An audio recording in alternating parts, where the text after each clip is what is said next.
What were we doing last time? No one wants to hear what you Point 1 second, and it's fixed. Okay, great. Okay, so last time on Pax, we returned to the greatest city in the world, Mythos.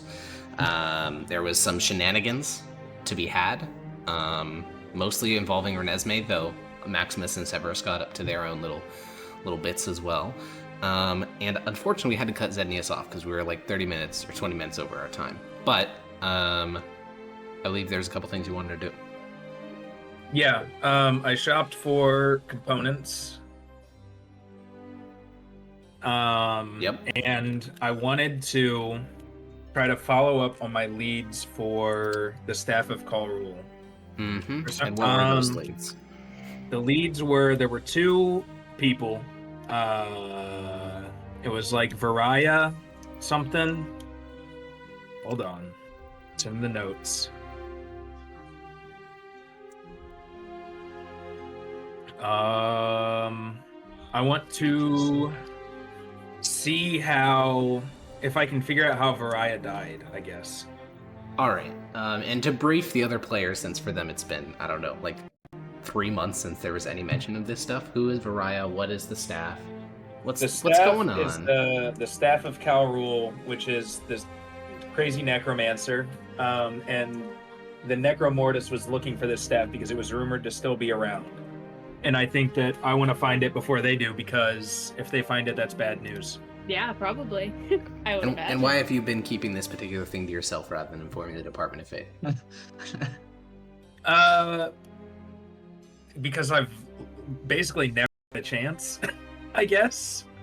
Okay. I don't know that I did it intentionally. It was just kind of like always just looming slipped in the your mind, background. Oh, that's rarely happens Well, that sucks. yeah, the Varaya, that is a valid pronunciation. I would say Viria, but both are fine. Yeah, both are fine. Yeah, Tullius Optimer Manius Viria. Hasn't been popular in a very long time, but back in the day, he was quite a stud in his day. So you can easily do some research on him. Unlike some late Republic figures, he has not been proscribed, meaning that, his public records are still easily available. So you can just go to literally any public library. Since you have access to the Imperial Complex, you can go to the Imperial Library, which is the greatest repository of knowledge in the world. So make me a history check. Okay.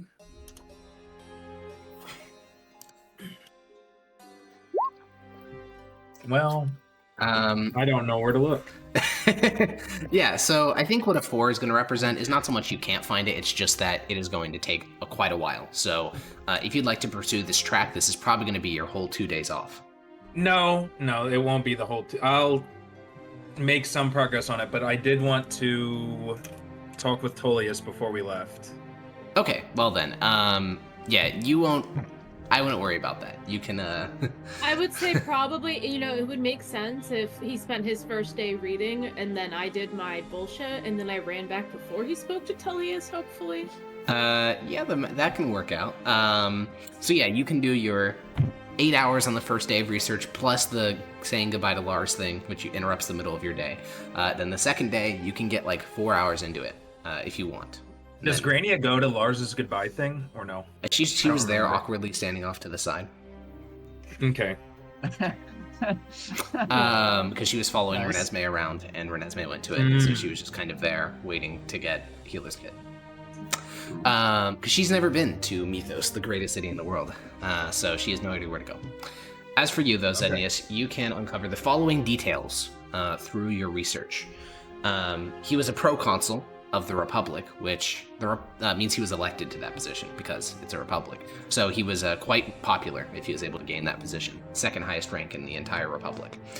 He was a wartime general during some things after Kalrul, but after he defeated Kalrul the Vile both times, he became obsessed. He couldn't think about anything except for the threat that the Deadwood represented. And when news of this fledgling Necromortis began to pass northward and they began to realize that the necromantic cult was in the southern woods, he used all his political capital, all of his personal wealth, every connection he had to pull together an army that he basically made for himself, equivalent to roughly 3 legions worth of troops, about 14,000 men. And he said, we're going to go march into the Deadwood, kill the Necromortis, destroy the, whole heart of the Deadwood once and for all, and then we're going to, leave. And considering the Deadwood's still around, I think you know how it went. Very well. Really, about 2,000 of the men served. Most of them walked into the woods and never came out. For Viria in particular, he went into the woods, he did some stuff, no one knows exactly what. Then he appeared outside the woods about 3 years later with a small contingent of soldiers, all of whom had some incurable magical disease and would swiftly die. Viria himself was buried at the Viria clan estate in Sedalia. He died of this as well, or in the Correct, same time frame? Okay. He died of the disease as well. They tried everything to cure it. I mean, you guys have access to the most potent magical healing in the world. They tried everything. All of it failed. They even tried to resurrect him after he had died. That also failed. The magic was so potent, the magical disease was so potent, it basically killed them instantly and prevented them. The main symptoms were intense weariness and a desire to sleep, as well as almost constant sweatiness. So really not that bad of a disease, except when they go to sleep, they never wake up. So they were exhausted and sleepless when they exited the woods, and within, I think it was less than a day, that they were dead. So the body of him was buried at the clan estate. The big problem is that clan estate, he was buried in 1146, which was 140 years ago. So that clan estate is no longer an estate. It's probably an abandoned ruin somewhere in Sedalia, because Clan Viria, which was once the most powerful clan in the entire Republic, is not that. When the Empire took over, almost the entirety of Clan Viria stood on the side of the Republic against the first Emperor, and so when the Emperor took power, he almost destroyed the entire clan. He left a few key people in their positions. And yeah, that was the extent of it. And that's where his body is, in Sedalia. Can you bring up a map? I'm not sure. Yeah, that's all right. Sorry, I got stunlocked mid-sentence because I enabled TTS in between this week and last week, and it played while I was talking. His name was Tullius Optimer Manius Viria. Tullius Optimer Manius Viria. Okay, so that's Sedalia. Is that windmill, or is it the whole region? No, it's the whole region. The windmill is the town that Severus is from. That would require further research. Okay. And then Parla is there. That's where the other guy, I think, might be. Or where he's buried, I think, right? Parla. Yeah. Just for the people listening, it was one of the other heroes that was along with the fight to kill Kalrul, Marcus Agrippa Lucius, who was killed by a giant and then buried in a crypt here. He's the other lead that I have. Yeah, he was not a part of any great clan or anything like that, so his body should still be there, untouched in some, religious realm. It's probably a good crypt, though, since he was like a hero, right? Correct, yeah. But he was, a non-noble hero. He's like, if Maximus died right now, he would get put in some fancy grave in like a military burial site. That's what happened to this guy. Yeah. Yeah. Better than his. Yeah, so I think that's what you know at the moment. And at about the midday, now, Pete, you're gonna have to remind me, because I don't think I recall. After the whole speaking to the religious people incident, where you fled the building as, I think it was a cat or a spider or something, did you the first thing you went to do is go talk to Zenius? Is that what you did? The first thing I did was, can I change? Oh, you got your appearance changed. I do remember that. Yeah, you got your hair dyed black. Yeah, can I change that, or is that already in the lore? I believe it's already in the lore. Well, amen. I went to go and I dyed my hair black, and now I'm going to fucking run and find Zenius. Okay, well then, Zenius, you are at a cafe outside the great Imperial Library. You're just getting some rest. Your eyes are a bit strained. You're going to go in and probably look for the burial locations of that foreign sorceress and the halfling, basically anyone else that was involved in the Shield of Calvenza. You want to figure out what their deal was, where they are. And as you're thinking about that and, eating some pastry, you see a wild-eyed Renesmee. She's been looking for you. She's been getting pointers, being like, hey, have you seen a judge with white hair? You're pretty distinctive, so she'll be able to find you via directions, and she'll sort of run up, panting, scared looking. Nice hair, Renesmee. Yes. Shh. We need to find somewhere quiet to speak, and it needs to be now. It's very important. Oh. And Alright. I look around. Do I see like an alley or anywhere that's like away from everyone? Yeah, you're in the Imperial complex. There's no like seedy alleyways, but there are sort of gaps between buildings. Or there, you see an isolated bench underneath a tree in the middle of the park, so you could go there. No, that's too open. Okay, well then, yes, you find a sort of like cargo area in between two buildings, which at the moment is unoccupied. Yeah, I'll go there and I'll take him by the wrist and I'll be like, come, and I'll lead him there as quickly as we can. And I'll be like, Xenius, I fucked up. I fucked up really bad, and I'm fucked, and you might be fucked, but I fucked us. How so? So, okay. Can you tell Hagal to go away for a second? If he's around, He is sitting on your shoulder patiently. Okay. I'll just signal that he can chill for a minute. He will unsummon himself. So, how I've been a little bit wary of Hagal, yes? Well, I've been thinking that I want, and I'm sure that you want too, to know if he's good or bad, and the Of course last he's time... good. What do you mean? Okay, well, you're more certain of that than I am, but that's understandable. You've known him for a while, but just let me finish, because this is important, okay? So I've been not sure, and I was thinking, well, I should ask someone for advice. And then that healer guy, he showed up on the aisle, but he was, like, very murder hobo, it felt, that he was gonna, like... The healer guy? Who? What was his name? Father Hyperion?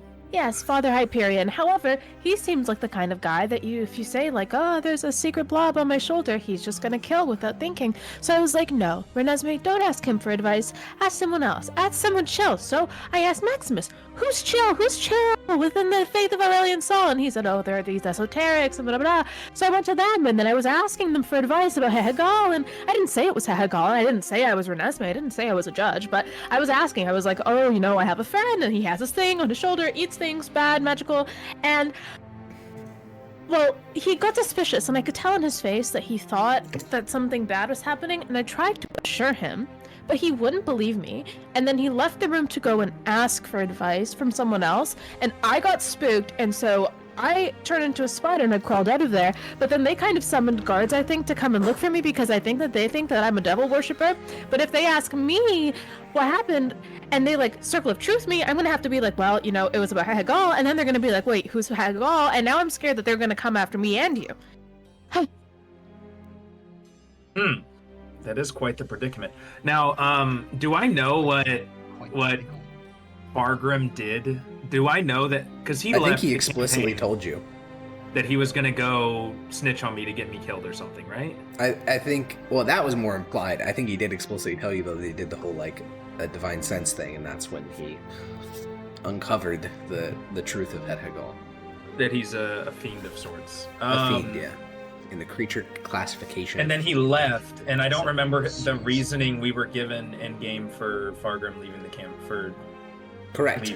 You were told that he was given a special task by the Department of Faith in the second time that you returned. So after the whole Deadwood arc, you actually asked Proconsul, or now Consul Lars Ignia, and said, hey, where's Fargrim at? And he said he's on assignment to the plains, and said nothing else.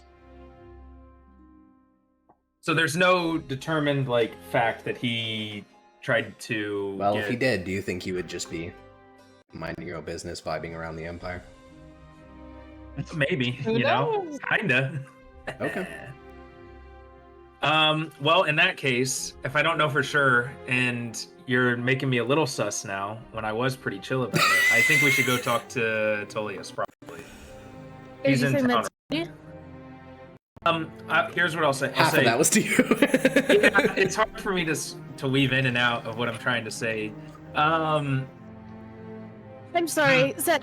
I'm sorry. I didn't mean. I think it'll be okay. Let's go talk with Tullius. He'll know what to do.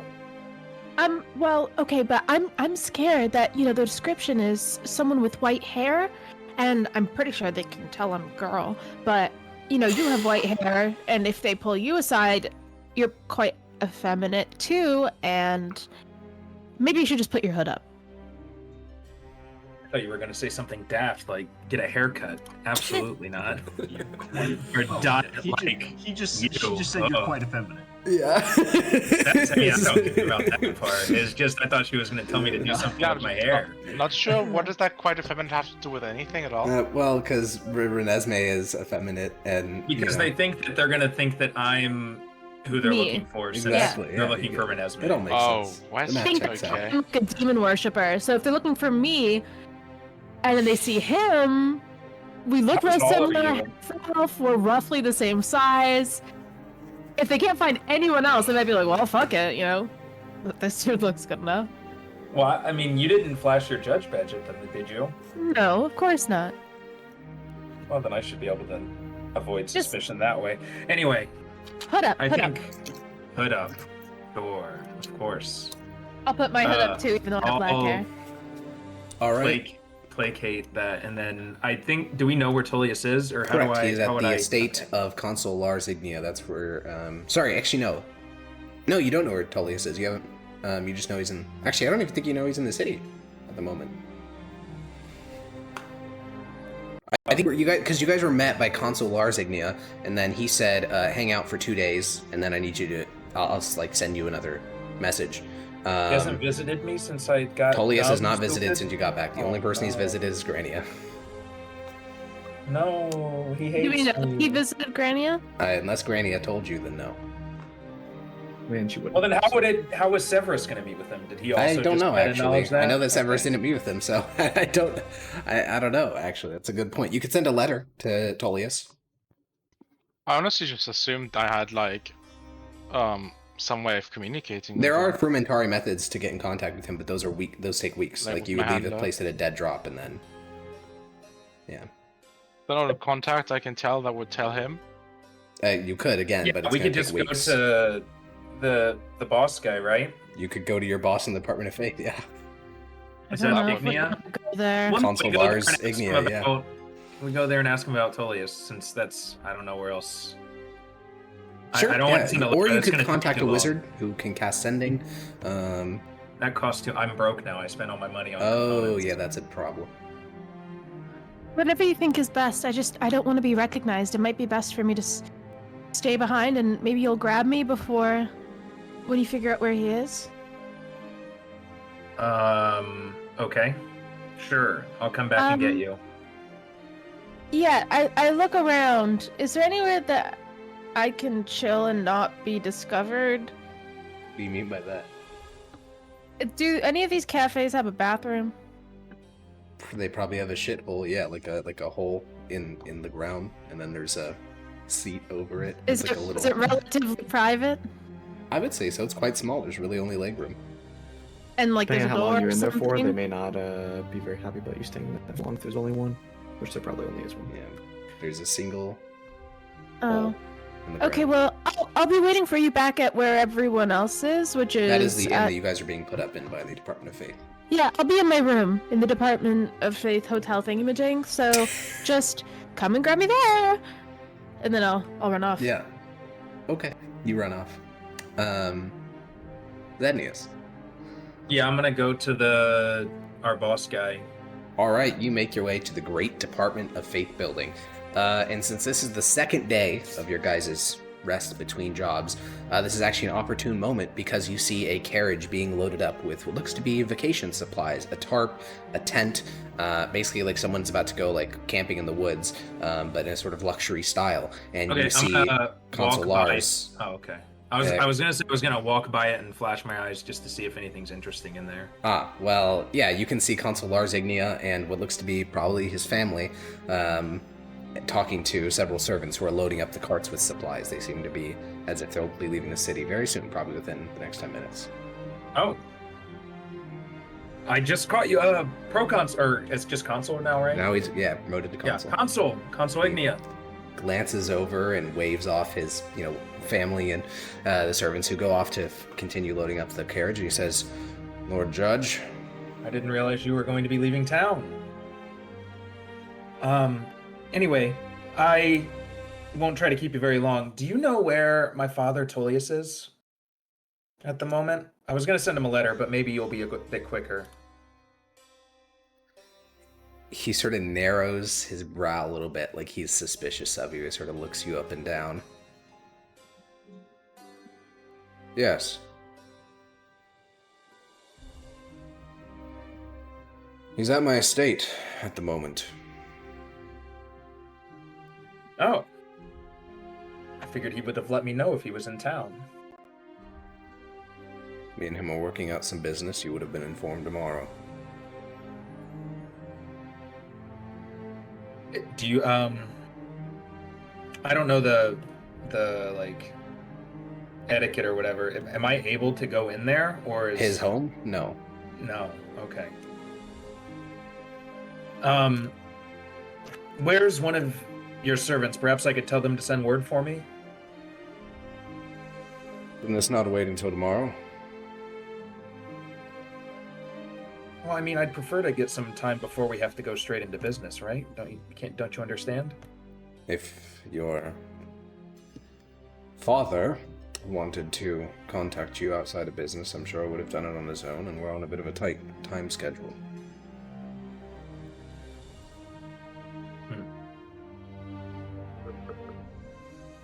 Well, that's disappointing. Have fun on your, vacation. He will just walk over to the cart. He seems annoyed at you, though you can't really fathom what you did wrong. And yeah, the cart will, you can walk away, leave it to its own affairs. Your judge badge is able to get you around, the Imperial complex without issue. Yeah, it's all a bit cloak and dagger.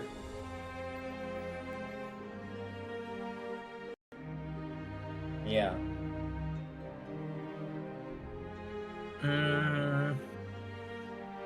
Well, I'll go back to Renesmee. Alright, you make your way back to the inn. It's getting late onto the second day, which means Maximus is back with all the random shit that he bought. Do I Severus notice is any, back. I'm gonna make a perception to know if there's Inquisitors, clerics all, like, seemingly searching for something. Searching for something around the whole city? Just on my way, I'm walking back, I want to just keep my eye peeled. As you walk back to the inn, you see a total of 4 Inquisitors and clerics outside the inn. And this is more than I would expect. No, it's actually less. This is a inn owned by the Department of Faith, so Inquisitors and clerics are going in and out all the time. Oh, okay. But they're just on duty, they don't look... They're not on duty, up. they're just drinking and talking on the veranda. Oh, okay. You can head in past them. Through the entryway of the inn, you can see Maximus and Severus. They have finished what they were getting done in these 2 days, so they're just, relaxing. Grania just in the corner, mutely listening to them. You can head past them, head upstairs. What does Grania do? Does she just sit and... this is a Dota question. Does she just sit and watch as other people are talking, or does she... You don't really nobody knows signing understand yet. her. Yeah. She's kind of speak when spoken to person, because she was assigned to the side of the blue and she really doesn't know what's going on fully, so she's just following you guys. Was it ever established like why she doesn't talk, or did what's his face? I feel like when you guys asked about Diagram, the bitch just said because she doesn't. religion. Yeah. No, someone asked, and I think... I asked, able to and they while said something with the he was vocal around. cords is problematic. Yeah. Oh, okay. Yeah, that's an easy answer. So you head upstairs, She could Sednius. also be faking it. True. You head to Renesmee's room, give it a knock at the door. Renesmee, you've been alone for about 40 minutes at this point. You can hear the sounds of drinking and celebrating downstairs. You've been, trying to make there's a bit of excess dye in your hair, so you've been trying to like get that out, so it just looks kind of normal. And then you hear a rapid knock at your door. I don't know that I'd be knocking rapidly to like. A soft pattering of knocks at your door. I'm gonna. My breath I hold it. My body goes cold. It's just me or Nesme. Damn. I don't. You know, move. prestidigitation I'm allows you to scared. change your voice sounds like. I don't I'm have that. scared. I know you don't have that. I'm saying the Inquisitors may. It's good so. I get closer to the door and I like try to put my eye to the Non-existent people, unfortunately. Oh. Yeah, these are hotel room doors. They interior Open the door. hotel room doors. Yeah, you open up the door. On the other side, you see Zednius, or at least someone that appears to look like Zednius. Yes. Damn. Both Well, get in here. No dice. Imposter. I couldn't get a hold of Tullius. I'll walk in as she says that. Yeah. You couldn't get a hold of him. How? Isn't Well, are you- well, he's stuck in the consul's estate. I can't exactly just walk in. The consul seemed annoyed with me. I couldn't imagine why. We need I to just wanted to speak talk with him, to him. don't we? He's the only one that. I think so, but honestly, on my way to and from, I didn't see an abnormal amount of Inquisitors or anything. Maybe they just wrote it up to being a crazy person. I didn't see anything out of the ordinary. I'll put my hand over my mouth and be like, I don't know. It's awfully strange, Zednius, and I saw the look in his eyes, and he went and he asked for help, and they were scrambling to look. They could just be asking around. They could be doing some sort of low-key mission, trying not to scare the townspeople. I think that we should talk to Tullius. We'll talk with him tomorrow, I think. Is there Um, anything I can do for do you need a drink? Do you need some food? Do you want to just come down? The rest of the gang is down there. No. I can't go down there. Okay. Well, how about this? Our secret word will be cucumber, and if it's really you, you'll say cucumber when you knock on the door, and don't knock on the door without saying it. And I'm just gonna stay up here, and if anyone knocks on that door and tries to come in and they don't say cucumber, I am going to exit through this window right here and run. Yes, and also perhaps I stay in your room, because if they were gonna come looking for me, they would come to my room, and so if I was staying in your room with the door locked, and then they would come into this room, I would be gone. Does this make sense? Sure, Renesmee, sure. If you want to sleep in my room, that's okay. I'll sleep on the floor, it's fine. Oh no, there's only one bed, guys. No. That brother. So you go get some food from downstairs, Zednius, and throughout the evening, every time you have to go to the bathroom. Well, hold on. Yeah, have you eaten, Renesmee? Have you had anything since this encounter? I'm not hungry. Okay. I'm running off of pure adrenaline right now. Okay. I'm okay. Well, I'm gonna go that's downstairs so and I'm gonna order some oats. Yeah, easy enough. Yeah, I'll bring them If up we to see her. him, Wait. if I see him coming down there, I'll ask him about Renesmee. yeah. She's She a went bit off to the- paranoid. She asked me. Why, did What? something happen? She asked me about church a while ago. I thought she might go off to find religion. Well, I'm guessing she asked questions that made her look suspicious, and now she's really afraid that they're coming to What? capture her. What could you could have possibly asked that made her sound suspicious? Yeah, I don't know. It's beyond me, but she's very scared. I'll look at the bowl of oatmeal he has in his hands. What you doing with that? What do you mean? I mean, I imagine you take it to Renesmee. Yeah, she doesn't want to come downstairs. She's still frightened. I'm sure she'll be fine in the morning. Can't possibly. be Once that she bad. realizes that nobody's coming to take her away, she'll be fine. All right then.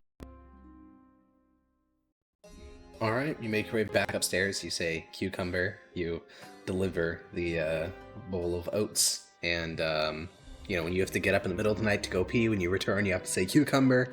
So she doesn't think it's a late night raid. It's a little bit of annoying, but it's not the biggest deal in the world. So I think with that, that is everything that you guys wanted to get done during the 2 days. Kind of already had a bit of a jam-packed 2 days, so I think we'll just head on to the next day of the 3rd of March in the great city of Mythos. It's raining in the early morning. Renesmee, are you remaining in the room for the breakfast call? Absolutely. All right, then the rest of you guys head downstairs. She touched her oats from yesterday. Yeah, no, I would have eaten them fucking ravenously. I love oats, but I'm not going down there. Okay. You guys, barring Renesmee, make your way downstairs for the breakfast call. There is only 2 other Inquisitors who join you at breakfast. They, give you guys a greetings of a good morning, and then they'll go mind their own business. A lot of talk at the moment about the campaigning season that will be resuming out on the plains. The last 3 years has been nothing but defeat after defeat after defeat. So the hope is that this year, as the campaigning season begins, that is where they'll turn it around and gain a great victory against the Son of the Dragon. And that's what those 2 Inquisitors are discussing. And as the say that from the hotel room, as Sednius leaves, he opens the door, and as he leaves, I sniff as he goes by, and I smell the oats in the air. Yeah. Unfortunate, tragic even. Sad. Sound like you could come down here and get some. Right? True, it's beyond fair. And as the other 4 of you sit there listening to the sound of the rain, the door to the dining chamber of the inn opens, and in steps a very smartly dressed servant.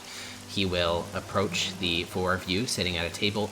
He seems to, rest his eyes on each one of you to make sure that you're matching some mental description of his, and he says, "Are you, the 4 employees of Consul Lars Ignia, judges of the Empire?" Yeah. Where's the 5th? She's indisposed. She's still sleeping sleeping. in. All right, well, I would request that you awaken her. I am Master Aquinas, a servant of Consul Lars Ignia, and you are to all come with me to his estate. All right then. All right. I'll make my way upstairs with the extra bowl of oats. All right, you approach the door. Cucumber. Not cucumber. Yep. Yep. Yes. I walk in, I hand you some oats, and I say, "All right, we're ready to go to the estate." I'm gonna Probably meet take with the bowl Julius. of oats. I'm gonna put my hood up so it's covering my hair, Yeah. and I'm gonna take the bowl of oats on the go, like the bowl and the spoon and all. I'll eat it on my way there. Okay. You guys all... Boom, holy shit. She's a spoon thief. You guys all head outside where a carriage is waiting for you. It's not particularly lavish. Consul Lars did not break out the big bucks for you. Master Aquinas will get into the passenger portion with you while a poor stagecoach driver sits on the front getting rained on. And you guys will clatter, and we don't really need to talk much about the geography of Mythos itself, but there's a very important distinction, which is the Imperial Complex and the rest of the city. To even enter the Imperial Complex, you need to have very high-level ranking insignia. For you guys, your judges' badges suffice. Once you're inside the Imperial Complex, you can basically walk around without people questioning why you're there. And within that place, it's basically like a giant military base. So it includes houses for the uppermost crust of Mythosian society. It includes all the great departments, as well as the Imperial Palace and the biggest church in the entirety of, at least Mythosia, probably the world. This will come up more later, but at the moment, you guys clatter into the Imperial Complex. The insignia on the edge of the carriage, plus you guys showing your judges' badges, is enough to get into the Imperial Complex, and you can arrive at an estate. The estate is pretty small. There's no vast lawn outstretched before it, but it's pretty identical to a lot of the other villas here. It's a very open floor plan, and the interior, which you can see a little bit from the outside, is incredibly lavish. Every possible surface that could have gold put on it has gold on it. Purple, every silk that could be dyed is dyed purple. It's exceedingly expensive. However, there's a notable lack of servants or other personnel. There's not even people that come out to greet you. It's just the master servant with you guys. And he will climb out of the carriage and extend his hand to help, each one of you climb down, whether you take it or not. And he will lead you into the estate. He walks at a pretty aggressive clip and will lead you through, this sort of like labyrinth of rooms until eventually you pass into a dining chamber. The dining room is covered in decorations. And rather than, Consul Lars Ignia being here, the only person inside the room is Tullius. He looks good, about as he did last time you saw him. For everyone but Grania, this is your first time seeing him in about 2 months. He looks, about the same, a little bit more tan maybe. So he must have been on vacation somewhere. And he will give a sort of grandfatherly smile to all of you and say, "Well, it's been some time." Grania will be kind of shrinking behind the rest of the judges. And I'm shrinking behind the rest of the judges too. Yes, far too long. Yeah, he'll walk over to give you a handshake, Maximus. I run up to hug his hand, hug him. Oh yeah, he'll give you a hug, pat you on the back. He'll shake Maximus's hand and he'll say, "Oh, and who's this one?" And he'll gesture towards Grania. "Is there some new judge under the service of Consul Lars?" Yeah. There is. Yes, she just She joined doesn't us. talk.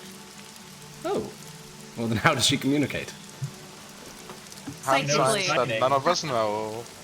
Just kidding. Oh, what, dear, could you sign something to me? Maybe I understand.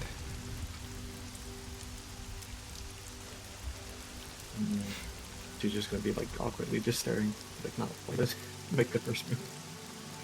Well, I see. As you said, not very talkative.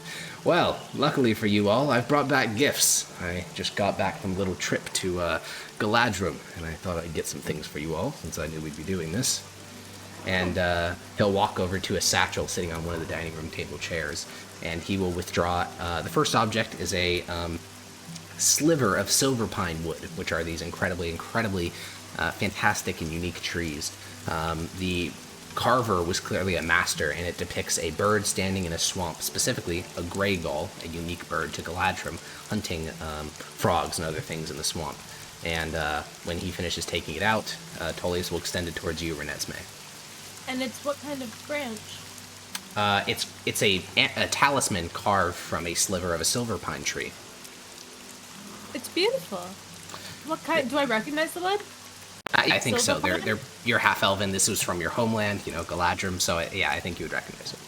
Oh, thank you so much. Beautiful. Yes, well, the man that had it before had no further need of it. I'll look up at him. Like he died. Unfortunately, yes.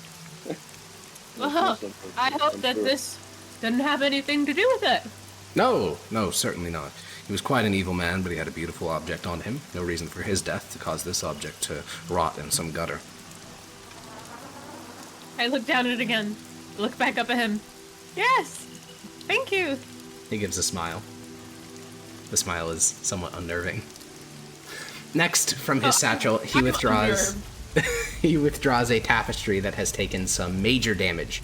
It's heavily burned. There's ash marks still staining the edge of the tapestry. So what little of the composition, clearly this was a much larger piece, but all that's visible now is a wizard raising their staff towards some unseen threat, which would have likely been, elsewhere on the tapestry. And the wizard has a little label, sort of sewn into the fabric that says Archmage Tabariel. And the tapestry Tullius extends towards you, Zednius. Did it look, does it look, wait, was it like ripped up or something? No, it's burned. Burned. Suffered severe fire damage. This little patch is still pretty visible, but the edges of it show Is that it was once it, burning. is it magical? No. Okay. I point at the item and I go, is that from someone dead too? Well, I suppose so, though they died many, many centuries ago. Wow, lots of dead people stuff. Where do you think everything on your person is probably from a dead man as well? Any magical item was once possessed by someone who is now dead. I'll wave my finger at him. Oh, so the tapestry's magical then. What made you draw this to me? Well, your estate in Tarako is somewhat barren. could use some decoration. I can imagine this hanging on one of your office walls. Yeah, perhaps if we can get these singes out. I think that adds to the piece. Very little things survived the fall of the Galadrim Empire. This is something that just barely managed to make it out. A true survivor. Not unlike yourself. Mm-hmm. Oh. And he'll reach into the satchel bag and withdraw a dagger made of polished bone. The blade of the dagger is a single tooth, probably from some massive lizard by the sort of shape of the tooth. The creature, that this tooth originated from must have been incredibly large, considering how large the tooth is. It seems, it's about dagger-sized. There's little sign of damage to the blade, which is even more impressive because of how brittle bone is as like a construction material. And Tullius will extend the bone dagger to you, Severus. I'll take it. And before you ask, Renesmee, yes, that did come from a dead thing. And what is that? A tooth of some lizard? I can't say. I didn't encounter the beast that the tooth came from, only the creature that was wielding it. Is it And? decorative, or...? I would recommend leaving it as a decoration, yes. If you wield it in battle, it'll likely break. The other dagger possessed by the creature broke when he struck a man in plate with it. What creature? You've likely not heard of it. I'm curious. Part lizard, part man. Sound like a Z name then, huh? Do they have a name? In Galadrim, they have a couple of names for them. Some of them call them jungle demons, other ones call them lizard folk. Ah, interesting. They are bottom feeders that have taken advantage of the collapse of the Galadrim kingdom to attempt to expand from the jungles and conquer proper civilized land. Ah, and they had this on them. Were they trying to harm someone? Most certainly. And after handing out the gifts, he will, pick up his satchel bag and move it and sit down in the chair that it was previously occupying and also gesture with his arm. Well, if they're focusing on their gifts right now, is he looking towards Golden at all? He'll occasionally shoot a glance over to see if you're signing anything, yeah. Wait, but nothing for Maximus? Nothing for Maximus. Only the half-elves got something, because we're going I'm going to DM you what she signs. Okay. That would make sense, wouldn't it? I guess. I mean, Maximus can clarify if he wants, but I don't know if he cares. Sag. And after sitting down, Tullius will gesture for all of you to sit, and, imagine Granny is signing as this little interchange of movement is happening. We'll see.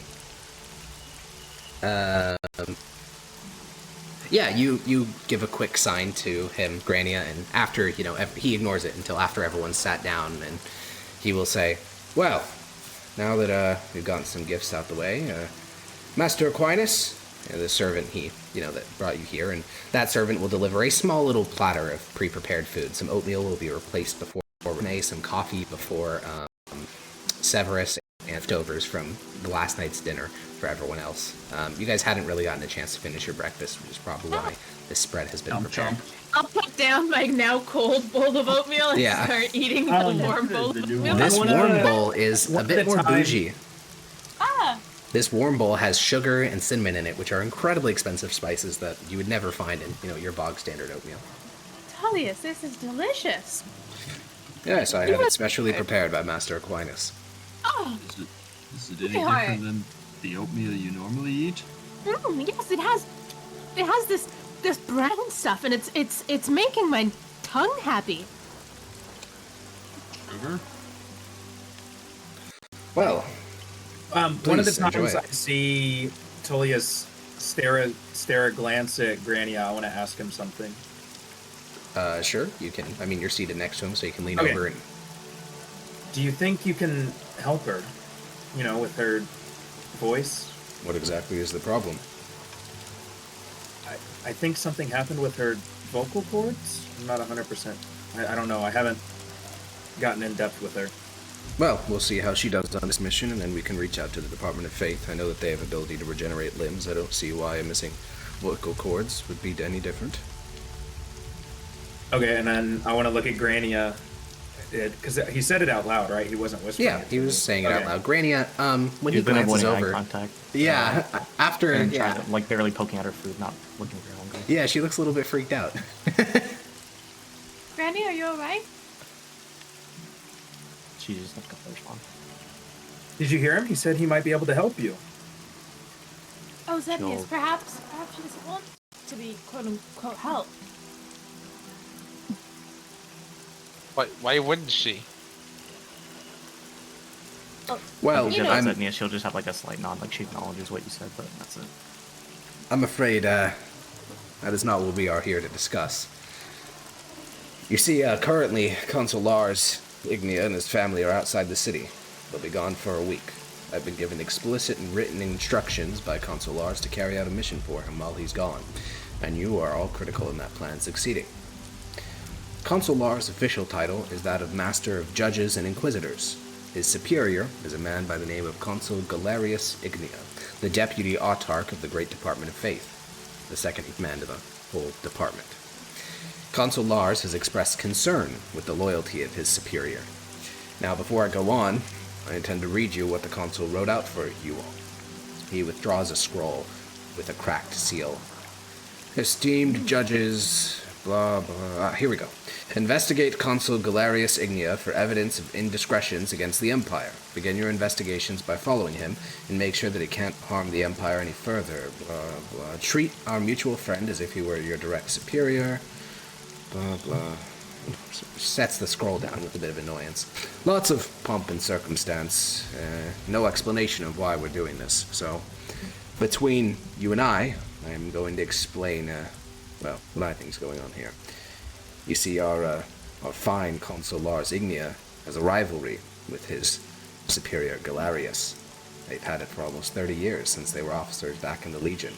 It's long and torrid, and each has done things to harm the other, I assure you. But now, at the moment, Lars Ignia hopes to end that rivalry by arresting his boss, or at least that's my summation of the circumstances. This isn't going to be easy. This will be like investigating the governor back in Ravinium. Galerius himself has likely done nothing wrong, and he wouldn't be in his position in the first place. Luckily, for all of you, you have two very skilled investigators with you.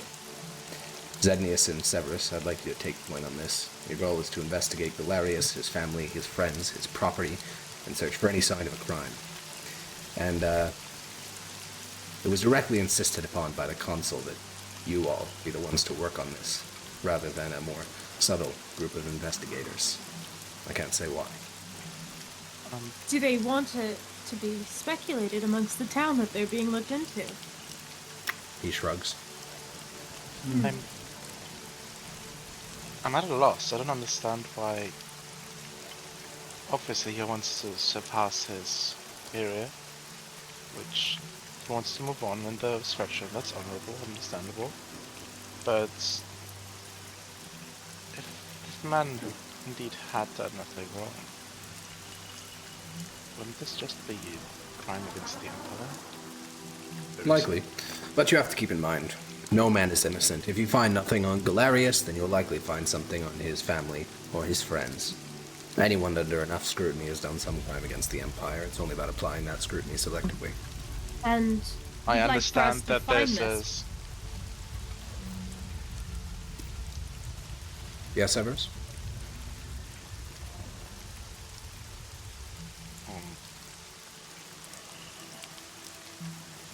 I'll say, but quietly and voluntarily. Why are we backing Lars Ignia? He will say in common, or in Mythos, he'll say, and I'm sure there's some questions as to, why I'm involved in all this. Needless to say that me and Consul Lars Ignia have a bit of a working relationship at the moment, partially due to all of you, and I owe him a favor in all this. So, do you have any questions before we start looking into this? Where is it? Here in the city, Mythos? Yes, Galerius' home is actually only 2 doors down. I suppose, and I'm sorry if it's too direct to ask this of you, but are you asking for us to find something? I mean, of course we would find something if we looked hard enough, as with anyone, as we said, but we are to find something. He looks at you. Yes, I do think you should find something.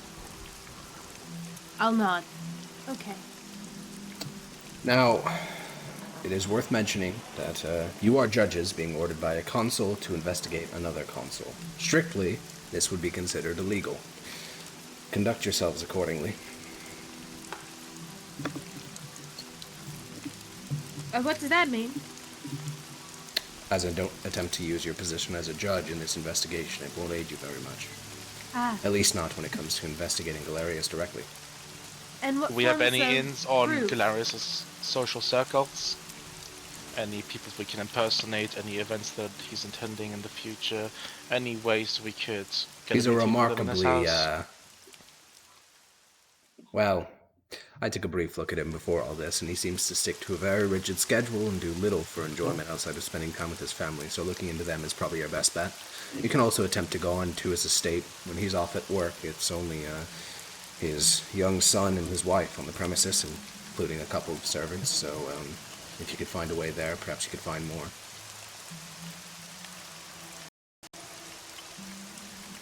Interesting. And what kind of proof would we need to bring back? Well, ideally it would be a high crime. If you find something like embezzlement, that does very little to assist in taking down a consul.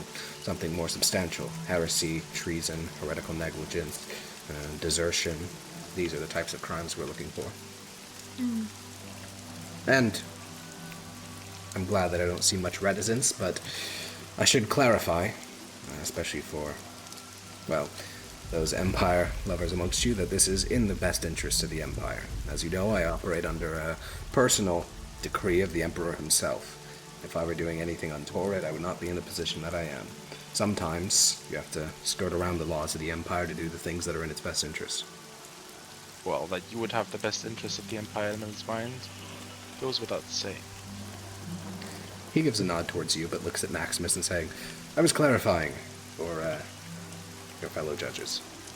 Of course. Yes. Of course, I would never. Well, that's not true. I would doubt. But in this case, I hope I don't. Paulius, may I ask you about a personal curiosity I've had? I'm not. Of course. You might not be able to divulge information, even if you have any. I've been trying to. Who is this? It's Tullius. I just forgot to bring his token on earlier. I never saw his token before. Oh yeah, that's what he looks like.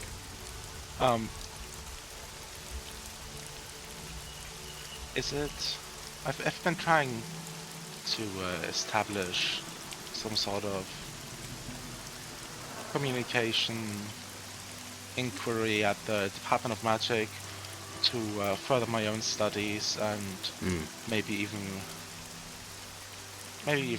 you know, get a few magic items acquired or two, but they've been incredibly uncooperative, and I'm wondering if there's anything we can do about that, or if there's maybe any other ways that don't involve the Department of Magic that you have that could maybe lead to similar objectives. Are you asking me if I know how to legally attain magical items outside of the Department of Magic? No, of course not, but I'm asking if with your superior connections and power, maybe you could he says he things. stands up and says in Mythos, no, I don't think so, but you should start planning on how to do this job. You only have a week to get it done. But as he says that, Severus, you do notice that with his hands, Zednius, you notice this as well. He does frumentary hand gestures indicating yes, but not here. Is there a frumentary hand gesture for I want to talk to you? You kind of, yeah, contact. Not after this, but you just say contact. Okay. Oh, When he yeah. says- Well, before he Yes, gets, as he gets up, I want to be like, Tullius, may I speak to you for a second? yes, but not means like not or like as in like under when That's up to interpretation. Or like in the Unfortunately, they're not very communicative. They're basically very simple ideas. When you say that, Renesmee, he'll say, all right, I suppose we can leave your fellow judges to planning your opening salvo. And he'll walk off to sort of the corner of the... Actually, no, he'll just leave the dining room, head out into one of the nearby sort of open verandas. I'll look back Tullius at and Renesmee. Phineas, and I'll like widen my eyes and be like, come on, because I feel like awkward. I don't know him. very Yeah, well. I'll go with her. Okay, well, Tullius, Renesmee, and Zenius head off, and that leaves Maximus, Grania, and Severus at the table. What's your guys' for those of you that are scheming, the planners sitting at the table, what's the plan? You guys have any thoughts while Tullius is away? Right. I'm gonna sit down. I'm gonna look directly at Grania. Try to establish eye contact. If she doesn't, if she's looking away, I'll, signal to her in some way. Even if I need to be rude, they're like, hey, look at me, listen to me. And I'll say, right. Clearly, we have an issue here with communication. We're gonna work together. We're gonna have to do something.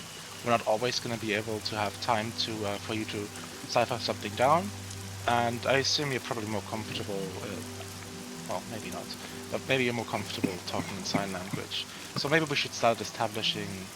Maybe you should teach us some basic phrases. Is that something we can start working on? Slowly nod, yeah. Okay. Then I imagine I'll like start with that. Yeah, you can communicate some very basic phrases. Consider this the start of your education in Imperial Sign Language. Yes. Maximus, I assume you join in on learning some of these simplified phrases. Okay. You seem very not committed. Yeah. What's Maximus thinking about this whole thing? Maximus doesn't like it. Yeah, investigating a consul of the Empire illegally. Yeah, it feels very weird. Like, Yeah. he remembers this shit happening in the military, and it rarely, if ever, works well. Except Yeah. for You that did time this last time. you attempted to do something like this once before in Ravinium, to Did essentially we get him on frame it. heresy? Is that what What'd it you was? say? Did we get the last guy on heresy? You actually didn't get the governor. Every lead you went after was just some schizo idea given to you by that one senator, and none of them actually led to like a secure That's right, conviction. yeah. Forgot about that. Yeah. Yeah, wait, However, so you did hear though Maximus- that during the coup in the south, that governor got taken down. Though I don't think you ever learned on what charges. Yeah. The governor we looked into, or the Yes, the that told governor us what and to the do? senator, and Oh, basically everyone involved except for Tullius and you guys got in Didn't trouble. Lars's cousin get fucked from that one Yep, as well? Lars's cousin got in trouble. All the military command of the Southern Legions got in trouble. And by in trouble, I mean imprisoned and put on show trials and convicted. Convicted means killed. what? It's like imprisoned or killed? Depends. Almost none of them were actually sentenced to death. Only one person was, which was a low-ranking supply officer. Everyone else was sentenced to permanent imprisonment, like for life. Well, hold Even on. Lars's cousin? Lars's cousin, yeah, prison. There were people I remember seeing in the torture chambers. They would have Correct. died, right? No, Oh. Okay. that was just to get their confessions. Then you move on to sentencing. Okay, for those of you that go outside, though, Renesmee and Zenius, the two of you head outside towards, these are villas, so they're very open floor plans. So you had sort of like the open interior of the villa where there's like a fountain and some greenery. Tullius, the bit of rain still hits here. There's a net to get rid of some of the rain, but it doesn't do much. So water sort of begins to plop onto Tullius's bald head and turns to the two of you. Oh, look at Renesmee. Tullius. I'll look at Zenius. I'll look at Tullius. Well, I recently fucked up. We told the cleric about Hegel, and Well, now no. she's afraid that they're looking into us. Well, I didn't. Okay, I didn't say his name. I didn't say I was a judge. What I cleric? was looking for advice. I'll generally describe the place that I went. There. There was like a priest there. And then the priest went to go get Oh, yeah, it advice was a from the priest, not a cleric. cleric. Yeah, the priest went to go get advice from the cleric, though, and I managed to escape in spider form. But I saw that they were asking Does he know your name? for help. No, he doesn't. And you said he's one of the reinterpretationalists? Yes. Alright, I'll go deal with it. Do you think that we're in trouble? No. I'm sorry. I just wanted to know if it was... I wouldn't worry about yourself. You'll be fine. And the priest will, be dealt with. You won't have to worry about anything he says. Zednius? What about Zednius? Is he going to be fine? He said that I would be fine. I've kept him safe for 20 years. Do you think that's going to give up on all that now? Did he mean to say 20 years? Because we've only 10 years, 15, whatever. However long. Okay. Just making sure. Hey, I heard 20. What will happen to the priest? Why are you asking me that? Well, you said that he'll be dealt Do you want to with. know the answer? I do. Well, the real answer is that he's going to be discredited, and if he continues to talk about this after his career is in shambles, then he won't be talking anymore at all. It's your fault for telling him about it. You've given him the curse of knowledge. Would you keep opinions like that to yourself in the future? I'll nod my head. I'm sorry. I just... Don't apologize to me. advice. Apologize to the friends of the priest, or if he still has any family living. Apologize to them. Yes. Metaphorically, don't actually, go to them. Yeah, Goes I without actually, saying. out of character, I think I might have autism. I don't know. I take things so literally.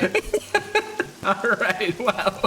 Thank you for telling me that, because in my head I was like, oh, I should go apologize to them then. I actually think I have autism. Tullius needs to go deal with that, so you guys head back into the dining room. Well, I'm gonna sign contact to him again.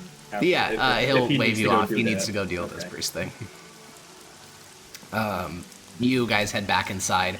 Severus is explaining, Grania seems to be, gesturing at Severus, and he's, playing basically charades with her, being like, running water?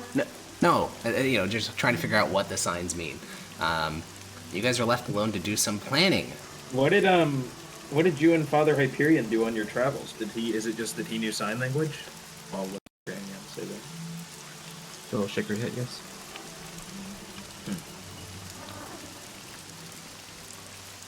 Well, all right. So, you have someone to investigate. Consul Galerius Ignia. Well, while she's doing that, while she's teaching us, sign language... By the way, you're going to get only the strictest basics here, so I want to... You're still going to... It's going to take weeks and weeks and weeks and weeks to actually learn sign language. Would it still be 40 weeks? No, it'll be about 20. Okay, but that's only because she's the expert Yeah. speaker. Well, but could I use this for sign language? No, because comprehend language doesn't apply to sign language, unfortunately. Neither does tongues. Oh, Plus, she that's can already She can understand you. understand us. Yeah. I know, but it'd be nice to understand her. Yeah, it would be. Okay. You can Magical learn items message. favored in the bias of spoken language. This What about isn't how long speaking it will, with animals? it will take. Yeah, speak What? with animals on her. See if that happens. Oh my animals. god! Huh? Jesus Christ. What the hell? It doesn't say the length of the item though. Like, is What do it you for mean? 5 minutes? It just works as the normal comprehend languages spell does. I think it's an hour. I think it's also an hour for comprehend languages. Let's see. Comprehend languages last 1 hour, and then tongues last for, I'm gonna guess, 10 minutes. We will see. It lasts for 1 hour. So they're both 1 hour. That's actually really good. Yeah. Especially since it's 3 and 2 a day. That should be a week. Whoopsie dipsy. Whoopsie dipsy. No, it's a week. It's a week, I guess. Unfortunate. Look what you did. It's unfortunate how that works. Harkon. It's supposed to be a week. It's a long rest. That's what it's meant to be. Nice. All magical items that are specified a day in normal D&D are generally a week in Archons. Yeah, Oh Yeah, my because because that's goodness. just how our resting rules work. Intended to be one Yeah. long rest. Yeah. Anyways. Nothing actually changed. That's how the magic worked all along. Smile.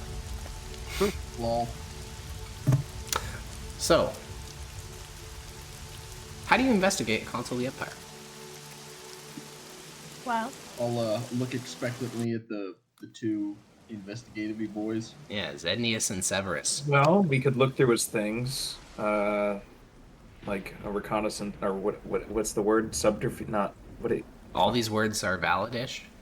Just snoop on him and see if we can find Burglarize something. his house. And if we can't, make something. Gasp. We could impersonate servants, send in spider nest, maybe we could,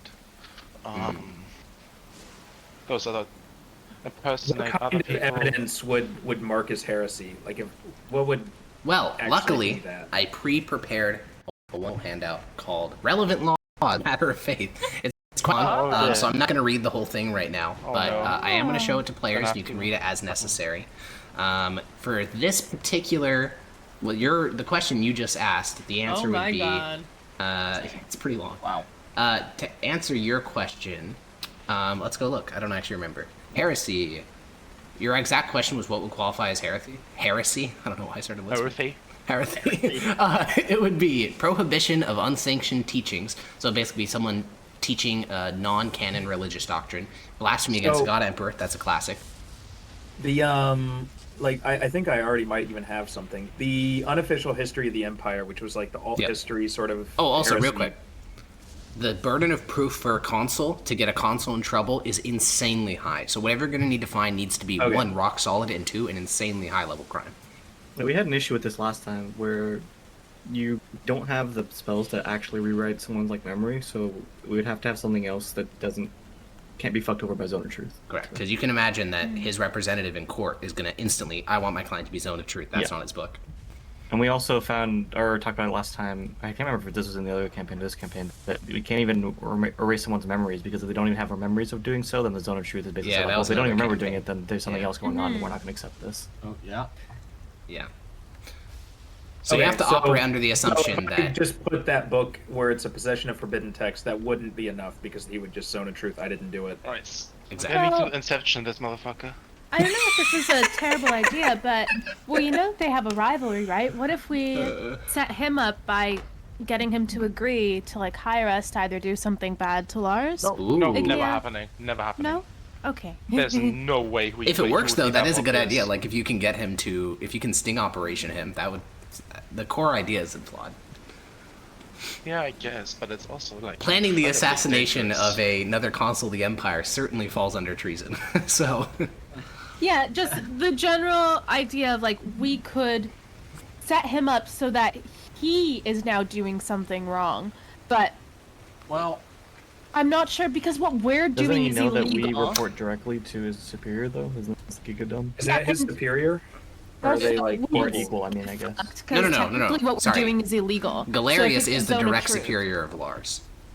Additionally, regarding the legality of your investigation, if you find something significantly damning, you probably will never have to go under Zone of Truth. If you find something where it becomes a he said, she said situation, you absolutely will be put under a Zone of Truth. Because you have to keep in mind, when a crime of sufficient evilness is found in the Empire, it's not an actual trial where there's like a defense and a prosecution. It's a show trial where they're already guilty. We're just gonna like sort of run through the motions. So if you find something really, really, really bad, there won't even be a real trial. It'll just How be a show old are trial. his children? You don't know. You literally haven't ever heard of this guy until right now. Okay.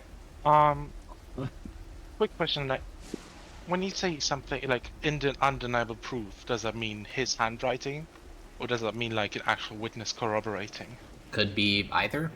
It just needs to be convincing to the Emperor and the political establishment. Yeah, but what we've been doing this supplementary type shit for a while. What Yeah. does count as convincing in court? So What's what gonna you hold so up in the court, what past isn't? things that you've done is a witness with Zone of Truth. That's a classic. If you can get them to an example of something that you would have done, Zednius never got around to doing these types of operations, but you were embedded into a contubernium of soldiers who were thinking about deserting, and you basically got them right up to the point of deserting, seconds before they're about to desert, and then you dropped the hammer, and when it came to the trial, you put them under Zone of Truth and said, were you planning on surrendering? And they had to say yes. So Zone of Truth does a lot of, it carries a lot of weight in these types of trials. We need to lead them to ask the questions we want, basically. Yeah.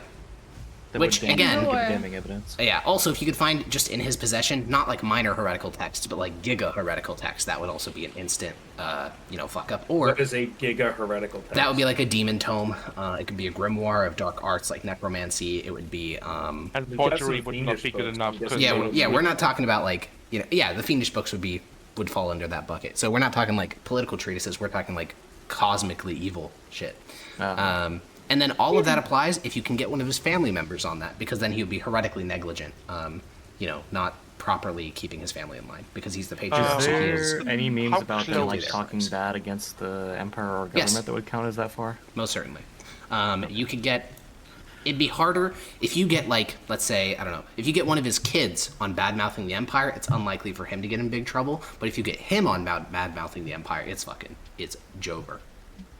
Okay. So we either have to basically find that he is doing something illegal, or make him do something illegal. Or find that his family's doing something super illegal. Yeah. Or make his family do something illegal. Would be enough?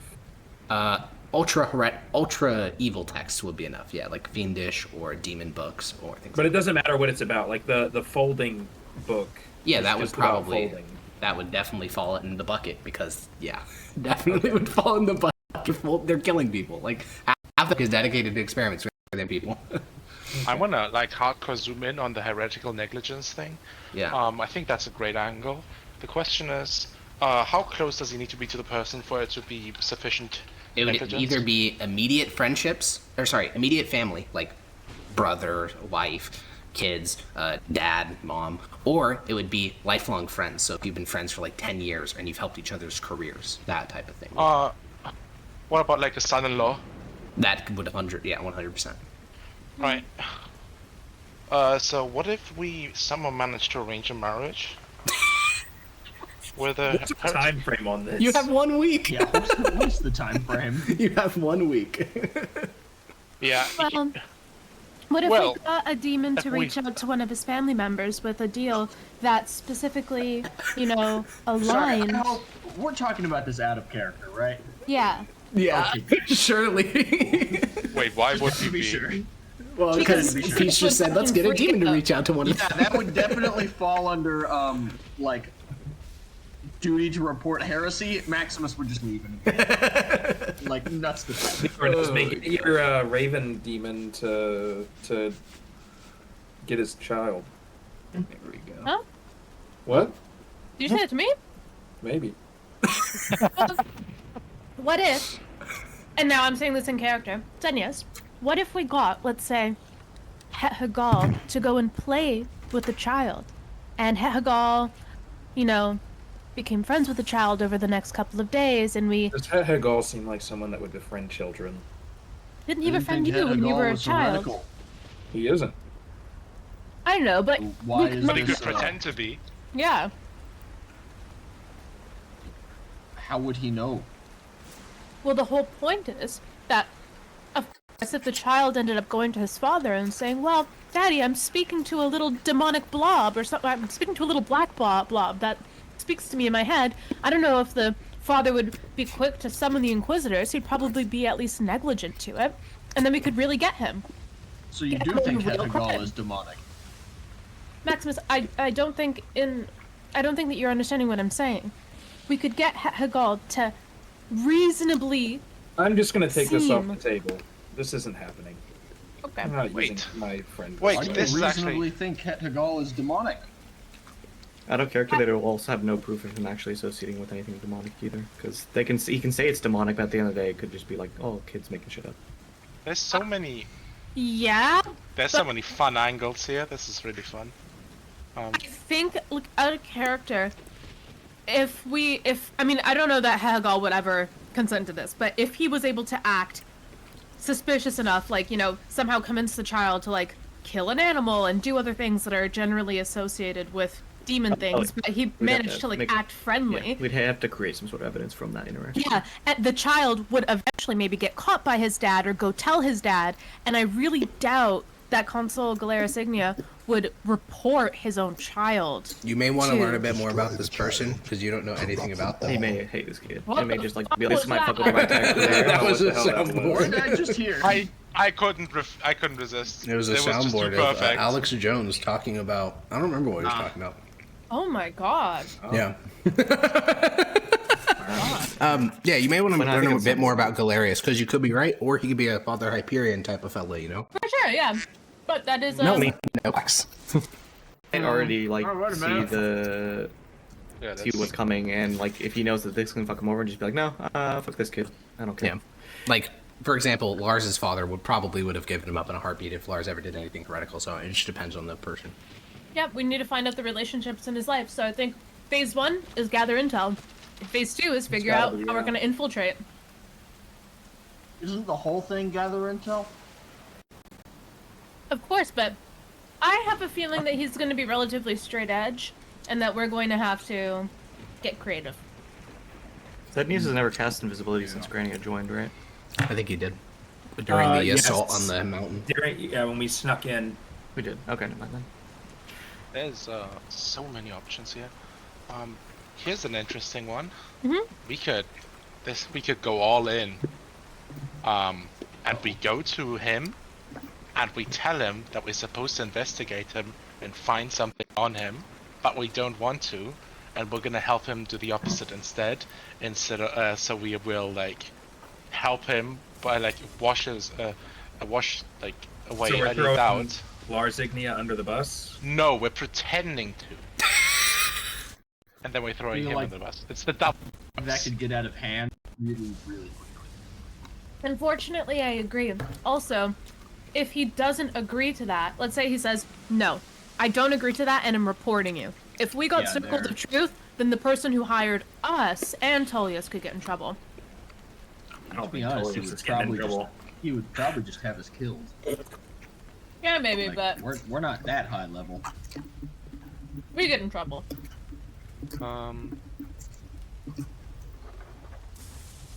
Handouts. Excuse me. I think that just collecting intel on his family and friends and his, like, personal life would be really beneficial. How would we go about, like, getting into that circle? Maybe we go to, like, a bar that he typically is at, get him, you know, some drinks, talk to him or talk to his friends. What are we thinking?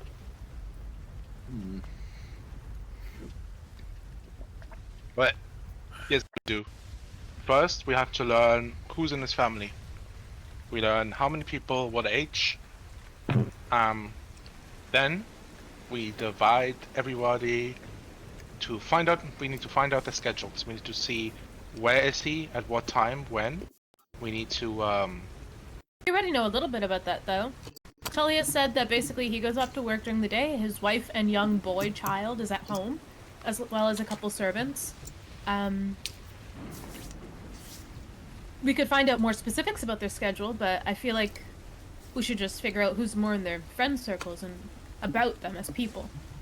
Is drug trafficking like something that's high enough for us? No, it's way too Fuck low with them. scale. That's like, literally, for someone as high as a consul, they could actually, unironically, be the biggest drug smuggling kingpin in the entire city and get off with a slap on the wrist. Okay. Like, for context on how much clout consuls have, there's a very famous story from the days of the Republic when a consul literally murdered a guy's wife and got off because they're like, well, he's still like one of the men of the Republic. We can't have an old man, you know, this hero of the Republic rotting in prison. So he was just able to live out his life as a hero.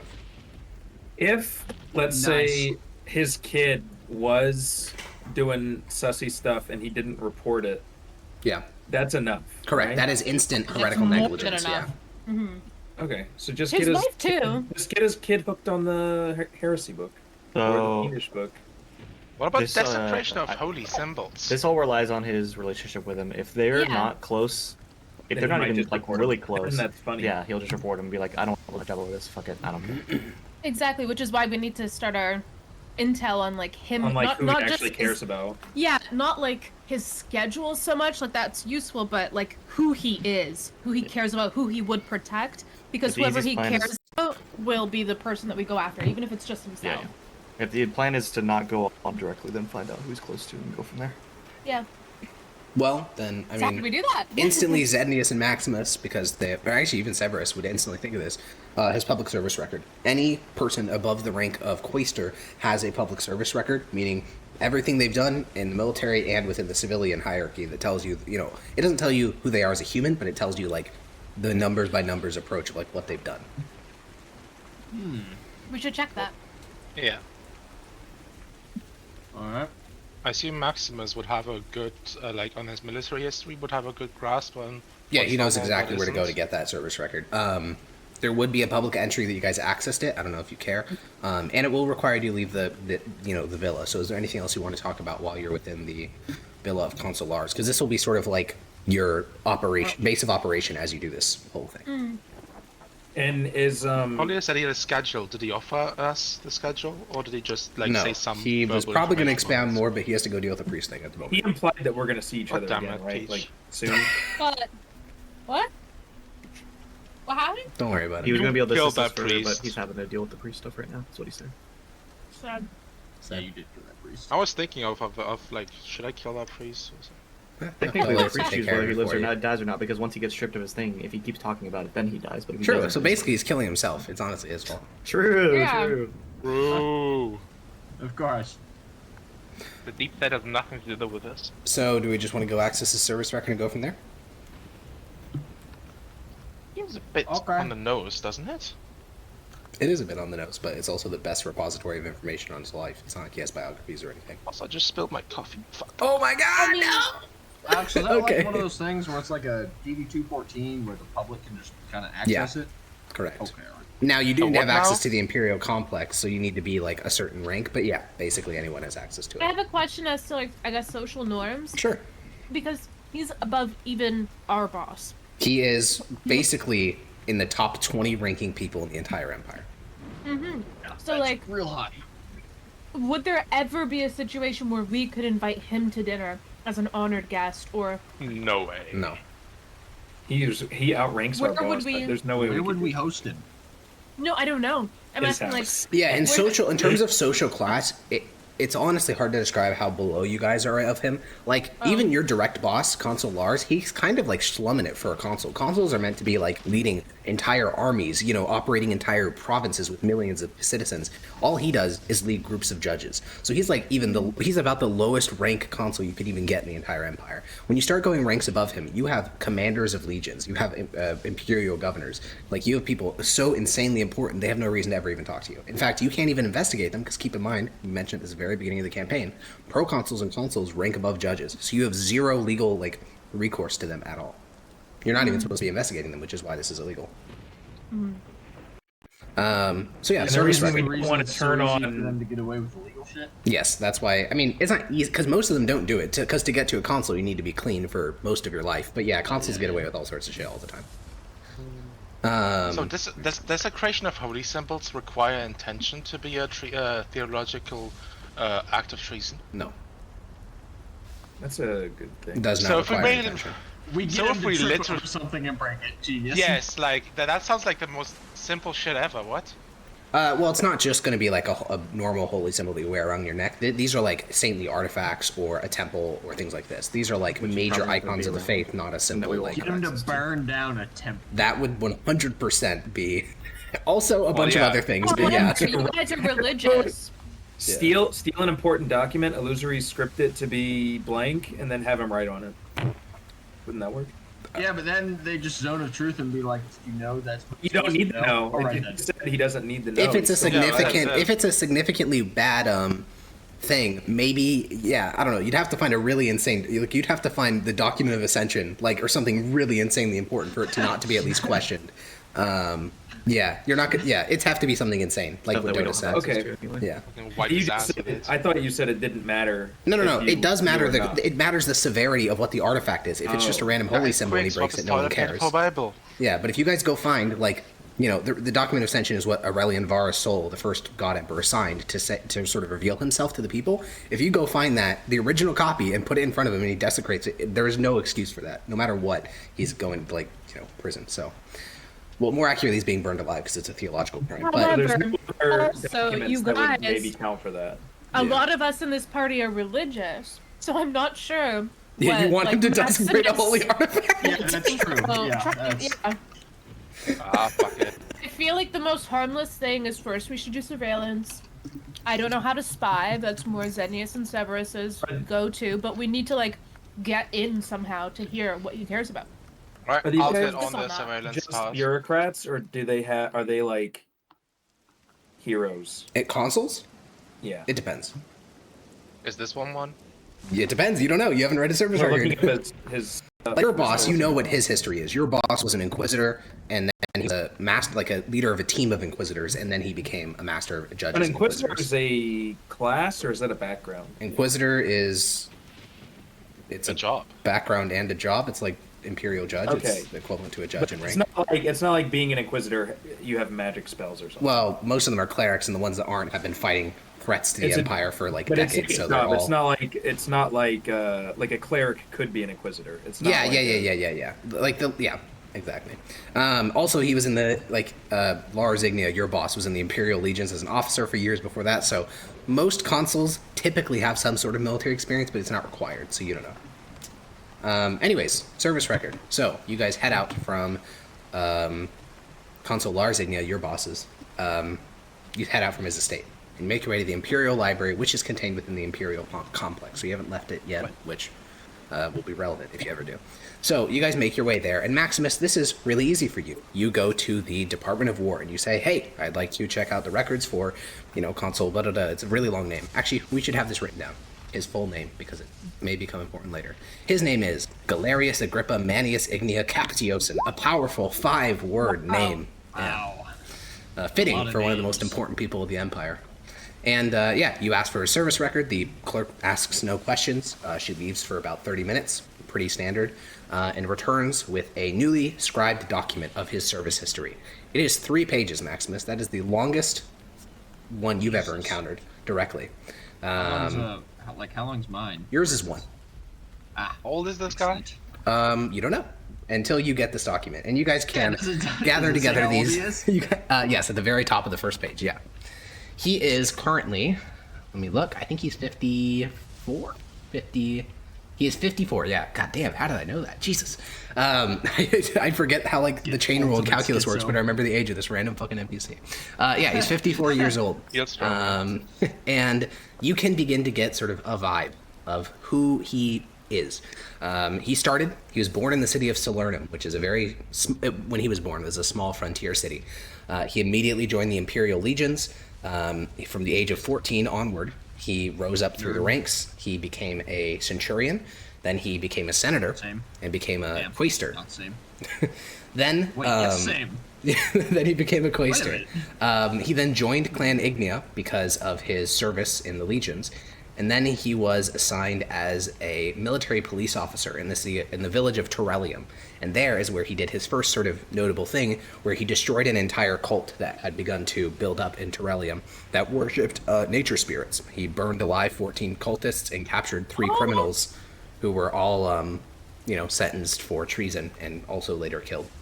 Then he was assigned to a new village where he reduced the crime rate to 0 within 6 months by executing every person who committed a crime. I was about to say that's probably there you go. Then he married a very high-ranking woman. She divorced her prior husband and then married him, and so that sort of brought him into the upper strata of society. This is recorded on his record because she gets benefits if he ever dies, like a lot of benefits at this point because he's a consul. I know what is next on the to-do list for me.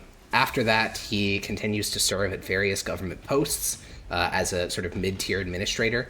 And then he was given command of a legion. And at that point, that's where he sort of starts popping off, because the Boyars' Revolts, which are a series of, there are 3 of them at this point, where a bunch of Tabrashan nobles on the plains get pissed at the Empire. They rise up with a bunch of demands, and typically the Empire just murders them all. And in the 3rd Boyars' Revolt, Galerius led a legion and single-handedly put down the 3rd Boyars' Revolt, which elevated him to, everyone was like, this guy's going to get promoted to proconsul. And he did, because he did such a notable thing. Then, the sort of big final act he did before he just became an administrator for the rest of his life was he basically did a false flag operation where he sent out letters to all unregistered spellcasters in Cispontar Solaria and said, meet me at these standing stones. We're going to start a basically a revolt against the Empire. 40 of them showed up. He had an anti-magic zone cast over the whole area, and he crucified all 42 spellcasters, which arrived.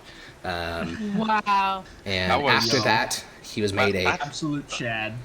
Yeah, after that, he became a consul of the Empire. He was a governor for a couple years. Then he was made the deputy autarch of the Department of Faith, which he has been holding that position for about 6 years, and he's a shoo-in. Very clearly on this document, you can tell with his number of accolades, he would probably be the next head of the Department of Faith, which would make him the 6th strongest, well, the 2nd or 3rd strongest person in the Empire. That's probably the goal of what is trying to be. Yeah, it's probably what trying to be prevented. Oh, also, very importantly, this is a small little detail. It's, you know, in such an illustrious career, it's a small little side note, but the job, Master of Judges and Inquisitors, was literally made specifically for Galerius, and then it was later given to Lars, Ignia, your boss. So he had like this entire position made just for him because people wanted to find new like accolades to give him. What does he do now? Now he is the deputy autarch of the Department of Faith, which makes him the 2nd highest person in the entire great department. What kind of decision making does he do? Like, what mostly high level stuff. He will direct, you know, sometimes he can interfere on like a very specific level, but mostly he's doing the high level policy decisions or scheming on how to get Clan Ignia more powerful. Though of course that's not mentioned in the documents. So yeah, that is essentially Consul Galerius Ignia, a legendary figure, one who has served the Empire for a very long time, and will probably be, you know, do this for a couple more years, then become the head of the Department of Faith, and that would make him either, depending on how you look at it, the 2nd or 3rd strongest person in the Empire. Yeah, so, this doesn't make Maximus feel any better.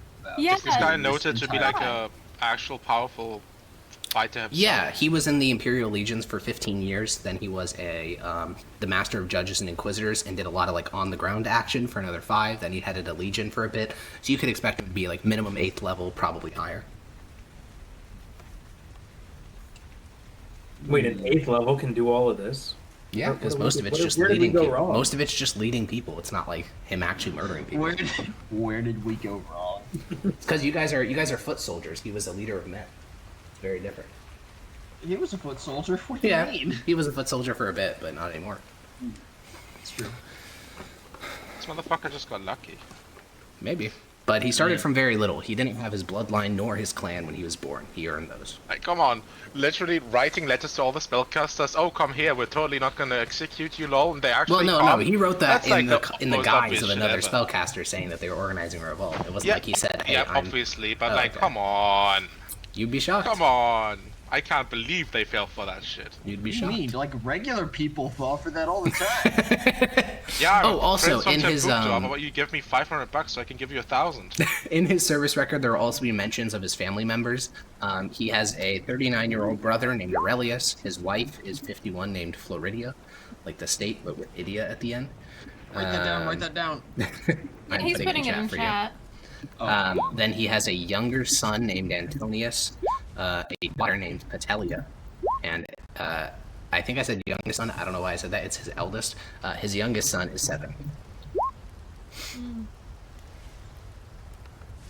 And all of these people stand to gain. You look at the pension, because it says it, public record, how much they'll receive if their father dies. And it's called the dignity of a consul, and it is 1,000 gold pieces every year for the rest of their lives. Yeah. From the state.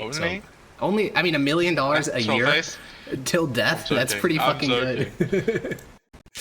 So yeah, even if he died tomorrow, as long as that, the dignity of a consul doesn't get taken away from him, then they'll be balling. Ornez may go flirt with. But they'll also be balling. Huh? What?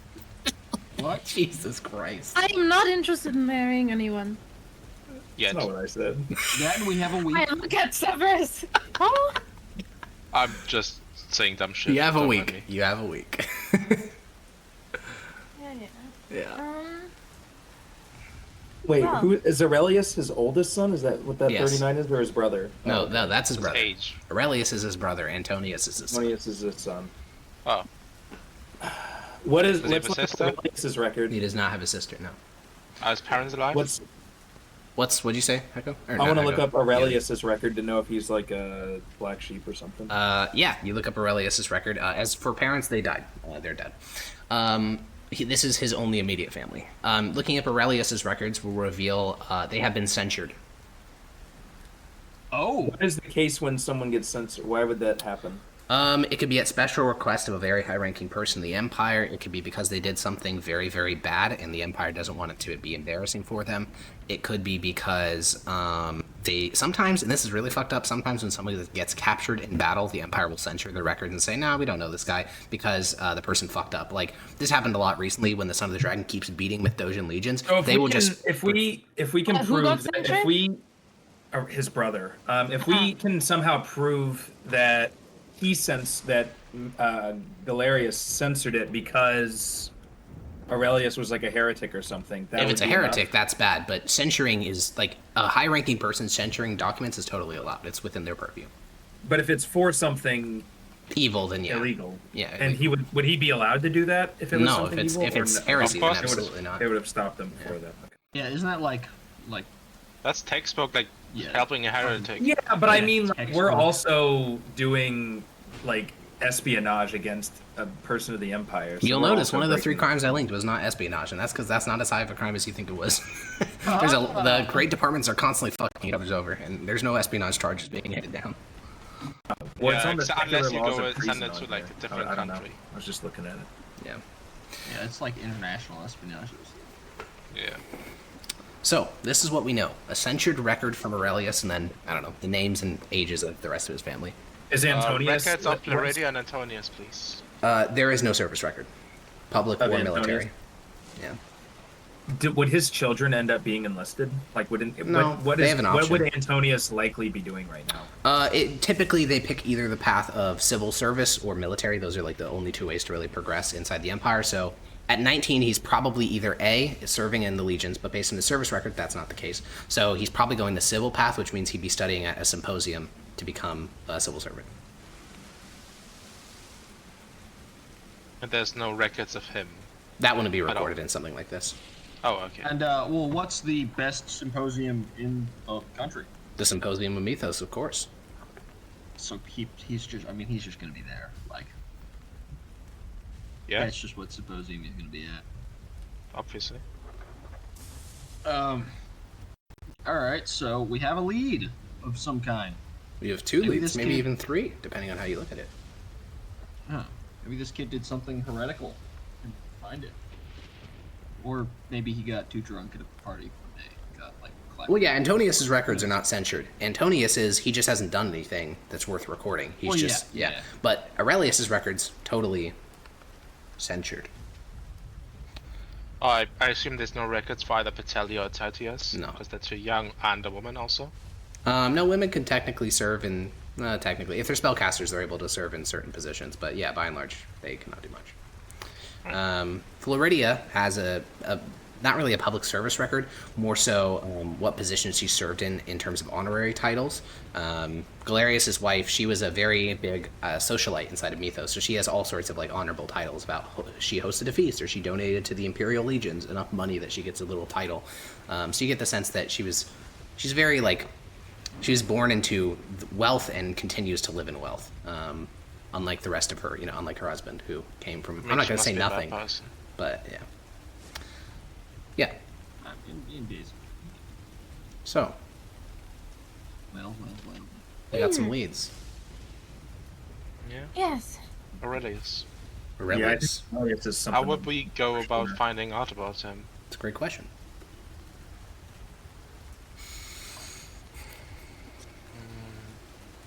When it means censored, that means like literally everything about him. The only thing that's available is his name, his age, and if he will receive a pension or not. And he will not receive a pension. No one in his family will receive any money if he dies. He is 39 years old, and his full name is Aurelius Agrippa Manius Ignia Captiosum, same as his brother. He won't get, if his brother dies, he doesn't get anything? No. If he dies, no one gets anything. Oh, okay. That's unusual. Correct. Even like a legionnaire, his family gets stuff if he dies. That's his full name. How much does someone get is it also die? like if you die? If he's censored, Well, you don't have any immediate family, but if you did, they would receive 1 gold a year for the rest of their lives. That's like nothing. Yeah, it's like $1,000. If he's censored, Nothing, but like. Is he censured? and he died, would it still be in the record, or would No, also it be would just stricken? be marked as deceased. Okay, so he's not deceased, at least. No, we know he's that. not deceased. Alright. Does he have a wife? Is that mentioned at all? He does Or not. would that be stricken entirely? No, it would be listed on his record. Typically, yeah, the basic information of who he is, his name, his age, those things are listed. Additionally, any spouse would be listed. There is no such spouse, though, nor any dependents, like children. Okay. That's interesting. And 39, I mean, you would all know this. 39 would be really, really insanely late to get married for a socialite of Mithdosica. 18 would be the standard age. Instantly, the second you hit 18, they marry you off to somebody, and then you can get divorced pretty easily and move on. So. Nice.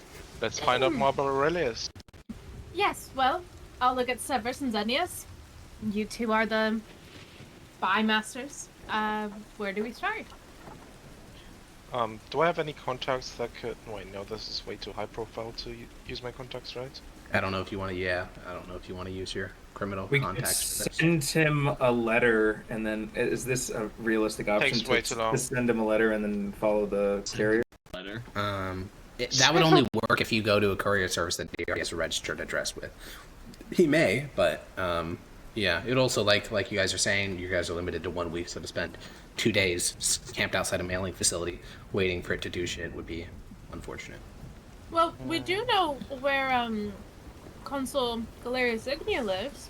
2 doors down, so I think that we should just, go invisible, go on his roof, put our ears to the wall. Nobody else has any better ideas. How common is it that Mithdosian high-ranking officials have anti-magic protections or alarm spells? For the level of cast in Galerius, houses? incredibly common. They would have a personal Okay. wizard that just enchants their estate every once in a while. Yep, that's what I assumed. So, not an option. Unless you can dispel them. Which would also raise some alarms, I assume. Not really. Possibly. Like, you can't have an alarm spell that's keyed to go off if another alarm spell gets dispelled. That's not like a... Yes, but you can have a contingency spell that's keys. You could have that, or you could have a glyph of warding that triggers if like a Glyph of warding. detect magic is Glyph of cast warding within is a or classic. sorry, dispel magic is cast within a certain area of it. That would be a lot more expensive though, because now we're talking not just 1 layer of defense, which already costs tens of thousands of gold. We're talking 2 layers of defense, which costs, double that. Right, Thousands of gold. Alright, let's start with the basics. Let's go to his estate. And I think we split up. Someone Yes. follows him around to see what he does throughout the day. Where he goes, what people he talks to. What's our official story? We're just working for him for this week? What? The official don't story really is have that an Lars official story. Ignia knows nothing about this, and you guys are just at his house. That's why he's outside the city. But he said to treat. He told us to treat somebody as if they were our superior. Who was that? Yeah, Tullius, obviously. Tullius. Oh. I didn't know that. But too. Tullius is, we should never name him. Correct. He also needs in a couple days he'll be available again. He's just, So yeah, we have someone shadow him, and then we have somebody, sit outside his house. So which one of you would be Observe it. capable of shadowing a consul of the Empire for a whole day? Unfortunately, likely me. not me, because I can only stay in wild shape for I think 3 hours now since my level up. I think it's 4. Oh, It's maybe. like half your level, right? 4. I think it is half Oh, our yeah. level. Well, I guess that is better then, because then 8 hours a day, because I have 2 wild shapes. Theoretically, it could be me. Though, I'm not really good at getting myself out of tricky situations, and I'm not the slyest talker, you guys, so... I Very. believe that I should probably do it. I am the stealthiest. By far. So, if you want to follow them from like the start of the morning to the end, it's already around noon today, so I would have to start tomorrow. Mm-hmm. Yep. Okay. So the plan is... Sorry. Well, we could also get, binoculars to look into his house. Aren't those like thousands of gold? I don't know. I think it's like Monoc- 800 gold for a spyglass. Yeah.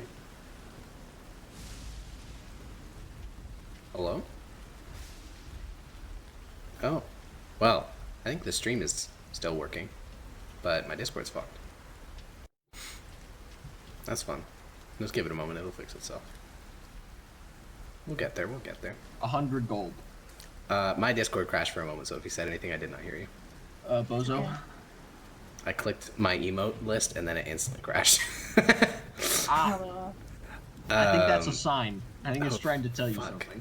Even the portraits are fucked up. Why would that be the case? I'll be right back, one sec. Oh no, they're still fucked. Why are they fucked? Okay, whatever. You know, it's a technical issue. I'll deal with it during our next break. So Right what now. ideas did we have? I mean, we can do a break right now. I just don't actually know how to fix it. So. I'm okay to break right now. I kind of have to pee. It's a good Okay, time. great. Yeah, We can do a you 5-minute can break go to while I try to options. figure out why this thing's fucked. We'll be back in 5 minutes. back. Yeah, see you in a bit.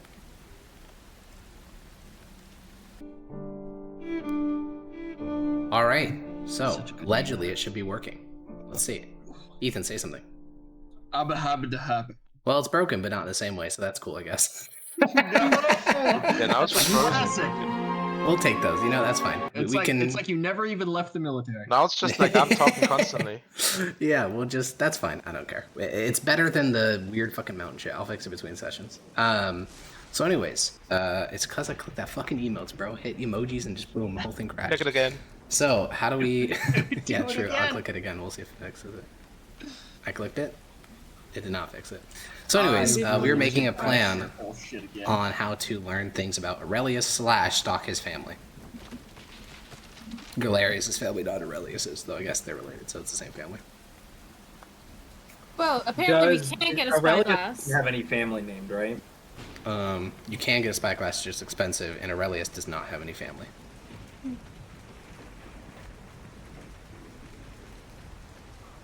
So, I think we discussed Severus following Galerius himself. Where would that leave the rest of the party?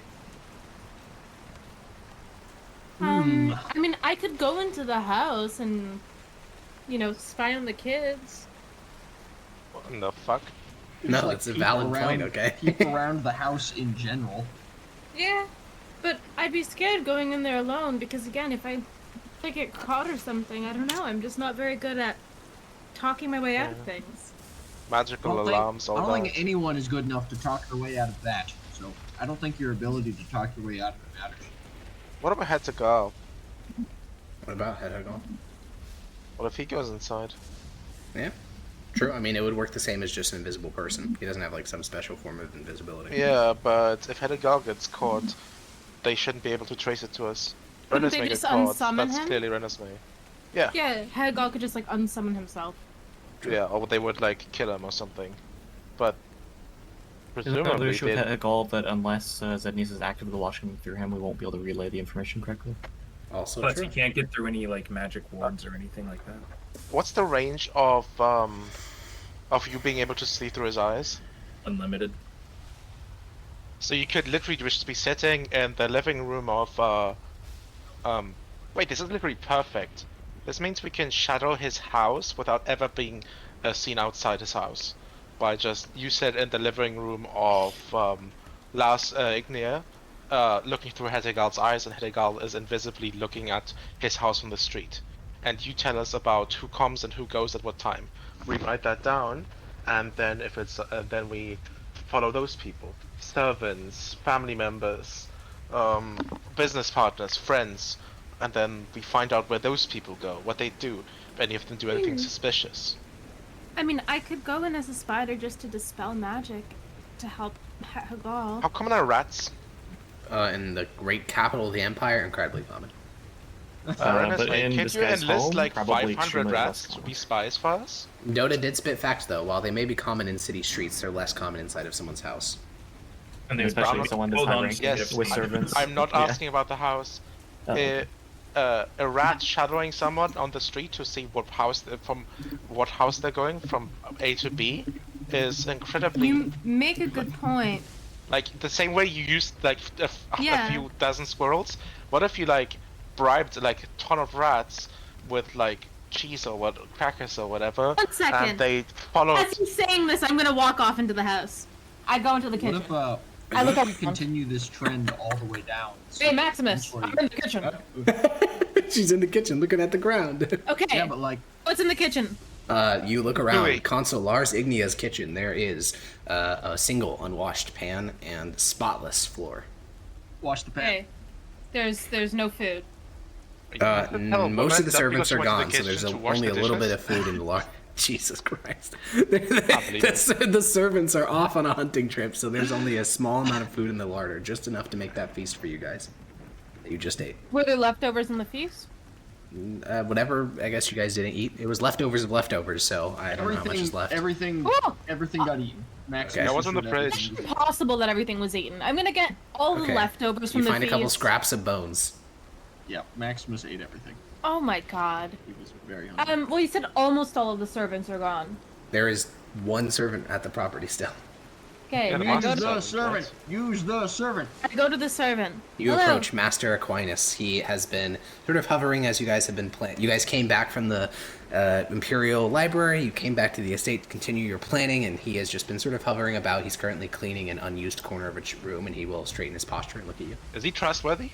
It must be, or he shouldn't be here. Hello, sir. He looks at you. Yes, Lady Judge. I have a request. Are you, the one that I would go to with this? Depends on the request. We need food supplies. Of course. Perfect. We're looking for today, a trip to be done, and as strange as it sounds, we need not only normal food supplies for us, but also a variety of cheeses. Oh, cheese is not normal food. Yes, but just specifically a variety of cheeses. All right. Is this for dinner? Well, the cheeses are actually for a before-dinner snack, so if they could be prepared immediately, that would be greatly appreciated. Of course. And he will go to begin to do that. And I'll go back out and be like, well, good news, good news. We have a variety of cheeses incoming. We will not eat any of them. They will all be for the rats, and we will have a spy network up and running soon, I hope. Rats are notoriously... They like to bargain, you know? They're tricky little things, so we'll see how they are in the city. Maybe they're different than the last that we met. Oh god, the last round we went was chef's kiss. Yes, yes. He was wonderful, but we'll see. And then I guess during this His family time, died. I'm gonna start casting Speak with Animals just like ahead of time and Yeah. try to find some rats. There are no Before I rats have inside the payment? estate of Consul Lars Ignia. Alright, what kind of animals are around here? You find some birds on the singular tree present on the property. Excuse me up there. One of them looks down at you. It looks at you. I'm looking for rats. The bird seems to recoil a little bit, almost like it's preparing to make a noise, and it says, "Fuck off!" Huh? It says, "Fuck off!" Fuck off? Yeah, Oh. Your mic like tries to filter it out. that's all right. Yeah. It's cawing very loudly and saying, "Fuck off." Oh, well, Jesus. I was going to throw you some bread, but I guess not, and I'll start to walk away. The bird seems Throw a very stone defensive instead. of its tree. Oh, well, amen. Maybe it's nesting. be. Do I see any other animals? No, it's a remarkably clean estate. So animals aren't clean, huh? By and large, no. Okay. Well, I'm just gonna start walking around this, like, Great. You head out of the estate, and instantly you can find all sorts of wildlife. There are rats, there are fleas, there are stray dogs and stray cats, there are birds, there are termites, there are cockroaches. I want to talk to the rats. All right. You head to, it's out back. So you guys are inside the Imperial Complex. Almost every building here has a very strict purpose. One of these buildings is a sort of high-class dining establishment for those fine amongst the various great departments. You head around the back where they dump, whatever is left over. Not as much as you think. They're a lot more efficient than most modern restaurants, but there's still some waste. And diving through that trash can is a small colony of 6 rats. Hello. one of them will look up as the rest of them skitter away. But this one rat, whether it's, you know, bravery or he just froze in place because of how frightened he was, he just looks upward and says, "Hello." Oh, gee, sorry. I didn't mean to scare you. Hi, Esme Druid. Not going to eat you or He's still harm frozen in you. his place, his whiskers shivering. Oh, sweetie, I'm so sorry. I'm not going to hurt you, I promise. I just wanted to ask, for help, I guess? Help with what? Well, I have a lot of cheese coming to my house soon, and I'm kind of looking for, well, to hire you and maybe some other rats to follow people and gain intel for me. If you're willing to do that, I'm able to pay very handsomely in fresh cheese. Hey? Fresh cheese. Yeah, like if you basically follow someone for a day, come back to me and tell me what they're doing. I'll give you a big chunk of fresh cheese. A day? Yeah, basically when the sun goes up and the sun goes down. That's so long. It is quite long, but if you follow them, let's say, for a day, how much cheese do you think you could eat? A lot. I could get you a lot of cheese. Do you like anything else? Wow. A lot of cheese. A lot of cheese. And all I gotta do is wait till the sun goes up and then back down again? Well, nearly. Basically, what I'd want you to do you see how I look? And you know how people like me walk around, right? Oh yeah, big old stomping boots. Yep. Basically, I would tell you, I'd show you a person, and you'd have to follow their boots. But you all look day. so similar. That is true. I'd have to find something to make them look special to you. Maybe a smell? You do all smell kinda different, I guess. Maybe I could spray them with something. But regardless, we'd find some way to make them special to you. You'd follow them all day, and then you'd listen to them. You'd listen to them, you'd see where they're going, you'd see what other weird big stomping things they're around, and then you'd come back to me, and if you were able to do that good, if you were able to follow them and tell me what they were doing, I'd give you a lot of cheese. Wow. He looks You'd up. have to do a pretty good job. He, cleans his little nose with his two front paws, says, Yeah, let's try it. Okay, well, first, I'm gonna need you to do a little practice run. Is that okay? Yeah. Okay, well, do you feel comfortable, either hopping in my hand to come with me, or you can either hop in my hand, it'll be fast, or you can follow me by foot. By foot? Yeah, like by your paws. You can run behind me if you want. Yeah. Do you want to come and kind of be in my hands, or do you want to come and No. run behind me with your paws? Yeah. Okay, and I'll walk slowly and make sure that he's following me all the way Yeah, back. rats are pretty fast. Yeah. He just walks with you. You get a couple weird looks when you're walking across the middle of the road, and the little rat just follows behind you, but, I mean, these other people have better things to be doing than to ask you what's going on with you and the rat, so... You approach the estate of Consul Lars Ignia. The other judges are around the table, talking about God knows what on how to ruin the life of this consul, and the little rat continues to walk behind you. Okay. Hey, guys! You all look down and see a rat looking up at you all with horror on its face. Oh, a rat! I'm gonna throw something at it. No, What? don't! No. You throw it, the spare bone, like the chicken bone, hits the ground next to the rat. It squeaks and runs away. Why would you, Ah, that's good. dumbass? What? I'm so confused, because I said I was gonna go do that.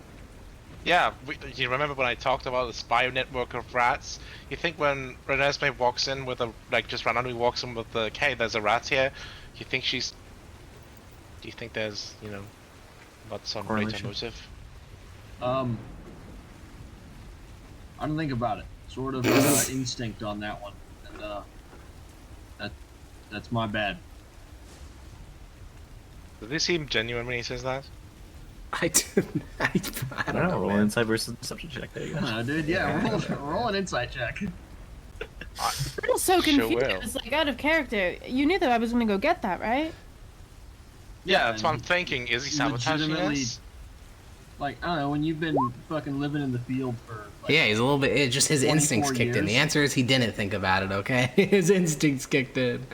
He Well, saw I'm a not rat and he said, sure. "Oh shit." I really guess. didn't, Oh, I didn't shit, think it was a gonna rat. follow you in here. That's fair. Yeah, I Like, mean, why? Severus, it We've doesn't never- seem like he's calculatedly Did- attempting did to you roll? sabotage you. Yeah, You rolled a what do 7. Reroll. I mean, you can roll a 7? deception. I don't know if you're gonna go below 7. No, because I'm not, I'm not deceiving them. Yeah. That's what That'd you be Trying weird. to find the rat. Yeah, you can go find the rat.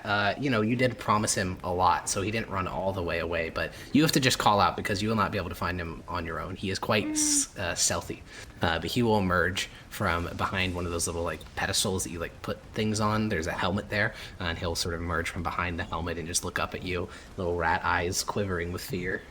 I'm so sorry for him. He's a really big, mean man. Yeah. Here, if...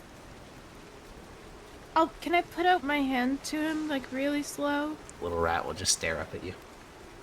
If you go in my hand, I promise that I'll use my whole big body to protect you. No. Okay. That's okay. Well, my little task for you is going to be to follow one of the people in there around for just, like, a couple minutes. Okay. So if... I'll be I'll- sneaky. Yeah, I'll poke my head in, and I'll look at Severus, and I'll be like, okay, wait, little rat guy, wait here. And then I'm gonna poke my head in, and in common be like, okay, guys, I'm giving the rat a little mini task. I'm gonna tell him to follow Severus. Severus, can you just walk around the house and stuff? Just wait until he sees you first, and then let's see if he's a good trail. Sure. We're Yeah. just using this to track locations, right? 'Cause Yeah, I want everyone to Because be they're not going to be walking around able the to house. listen to what people say, because rats don't speak common.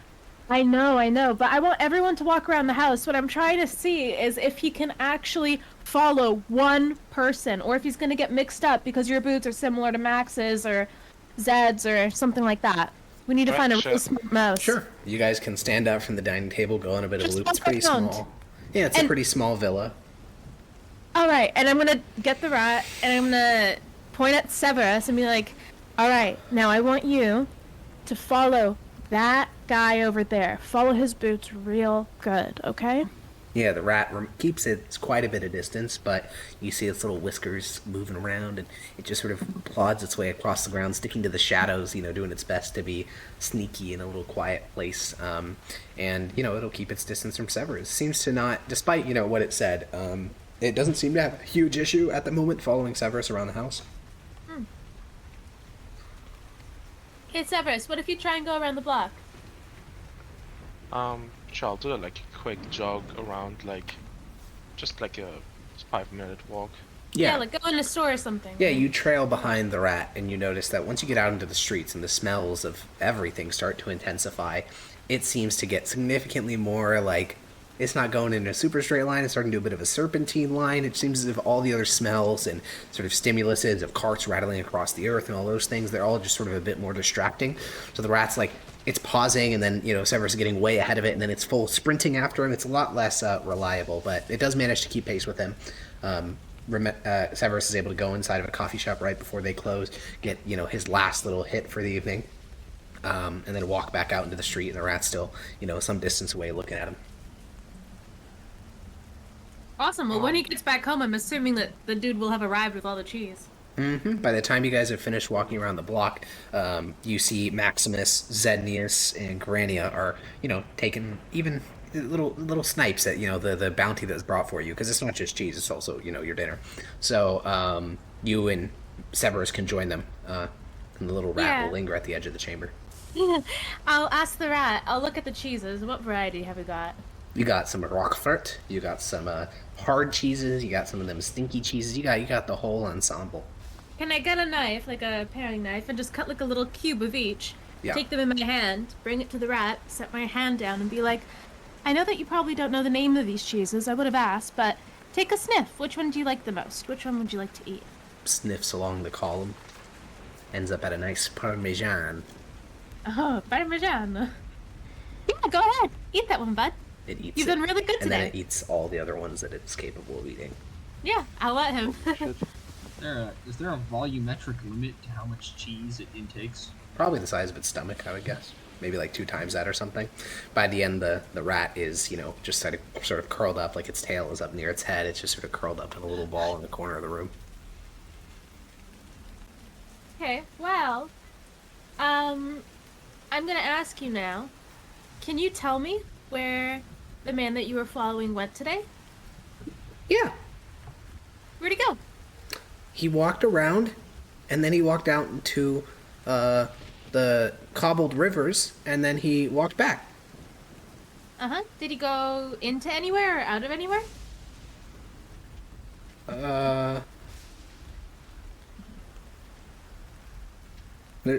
What?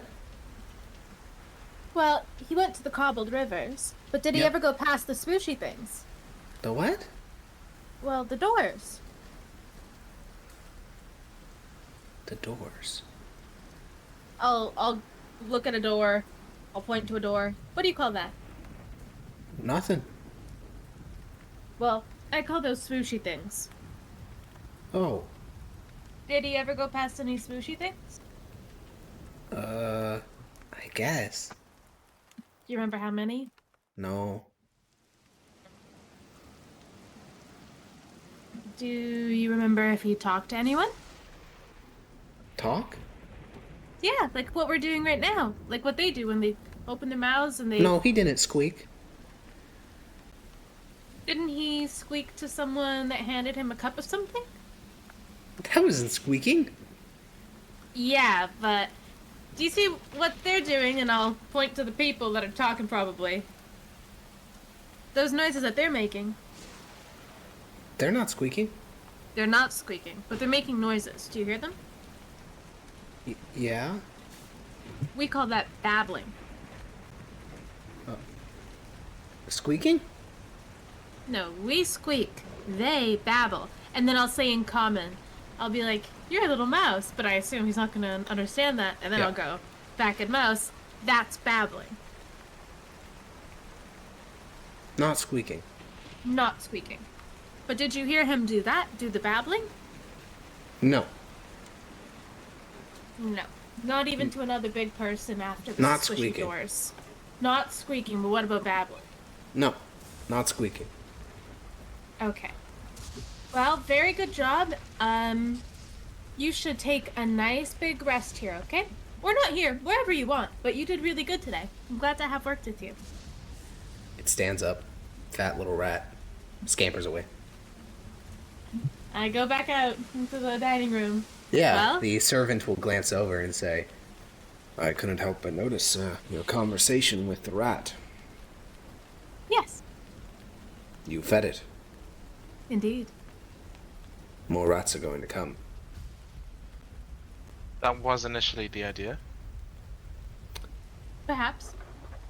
I'm sorry to make that a burden on your household. They were supposed to be an incredibly useful asset. Yes, and also, How did it well, go? simply we will give them more cheese to go somewhere else. I'm sure the rats Well, work except like they're that, gonna- surely.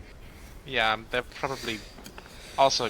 If we Likely give them tomorrow more we'll cheese, have a they'll whole just- colony in here, and I'm afraid that whatever you won't need for whatever you're using them for will be killed. Well, nonetheless, party. Unfortunately, well, fortunately, the good news is that the Mouse was able to trot after Severus, and did manage to keep pace with him even when he was walking around the city. The unfortunate news is that, as smart and intelligent as rats are, they don't really understand the world like we do. He didn't understand what talking was versus squeaking, what doors were even. He couldn't even tell me about when Severus got his coffee and spoke to the barista, so I'm just not sure that there'll be useful pieces of intel outside of simply tailing someone. Yeah, but even then, was he able to tell you where I went? He said that you went on the cobblestone rivers. Well, yeah, I went in the streets, but did he tell you any directions at all? No. So that's useless then, unfortunate. I mean, if there was a way to look through his eyes, But then at that point, I might as well turn into a rat. Yeah, this was all about being able to use lots of them. Mm-hmm. And I'm afraid too that We don't have time to train a bunch of rats. Mm-hmm. Yeah. And even if we had 100 rats, and we had smart rats that would tell us what they saw, if we told them that there was cheese as a prize, it's likely that a lot of them would just start saying things like, I saw him do this, I saw him go in here, I saw him leaving here, no, I saw him say this. Oh yeah, you're right. You told us about that the squirrel did the same thing. They were just talking stuff about the last tree leaf so that they could get a nut. Some of them, yeah. Yeah, just because they're rats don't mean they're truthful. Yeah, I think that they're good-hearted, you know, their motives are simple, but unfortunately I don't think this is... Well, we'd have to find a more intelligent animal, let's say. Well, aren't rats some of the most intelligent animals in the city? They're definitely up there. Crows are typically considered a bit Well, similar. yeah, crows are... But, like, to step a little bit outside the game, the main reason crows in real life are considered more intelligent is because their ability to manipulate tools, and that's not really relevant to the type of task that you'd be giving Actually, comprehending civilization, I don't think there's anything that But really... the mental capacity to understand tools may mean they're just better doing all those other things too. A little bit, yeah, but, you know, again, you're asking for a level of syntactic understanding that almost no animal is going to have. Like, you need to know, give directions using cardinal things that humans would recognize. Then you need to recognize what different objects that humans use are used for, and recognize, you know, the difference between speech, yelling, and, you know, just random noises that people make, like, you know, breathing or moaning or anything else. So it's like a level of abstraction that most animals aren't going to have access to. Obviously, there's some exceptions, but... Oh yeah, unless we have some type of tracking devices, this is not gonna be too useful. And if we did, then we could just place them on the people instead. This is... Huh? That's unfortunate. Well, there are birds outside of here, and, well, it told me to fuck off, that bird. However, I could turn into a bird that looks exactly like it. It lives 2 doors down from the estate. I can just fly around his house. I don't think that getting outside view at the house is too big a problem with What? You said flying around the house. Do you mean on the inside? No, I meant on the outside. Oh, okay. I think that we already decided that that's considerably too dangerous. Especially the bird, that would be incredibly obvious. Oh yeah. Maybe, I don't know if people are murdering birds that get stuck in their house. Can you turn into a flea? No, it's too small. I think there's a size limit for what you can turn into, if I recall correctly. Oh, right, no, right. there isn't. It's all coming back now. There is. There was a recommended, there's a recommended limit, but currently she can turn into any size creature. So I'm just going to put the limit at like protozoa, nothing smaller than that. So yeah, just turn into a tardigrade, recruit. Yeah, and move, 1 feet per every boom. 10 million hours. Done. I was just wondering if you could... fucking flea stat block. Yeah, a movement speed of like 0. If you could turn into a flea, you could like jump into like his collar or something. I'm just gonna put the limit on if a 5e stat block exists for it. Yeah, that's absolutely. Well, I mean, I could just turn into a tiny little spider. Yeah, that's. Even there is actually a stat block for small spiders, so that one's fine. Yeah, like I spider is the could pull up smallest. his coat. I think that something is like actually the smallest. No, there's a beetle. She can turn into a tiny flying beetle. That's the smallest thing she can turn into. Giant tardigrade. That's not a stat block. It's a gargantuan creature. It's actually too fast. If we want to waste a polymorph, we could have 2 rats with a red nest and 1 other person, but... Yeah, but that's like the highest level of spell. How long that I does can your cast. poly last? Probably the The exact same as same as any normal yours. poly, right? No, I don't have poly. Wild shape's I don't have better than polymorph. It polymorph. is an Yeah, hour. polymorph is an hour. Yeah. So... Sure, It's I can turn into a little flying beetle, kind of crawl in his coat, try and listen. Okay, well that actually may get you killed. I thought we were still talking about the house thing. Why would that get killed? Well, if a beetle lands on my jacket, I actually am swatting that beetle to try to murder it, whereas if a bird gets stuck in my house, I'm not going to kill the bird. You know what I mean? Interesting. I guess so, yeah. Does he have pets? How would you know? True. I You was haven't gonna say even we looked. could like abduct his cat and make her turn into his cat. Good good job. Impersonate the cat. Yeah, Wait, yes. Impersonate the cat. Yes, Galerius, pet me, you filthy traitor. Yeah. That's What he funny. doesn't know is that I have a holy symbol of Aurelian Sol on my back, and he just defiled it. Yeah, he just desecrated the original founding document of the church. Fucking got Oh him. my god. That was the cat. Yeah, you can also turn into a bat, which are not that common in cities, but they do still exist. But just Oh yeah, you can fly now. Yeah, she can fly now. She's Well- flying. Can we just come up with a plan and go with it? True. So, we have burned through the entire first day of this investigation. We have 6 days remaining. What are we doing? What's the plan? What are we sticking to? Severus is following Galerius. I think we got on that one. Yeah. So, what's everyone else doing? Fuck. Uh-oh. Well, I need you guys to figure out if he has an animal, and if he does, we need to abduct it. Otherwise, I'm going to turn into a bird and quote-unquote get stuck in his house.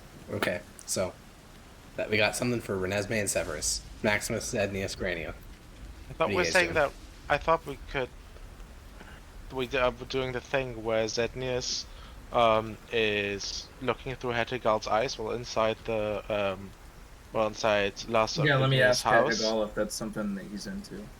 Could Hetagal or could... Just like we protocol on who leaves and who. Like Yeah, I mean, who he could goes. literally just sit across the street and do that, so yeah, Hekagal does it. Yeah. Okay. Easy. So then we have Maximus and Grania. How can their skills best be utilized?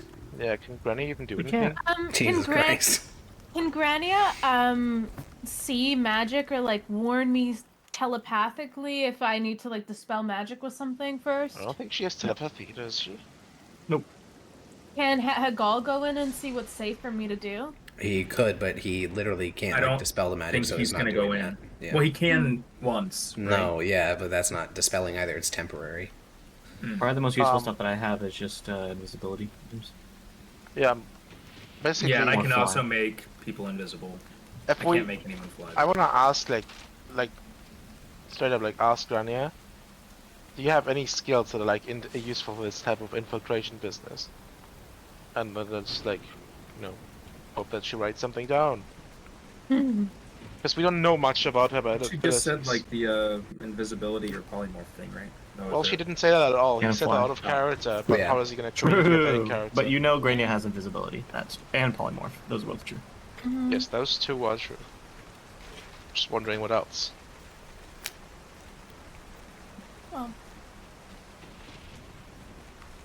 You could disguise self as a butler or something, Severus, right? Well, yeah, we Okay. can dive into all those things in the future. For now, it sounds like we got a solid day 2 plan. Severus follows Galerius. Renesmee gets stuck in his house to get a look around the interior, and Hekagal just sits outside the mansion and watches it for the entire day. Yeah, good job. Sound good? Okay. You good, Yeah. Chad? I guess, All right. Maximus, if you hear any kind of commotion inside, perhaps you and Grania, like, in case I need help, can form some kind of distraction so that I can get out of there in peace. I don't We're know. in the You're just Imperial- gonna- We're in the Imperial Quarter, right? Yeah, the Imperial Complex, yeah.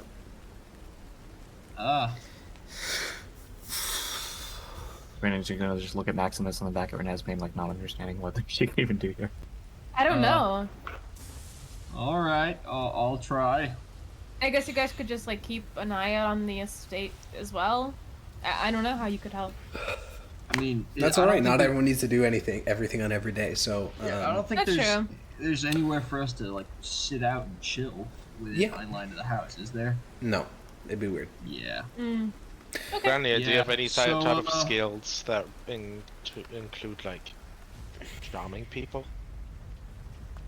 No, I steered away from those. All right then. At 4 a.m. the following, so you guys Well- get some sleep in Lars's estate, since this is sort of your base of operations. Plus, you don't have an Indigo to anymore because the Department of Pay stopped paying for that yesterday. So, Severus, you wake up first. You wake up at 3 in the morning, and you make your way over to Galerius' estate. You pull your cloak around you, you go invisible, and now there are active guards patrolling basically every section of the Imperial Complex, and since you're looking a little bit sussy, I'm gonna need a stealth check. Yeah. Trip and fall. And I'm going to warn you that, they have a lot higher passive perception than you're going to find in, like, a standard place, because they are Imperial Guards. He gets I'll advantage, warn right? you- because He the does, cloak? yeah, because he has the cloak. Yeah, I'll warn you Early that in I the have 51s. plus 11 to stealth, so I, I don't know, care. all it takes is a wacky little roll. That's an 8. That's not great. And for him to flash his judge's badge. I don't. It's just that he's looking suspicious. It's not that. Oh, Yeah. fair enough. Okay, yeah, you remain across the street from Galerius' estate until the morning. The sun rises. And we'll start person by person. We'll start with Severus. So, Severus, you follow. Galerius, the sun rises. He sort of minds his own. Like, you don't see him through the early morning. Then, about 30 minutes after the sun is up, a carriage pulls outside of his house, and he gets inside. You have to actually, like, run to keep up with the carriage. So, make me another stealth check. To run stealthily as you're like moving from cover, sometimes on rooftops. Again, this is all within the Imperial complex, so it's gonna be a much higher level of scrutiny.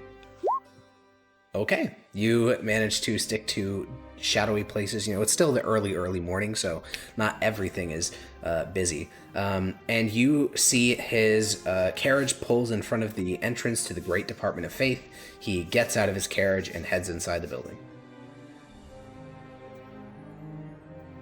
What do you do? Well, I'm an Imperial judge. I think I can. It's not like wait for me to go inside, right? Correct. As long as I don't follow him like straight to his office or anything like that. Yeah, you can head inside the Great Department of Faith after him. You flash your judge's badge. He heads through one of the massive sort of like artery corridors of this massive building, and then he heads towards a stairwell you have never gone to because it leads to the Autarch's wing of the Great Department of Faith, which is only where the Deputy Autarch and the Autarch himself, who is the head of the Great Department of Faith and the second in command, there is no real valid reason for you to go there. And he's not the Deputy Autarch, so He is. I assume he's a meet. Oh, he is. Yeah. Right. Yeah, I guess I'll just keep an eye on that corridor to see when he goes. Okay. You putter around one of the corridors. It feels weird, you know, every time someone walks past you, like that you've seen more than once, you feel like they're looking at you. One time a guard even, you know, walks up because he sees you sort of loitering, but you're just like, Judge of the Empire, waiting here. And he questions nothing else. Lunch passes, and you don't leave your post. You just sort of wait. Servants are constantly going up and down this corridor, like adjuncts and stuff like that, but no official-looking people. I'll try to, you know, pretend to be busy. Oh yeah. At about 2 o'clock, the Autarch himself, the consul in charge of the entire Great Department of Faith, heads downstairs. He moves with this almost ball of like Imperial guards around him, and they head past you, and you wait. A bit more time passes. Some people start leaving, you know, for the day, and at around 6 o'clock, Galerius, alongside 2 Imperial bodyguards, specifically Imperial Guard bodyguards, head down the stairs. They walk past you, out towards the main entrance of the Great Department of Faith, over to the carriage, and he climbs in. The sort of Imperial Guards leave him at the entrance. And roll me a... Do you want to try to keep pace with his carriage?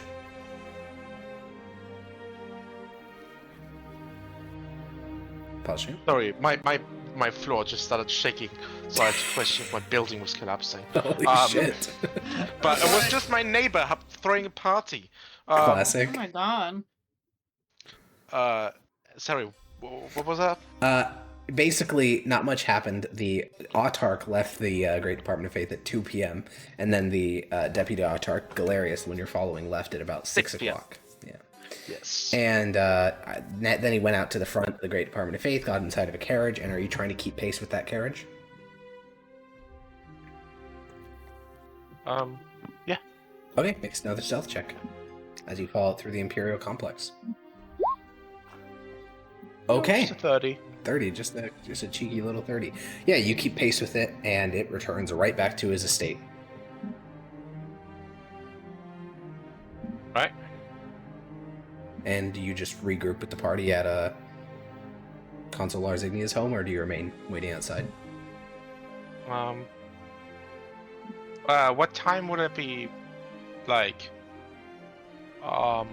appropriate for people to not go to the Department of Faith anymore? After, like, 10 o'clock. Alright, so I'm gonna go back.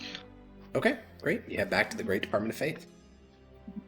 And No, possessing the knowledge that both him and his boss left the wing that only him and his boss are in, I'm gonna go to that wing. Yeah, you without begin to being climb the seen. staircase up into the wing. Well, unfortunately, there is just a single corridor, so avoiding sight is going to be almost impossible. So you can head up the stairwell, and at the top of the staircase are 2 Imperial guards. Oh. Okay. And I'm gonna assume they're not even gonna let me pass. I mean, not are you even gonna? try Are you just halfway up the stairs gonna see them and then turn around? No, I'm just gonna like head up. Okay, yeah, you head near the top of the staircase, and one of the Imperial guards sort of walks over and says, "What's your business up here?" Oh, sorry, I was under the impression. Could I speak with? Sorry, I wanted to speak with. What was the name of the title of his job? The deputy was. Deputy Autarch. Sorry, I was wondering if the deputy Autarch is in. I had a inquiry about him. No, he's not. Oh, okay. I'm sorry. Gives you a suspicious glance, but returns to his position. Oh, it was just about the what was the title of the guy that I asked about requiring magic items? He had like this really long title. Oh, the yeah, acquisition of magical research and something acquisition. Yeah, I know who you're talking about. Yes, yeah. So it's just about the head of acquisition and research for magical items. I was just wondering about, Set up a meeting for official channels. He's not in at the moment. Oh, okay. That's so funny. Yeah, I'm sorry. I was just wondering. Yeah, my bad. You return back down the stairs the way you came. 2 Imperial guards makes sense at all times, I presume. I assume they were like at the edge of the corridor. Correct. And there was no. Is there any alternative entrances? From the perspective of you, what you had, it was just a stairwell leading upward, the 2 guards, and then a door between them. So you don't know. Is there any other way, any other staircases that lead to the same corridor? Yeah, I don't think you know. You have no reason to know what the interior of the Great Department of Faith building looks like. Well, then it's time to familiarize myself. All right, you can spend the next couple hours until it's like taboo to be here, just walking around, and you will find that there's a service corridor for delivering food that also leads to the Autarch's wing, because there's a meeting room in between the 2 offices. And when they're playing host to dignitaries, they need, like, servants delivering food and stuff. But that is also guarded by an Imperial Guard. Just one. Just one. Uh-oh. Okay. None of the guards' eyes are glowing, are they? What? So, he was memeing. What's next? Nah, wasn't, because that happens in the fucking city-state. Well, yeah, in the city-state of Invincible, but that's a bit I didn't know if it was. No, and that's only the Black Lotus rather than the Imperial Guard, which is like 1,000 men. Oh, okay. Yeah, I was just wondering if... So where are you headed next? Well, assuming that I can't really achieve anything more here, I would want to get into his office without being seen. It is only one Imperial Windows. Guard. Yeah, I'm not gonna kill or subdue anything Imperial Guards. That seems incredibly. That seems like something I should do as a lab result, and I should talk to my team about before I do anything that crazy. Yeah, that's pretty reasonable. Yeah, you can do an exterior search. This one's a lot easier. There's a central sort of courtyard within the Great Department of Faith complex where there's sparring fields and a small little chapel. And when you're out there looking upward, you can see that both offices have a great number of windows, and then there's a balcony in between the 2 offices connected to that meeting room. So any of those would be accessible via, exterior climbing. Though obviously, there are guards that patrol the Department of Faith every hour of the day, and if one of them looks up and sees you, you're fucked, because there's no stealth check in the world that saves you from that. How high up is the balcony? About 40 feet. Okay. And do I see from the outside? Do I see any guards patrolling inside the offices? It's Or hard on to the- say because the it is balconies? nighttime, so you would think if there was someone in there, they'd have a torch on them.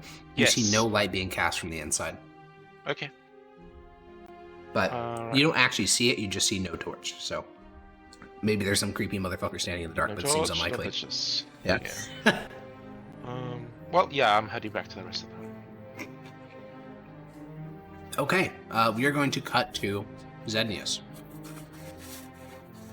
Alrighty. You get yourself a nice and comfortable chair, maybe even a leather chair, inside of Consul Lars India's estate. And then Hettugal goes out to the street and watches. How would you like me to deliver this information to you? Do I have a? Is there a bed? I'd rather lay down. There is a bed. Yes, you can lay down for this 8-hour shift. 12-hour shift. It's much longer than 8 hours. It's basically an entire day. So, yeah. Do you want me to give it to you person by person when they come and when they go, or do you want me to give it to you? This person left at this time. This person left. This person left, and then like as chronologically or much by info as person? possible, but I need to have my notes open. Okay, I'm gonna go person by person rather than chronologically. Okay. So you ready? Yeah. Galerius leaves the house at 7:30 in the morning. He returns to the house at 6 p.m. Well, 6:30. That is all. That's literally all he did that day. He just left and then came back at 6:30. Correct. And he never left after returning home. His schedule is by far the simplest of anyone else there. Okay. Next we have Aurelius. Aurelius leaves the house at Wait, 6. that's his brother, right? Correct. He's at the house? He is at the house. Someone match. I mean, you would guess it to be. He's in the royal. He's in a very fancy He's Ignean garb. 39. He's in his 30s. He doesn't have. He's clearly not one of the servants because of how fancily he's dressed. He's probably the brother. He leaves the house at 10:30 a.m. He returns at 1:30. He leaves again at 5:30, and then he doesn't come back until around midnight. Interesting. And what's today? Is today a weekday? Like, this is something that... Today it's is not just like a weekend? work day. Yeah. Okay, so he might do this again. It's not like... Yeah. Maybe. Floridia, the wife, she basically comes and goes throughout the entire day, almost constantly. At about 7:30, she leaves, then she comes back an hour later. Then she leaves again for about 4 hours this time, and then she comes back. She's constantly on the move doing shit. Her schedule seems highly variable. She spends, like, at most an hour at the house. You don't see any man matching Antonius's description. You don't see any 19-year-old. Well, if he was in school, he would, like, just be there, right? Like, always? He would live typically, there? yeah. Okay. Patelia, you do see a 15-year-old girl. She leaves the house at 8:30 in the morning and then returns at 6:30. Oh, she's gone almost as long as Dad is. Did she come back with him? No, not with him. She comes in a carriage guarded by a mercenary. Okay. Then lastly is Titius, and you see him playing around the house, basically, like, because this house is nicer than Lars. It has an actual lawn, and he's just playing around the house. He never leaves. He never, like, comes back because he never left. He just plays and gets tutors that come in to greet him and things like that. How many tutors does he have? 4. As for servants, it's really hard because depending on what there's a lot. Like, there's 40 different servants that work at this estate.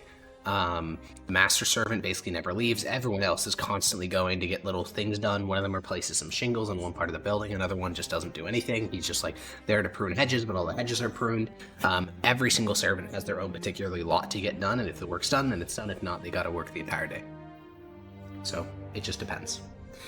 Once after, you do notice though, after about 10 o'clock, it's sort of a skeleton shift where you only have about 6 servants on duty.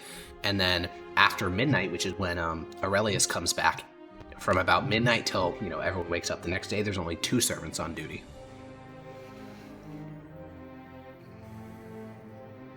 Wait, 2 servants the whole day?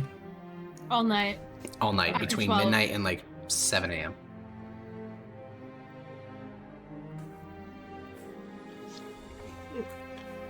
Okay. All right.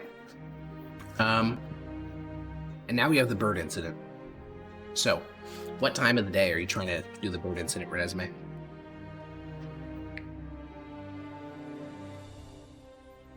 Thinking. Yeah.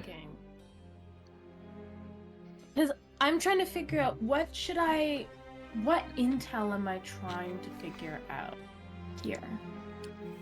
I think you were trying to see if he had any pets. If he has any pets, and maybe also like just around his house.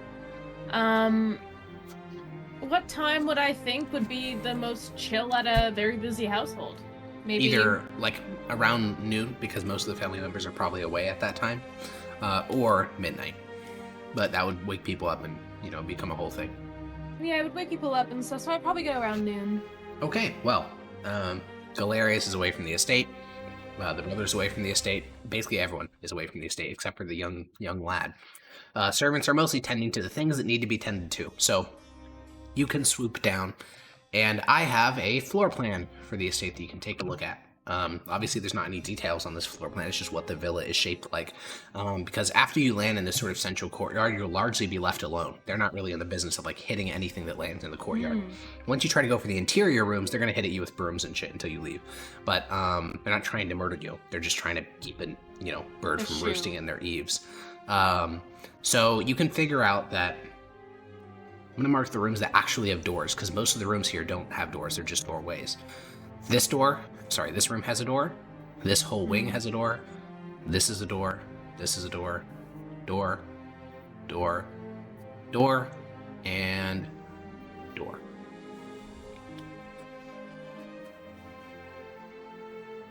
Everything else is just open hallways. Got it. Sorry, I'm drawing that on my copy of this. Door, and door. Okay. And this main thing in the middle here is a courtyard? Yeah, with a single tree. Oh, okay. Well, I'll go on the tree. That's nice and birdy, I think. Yeah, after you're sort of run about the estate, they'll shoo you off and you eventually are forced to return to that tree. But once you're there, they leave you alone. They don't seem to care if, you shit and do all the normal bird things inside the courtyard. Yeah. Are there any windows, open around here? Yeah. Yeah, what windows are open? There's no windows to the areas with locked doors, though. So everywhere With closed doors, with doors. Yeah. Got it. Okay. Can I just draw where I'll fly? Can I just draw where I'll fly? Yeah, sure. Okay. This is the tree in the middle, yeah? I haven't seen you do anything, so I'm gonna say sure. Yeah, that's the tree in the middle. Okay, I'm gonna fly over here. Great, yeah, you fly down. I know this thing looks like it's a sort of end of the corridor. It technically is, but you can fly underneath it because it's just it sort of narrows the hallway. This seems to be all everything from here on seems to be utilitarian. It's not very clean. It's not kept to the same sort of fancy standards as the rest of the villa. Here you see cleaning supplies and sort of up against this wall. This wall has a bunch of home improvement stuff up against it, and servants are constantly going in and out of those two closed doors, or not closed, just doors in general. Got it. So that's a utility thing. Likely the servants' wing of the house. They sleep there, they work there, all that stuff. Servant's wing. Okay. Okay. So this is the servant's wing. I will then go out. Excuse me. Sneezing bird.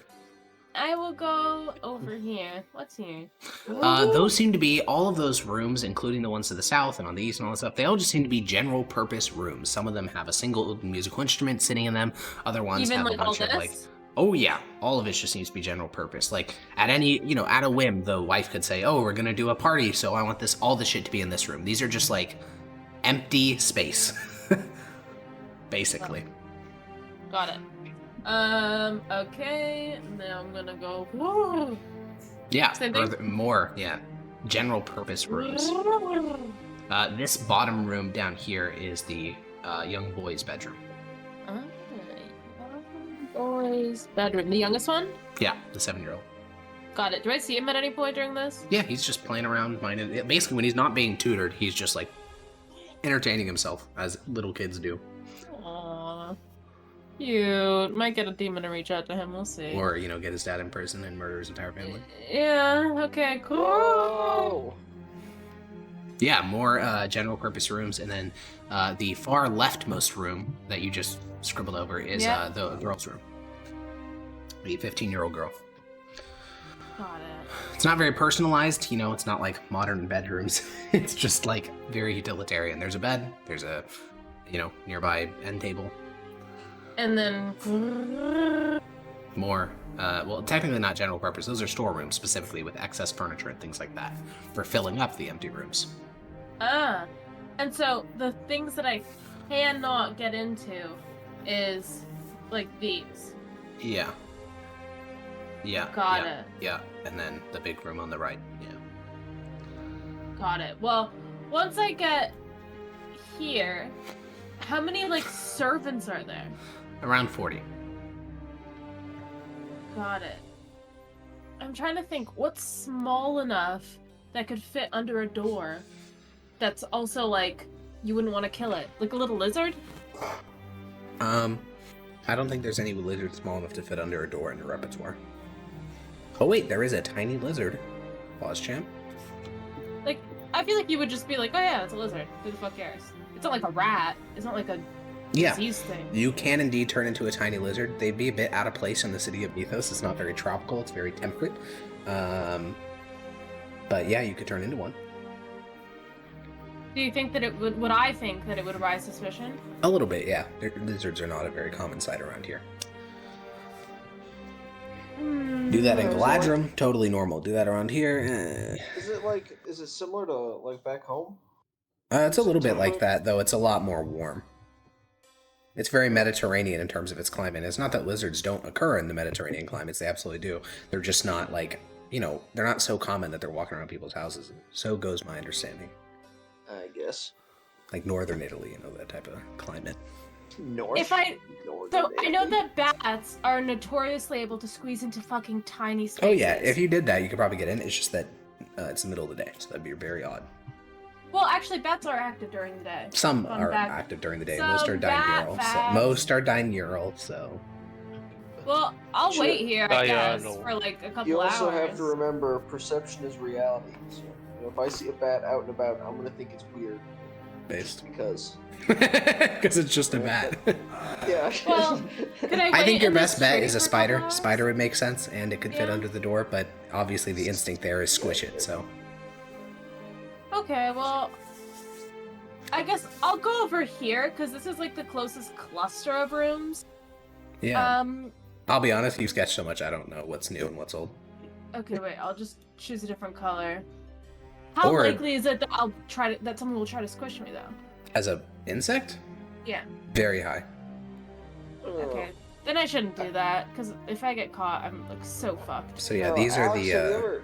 You ever tried to squish an insect that was very insistent on not being squished? Literally all the time. Yes. Like a fly when it doesn't want to be squished. Okay, a fly is a different story to a spider. I have like almost. Turn into a fly? I have like a 100% kill rate on spiders. Flies are different. Okay, wait. I want to turn into a fly because I can fly now. There is unfortunately not a 5e stat block for that. That is not true. There is not a base 5e stat. Maybe there's some weird homebrew shit, but there's not a base. Stat block. 5e. A black fly, 5e creature. No shot, that's a base creature. I looked it up instantly, it's homebrew. No. There is no such thing as a... Now, no, you can turn into a little flying beetle if you want. No, it only makes sense. Think about it. I get why it makes sense. It's just the only metric I can think of limiting your wild shapes is what there's beast stat blocks for. Because if not, then you can literally turn into like a tardigrade or a fucking protozoa or some wacky tiny shit. Think about this. Typically, it's the rules with druids are just what animals have I seen. And they're so small you can't see them. Ooh, exactly. Ooh. And you live in a homebrew world. That is like, nice. if you see a like otter thing, there's no 5e stat block for it. No. It Well, exists there in your is, world. but I like this argument. I Yeah, need that some is a good filter to argument, judge yeah. by what you can turn into, and I refuse to accept you can turn into an amoeba. But your argument is very good because it's only things you can see. You've won, Peach. Or I will concede. perceive. You can turn I into a think fly. I think perceive is a good word. Yeah, for the that. smallest thing you Yeah. can turn into is something that you can perceive. So the fly is Thank pushing you. it. Fly's pushing Thank it. But you can turn into a fly. Time and date. Okay. The players. My will argue motherfucker's with blind. How themselves. can he not see a fly? It depends. There's some really small flies out there, man. So yeah, and you go underneath the door, and sorry, you do not go underneath the door. Let me go read this spell real quick. Uh-oh. You get fried instantly. I don't think so, actually. I gotta read it to be very certain.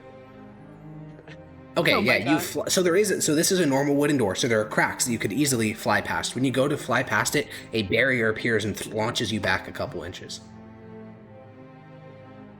Launches me back Yep. some inches. It doesn't do Okay. damage, but it does launch you back. Okay, well, I take that You're as wrong. a fuck off signal. I go, "Psst."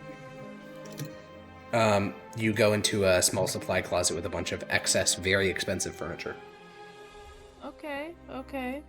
1 second, I just need to write that in. Supply closet.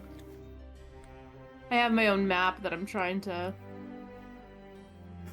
fuck around with here. Okay. I'm gonna... You see a bedroom. This one's much nicer than either of the kids' bedrooms. There's a bed, there's a writing desk. It almost seems... It's clearly for one person because it's a twin-sized bed, but it's very nice. Does it look like a doll?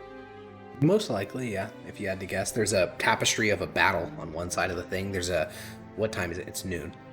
So there would be a satchel next to the bed, and you notice embossed onto the leather of the satchel is a pretty unique logo you haven't seen before. What is it of? I could try to describe this, but it's kind of weird looking, so I'm just going to show you it. Oh, what the fuck is that? Yeah, I don't really know how to Heresy. describe that shape, but it looks like that. Like a portal-y thing. Who Yeah, knows? you could say that. You could say it looks looks some like a, heretical deity shit, huh? It's like the Could be. bottom of a blender. Yeah. Honestly, the way I was Actually, originally going to describe it is you take like a star and then you put that in a blender and it's just a blended star. But I don't know. It's weird looking. And that's what's embossed onto the leather of the bag. Got it. Okay. Yeah, it's called Jagged Star. I see. Okay, well. You hit a barrier when you try to enter through this door. Okay, barrier. That's cringe. No, you? Okay. You find yourself in a small private chapel to Aurelian Soul. There is a golden statue of the Almighty. There is statues of the various saints. It is kept in pristine condition. Very nice. A man of worship. Very nice. I mean, he is the second in command Okay. of the Department of Faith. Okay. You find yourself in bathing room / servants' quarters. The central area is clearly for bathing. There's a series of tubs and brushes and all the things that you need to bathe. And then the chambers adjacent to it include all the stuff servants needs. Tons of supplies. Sleeping area is one of them. This is like bathroom, bathing room / servants' quarters. Got it. Only servants' quarters. More beds, more supplies, more things for keeping a villa in tip-top shape. Spare shingles, everything you could ever want. Got it. All right. Well, I think I've explored every room. Yeah. Just correct me if I'm wrong. All the closed doors I figured out. I have nothing to add. If I speak, big trouble. No, I'm being. I got sorry. nothing. You see the map, you got the doors. I think you're fine. Well, isn't this map just like one layer? Isn't there like a second floor? no, or anything actually, like it's a that? single-story villa. Well, I Any bzzed in basements? here, and I bzzed in here. Yeah, there is a basement that is accessible through here, this thing here, and this thing here. And down there is it's a pretty small wine cellar that's connected between those two quarters. Got it. So if I go down here, there's wine cellars. Yeah, wine cellar. Technically, it's called a wine cellar, but there's roots down here. There's a larder. There's beer. There's wine. You know, it's just a Do general you have a storage map area. for it? No. Okay. Okay. I just want to circle in purple the places that I visited, Okay. just so All right. that or the places that I've tried to visit at least. Okay. The ones that have closed off doors. Would you like a separate color for the ones that you failed to visit? Yeah, you can color them in. This is Art Hour with Peach. Very relaxing. It's like And those watching are a the Bob two. Ross video. Okay. Happy little trees. Yeah. Okay, my love, don't burp, it's gross. It's just a cat burping. No, it's not. It's completely normal. Wait, she Okay, so wasn't- like everything, yeah? she What's wasn't this talking little to fucking me? circle here, huh? That's a small little bird coop for messenger pigeons. Ah, Meet the messenger pigeon. messenger pigeons. Very funny, Harkon, very funny. I go to the messenger pigeons. Well, you're not a pigeon right now. You're I'm a a- fly, so I don't know if Oh, you want yeah. to do that. No, never mind. That's a really bad idea. I will not go to the messenger pigeons. Okay, so yeah, the two teal areas are the ones that you were unable to visit due to barriers.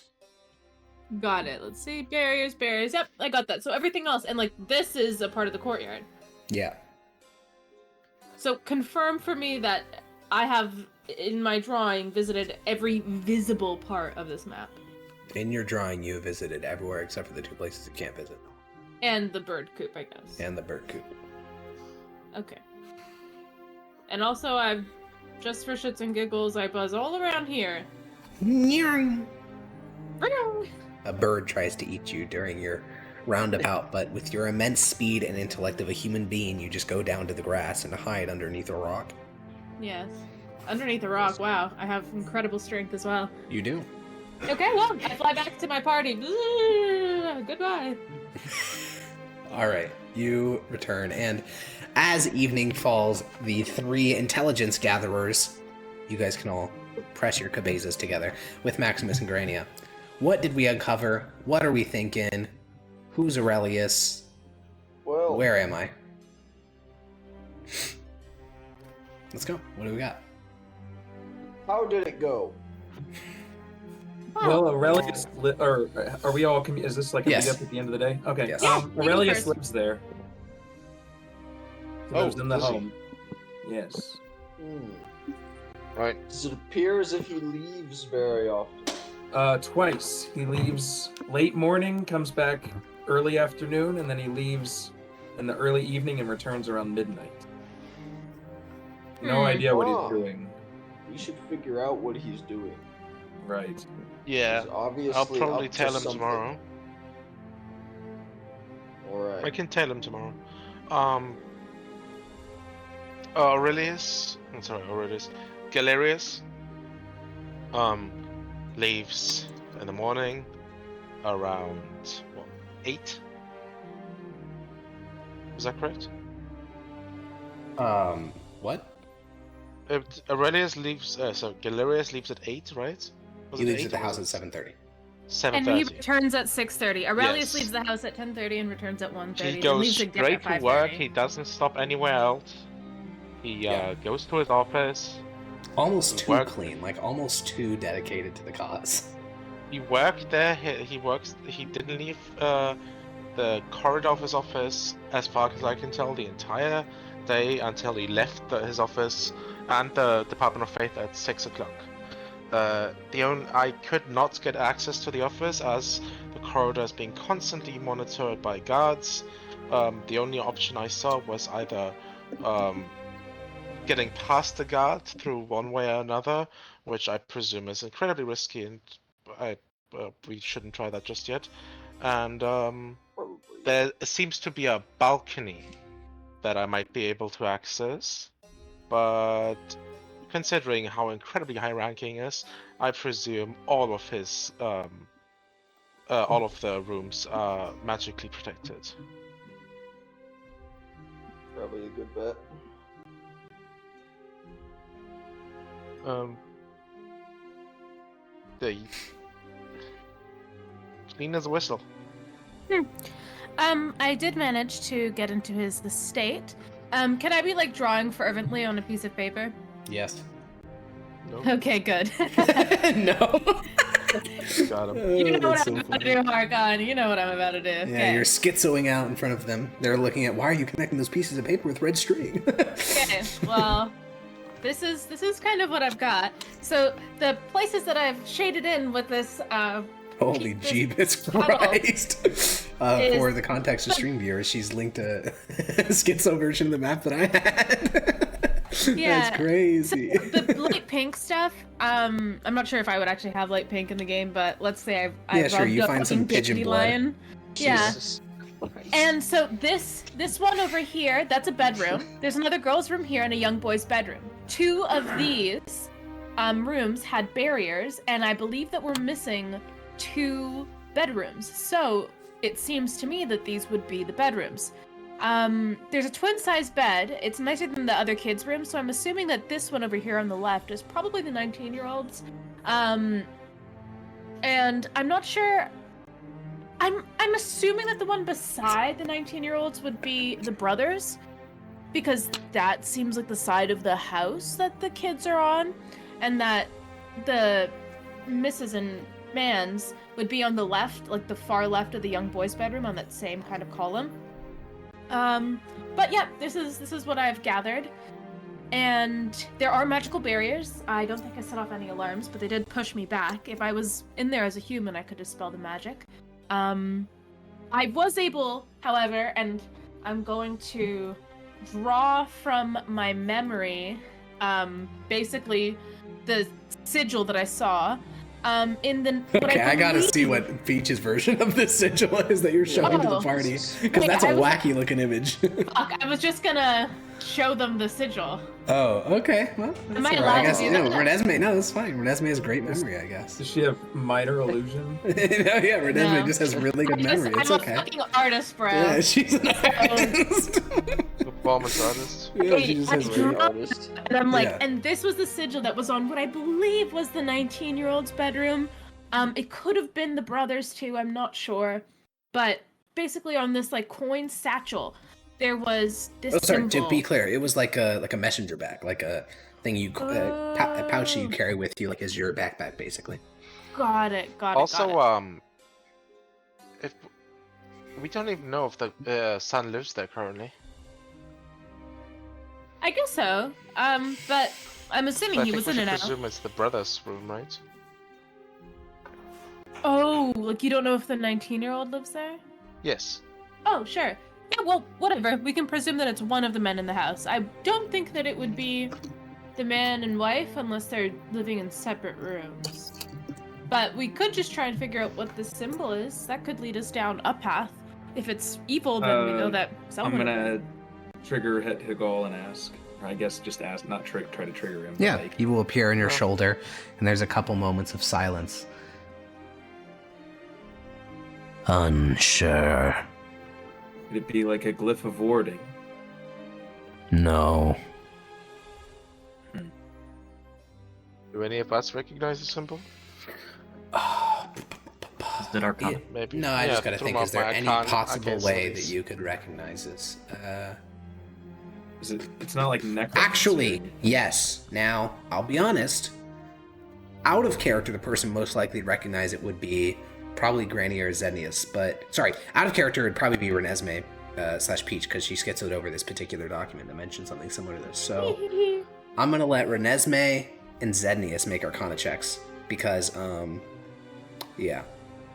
Yeah, Okay. I'm gonna let those two make Arcana checks to see if they recognize it. But aren't they the like least Arcana trick? It's only because of this particular document that they both read. I've got some Arcana. Yeah, so both of you guys read the Schizo Star Theory by the Necromancer. And within Star Theory calculations, because it has its own sort of subset of math, this is a symbol that is sometimes used in that to indicate a pre-selected date, kind of. It's like, how do I phrase this? So if I were doing this for regular calendar rather than a star calendar, I would say this symbol, January 16th, 2023. And that would be like, that's the date, and the symbol just denotes that at this date, that a thing's going to happen. So you would use this in like star theory when you're doing calculations on what the stars will look like in a couple of years or even longer.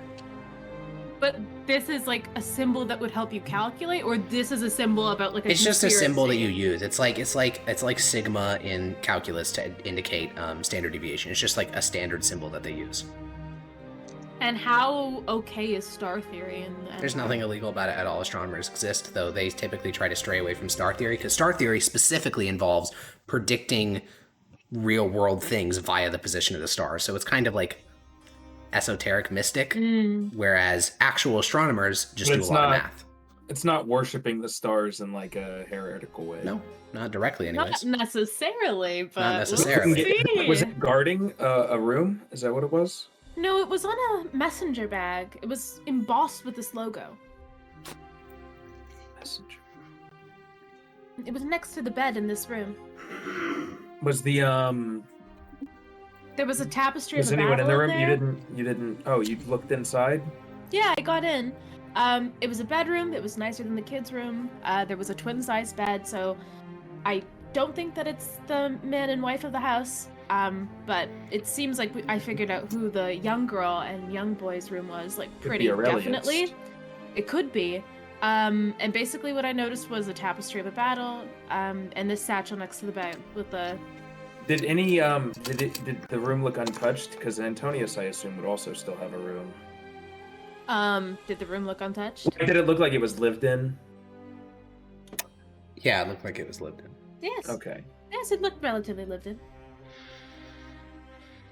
Then my hunch is Aurelius. Perhaps.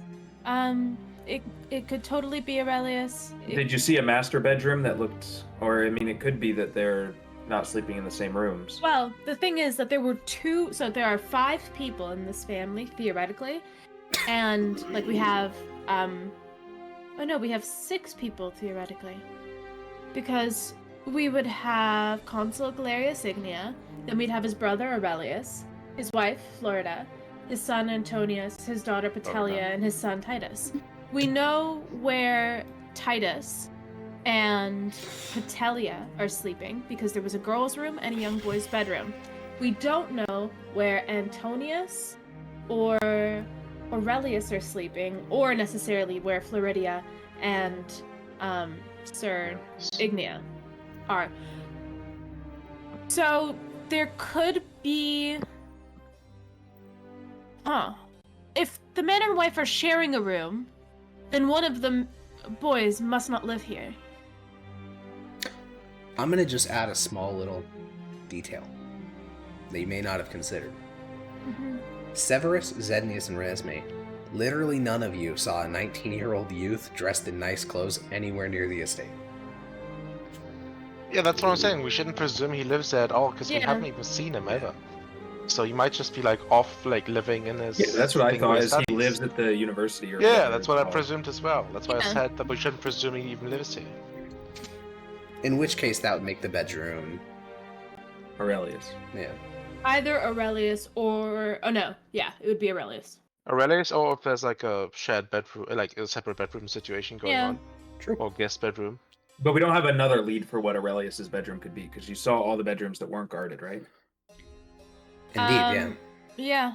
We have How the many young boy servants and were young there? girls. 40. Like 40, yeah, there were quite a few.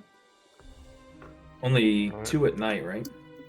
No, I sorry. wasn't It's there at it's that time. particular. Yeah, this was you that figured this out. It was specifically from midnight to 7 a.m. There was 2. From I think it was 10 p.m. to 12. There was 6, and then for the rest of the day, it just varies. 10 to what? 10 to midnight. I posted Oh. it in the D&D chat. If you want to go check there. I have the full time thing. Yeah, her schizo notes are actually quite good. Wait, I don't see them, huh? It's in the general. It's chat. in the regular general chat. Oh, Yeah, oh, you except meant the 39, not you meant the 29. layout. I thought Yeah, you and meant the Discord. schedule. Yeah.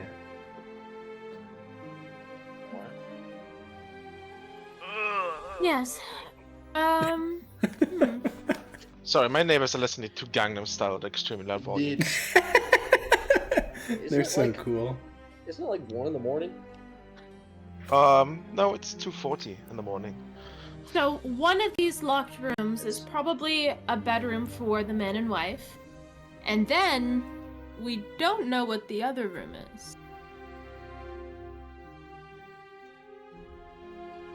Was there anything signifying what might be what? Which one might be the bedroom? Which one might be the study Not or office? necessarily. I would think that the one beside the girl and perhaps Antonius's bedroom would also be a bedroom. But I'm not quite sure. No, I'm not quite sure. I mean, it could just be Antonius's bedroom from when he used to live here, but like untouched. Perhaps he was just more secretive about his stuff, and he. You found 4 bedrooms or 5? She found 3. I found Found 3 3. bedrooms, but I found 2 locked doors. So we know where the little girl sleeps. So We know maybe- where the little boy sleeps. We found another bedroom that looks like it's Would for. they really have like undone Antonius's bedroom if he moved out? Who knows? Yeah. I don't Depends know. if on the he's like relationship. for real out. Yeah, but maybe it's one of the locked ones. Well, this was the second day of our 7-day investigation. We're not done with it yet, but from what we've learned, what would be our next information gathering steps? I think we wanna need to go- look at the school records for Aurelius, if we or not Antonius. Is that a Okay. thing we can do? We can't use our judge position, so probably not. Yeah, that'd be weird. That would require. So yeah, what Dodo was saying is, if you went there and said, "Hey, we're judges of the Empire. We need to see your like student records for these reasons," they'd probably give it to you. If you're not doing that, though, if none of you are former students, so I'm not sure how you would do that. I Yes, Fuck. Peach. Damn, she Dying. smoked a fat joint, They don't bro. know She's that. coughing, They bro. don't- 420 Do they blades. have like I have IDs for asthma. students? Wicked! Do they have like Sorry. IDs that they actually tell like if you are a former student? Or how do they? Do they tell? have what? If you like say you're a former student and you Yeah. just have a name of a former student, how do they Sure. actually tell? I don't think. Actually, no. Renesmee would know this. They would have a written description of what you So, look like when you know. if You you go go Know out. the That's name really of a student vague. and use disguise Like self. really plain. Yeah, sure. If you find a former student of the symposium, yeah. Now your record access would be incredibly limited as a student. It would just be whether this person is attending the. Basically, you'd be put in a room with your records and a bunch of other students' records, and those records are incredibly limited. It's like, yes, you attended this place, you took this many credits, and you averaged this, grade throughout your attendance at the symposium. That's it. That's all you have access to. Deeper records like disciplinary stuff or personal record notes by the dean of students, things like this only is accessible by employees of the and specific employees by the symposium. I would like to the next day go and fuck with the messenger pigeons, and also I recommend that we tail. Why do you want to the- fuck with the messenger well, yeah. pigeons? Well, I just want to see if they have any mail, and if they do, I want to steal it. How would you steal it as a bird? I would simply take it out of their measly little fucking claws. Man, you think they're that weak? Jesus Christ. Then I would turn into a human, grab it, then re-wild shape. That's fucked up. Actually, Yeah, Harkon forgot to say that they're messenger hawks, not pigeons. Yeah, sorry. I actually forgot to mention messenger dragonlings, so they're actually gonna burn you alive. Okay, yeah, so the plan is Renesmee fucks with the messenger. Who's gonna tail Aurelius? Me? Okay. And do we want to execute this symposium idea? I don't know I'm if gonna be there's a much pigeon, to it. so fuck if I mean, know. It might I mean, be like listen. worth. They have 40 guards there. So, or Servants. sorry, 40 servants. Servants. And they have 4 tutors. Okay, and you guys can slap on a little apron and be like, "Oh yes, they hired me." Yes. Yeah, you think one of the most important people in the entire country doesn't vet every single of their employees? I don't know. Maybe. They definitely do. You should try That to put wasn't on like an without question. apron and walk into the White House as one of the new cooks. I think you should. Oh, yeah. I think you should give that a try. Yeah, you would get thrown out within a minute. No, you get arrested. That too. Well, depending on what you do. Holy based. Okay, so we got pigeon idea, we got stalking idea. If we can just skip to that, if we don't have any alternate ideas, I'm just trying to make sure we're making the most of our days. What about her? Well, she's out for quite a long time. Where does she go? Oh yeah, good question. So who do we want to assign to follow her? Xenius? Was that Nias? Oh no, I mentioned this in your comments. I didn't know it was going to be read. No, it's not you following. It's Hegal following her. It's different. Oh, okay, not okay. Yeah. Oh no, what? Okay. No, okay. you're not stalking a 15-year-old. Oh, girl. you're not seducing the 15-year-old. Okay? No, that was never the idea. To clarify, no one said that. No one said that. Anyways. Actually has a back. And also wait, the tutors. 4 tutors. Yeah. That's a limited amount that we could maybe, observe a bit. Sure, what do we want? If any of them we got teach Maximus some and weird Granny shit, on deck. that's What do we heresy want right them to there. do? Yeah. Oh, wait, we want me to have Hegel tail girl when she leaves the house? Yes. What about who's tailing Aurelius? Me. Okay. By foot. And Is then, anyone tailing Galerius? Or do we just assume he's going to work? And we come are home? assuming he's going to work. What if he does a weird stop in the middle? We have to, Well, we have to know, right? Gas. Well, maybe somebody else should follow him then. I'm but gonna be that would honest, be quite Galerius is obvious. the weirdest person to follow in terms of how suspicious it's gonna make you, because you're going through the Imperial complex the whole time. So if you want to do it stealthily, I think Severus is the only one that can. Yeah, Also, or Hetegal. It's true. I highly recommend that if you guys can, you go invisible at some point to really stick by the people. That's the only way you're gonna be able to eavesdrop. Let's say that the girl goes into a place, right? You might have to be invisible to really follow her and eavesdrop. Well, Hegel is. Oh yeah, that's true. Yeah. So that's what I'm saying. Hetegal follows Petelia. I follow Aurelius. Maximus, you are an Imperial soldier, and you are trustworthy. You could approach the tutors, pretending to have a kid you want to be tutored, and ask them what they're what exactly they tutor. I mean, I did have a Could be an different angle. idea. Have I could- Grania pretend to be a daughter. She's pretty young, right? She's Granny's gonna perk up hearing her name because she's kind of just spacing out this entire. I mean, it would lend credence to the fact I want her tutored, I suppose. But I did have an idea. I could go to maybe some dudes that served in his legion, find anyone that might have served with him at all, get information on him that way. Just at True. least Yeah, that seems good. get some background information on him. Yeah, that's also a good point. And then Grania. Grania. The deafening silence. Oh man. I'm sorry. I don't mean to be mean to you or anything. I just don't know. Unless you have any idea how you could be specifically useful here, I'm just not sure what you could do. Your magic is limited to an hour at a time, and it's also I don't know. Are you trained in any type of sneaking or subterfuge? She shakes her head no. But she's trying to think of something, and you can see she's trying to think of a way to explain something, but she doesn't have a way to explain it. Well, luckily, I believe that parchment and an inkwell was acquired during the last session, so you are capable of writing out messages. Yeah, if you feel free to write it down. If it's too complicated to sign, for now. Which it will be. I have a question, Archon. Yeah. I'm gonna DM you. Okay, DMing me? Pause champ? So there's the curse that I'm not allowed to communicate properly. Also mean I can't write shit down.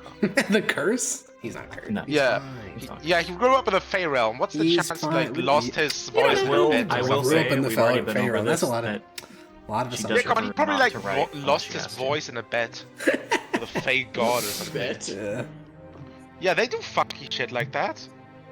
Yeah, but maybe he Fair wit. exchanged. I still think the it- funniest Fey encounter I ever had was another campaign with Dota, and this this creature, exits from the woods and it says, "Can I have your name?" And the person's like, and they thought about it really hard and they realized, wait, no, I don't want to, and they just ran away. But I'm like, no, you could have just given them your name and I could have had it forever.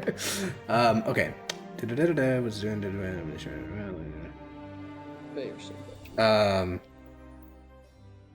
Me and Dodo are engaged in intense dialogue at the moment. We're having a mind meld.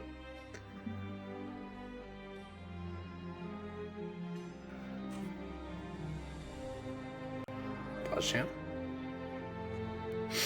Hecko, fill the silence. So recently there has been this development of Dota's previous character was literally refusing to talk at all, and then this new one is like incapable of talking. I wonder if his next character is just gonna be like a still 2D like painting. It should be a sentient rock. I think Dota just doesn't like to talk. No. Wait, the opposite I think reason. Dota just doesn't like Alright, us. I think he doesn't want to talk to us. I can actually explain. Lars didn't have potential in the future to really flesh out much, whereas Grania, whenever you become closer to her, she will. You guys will be Okay, yeah, Dodo, I sent your response. Playing capacity, like a story. to Yeah, flesh once you out, guys learn the sign thing, we'll get there. Anyways, I sent your Not even response. just that. I'll just add a character because it feels like it's going to be a while. Eventually, you will be able to communicate with her through her familiar. So, yeah, Very Mr. Tentacles. Yeah, but none of us even know that she has a familiar yet. True. So. Yeah, No, but in I'm saying time. if she grows comfortable enough around you guys. yeah, then she- one day. Yeah. One day. So, Dodo, with that response, what do you write down? Oh, there's a conversation happening here. Yeah, you guys are sitting around the table. Lars Severus asked Grania to write something down that she was trying to communicate. And what are you writing Where is down? it being written? On a sheet of paper that she specifically purchased for this. Not okay. purchased, I started with it, but yeah. Oh, She's So probably Dota's gonna actually do a writing this down. hand. What Where do you can write? we read this? I don't know. Dodo's gonna say it. Okay. It's not going to be written very well, I'm going to let you know that, but... Fuck. I'm just going to type it out. That'll be easier. What? How is it Person easier to that write it reads out? this is a dumbass. Debated. Fuck. Okay. Well, I will be reading the What's her message. actual relationship to Pacentia from before? What does she call her? Just like a mentor? Master? I think Who? mentor. Mentor's probably the nice way to refer to her. Placentia? Okay. Don't worry about it. It's a thing. Different That's Placentia what or you same Placentia? Different Placentia. Okay. Granny has layers, okay? She's like an onion. Okay, Or like the 'cause defenses stinky. of Fort Knox. that child got fucking slaughtered. Yeah, it's a different Placentia. Very Okay. common. Well, not that common, but kind of a common name. Okay. Very okay, common hang in Project Backstories. That was a good one.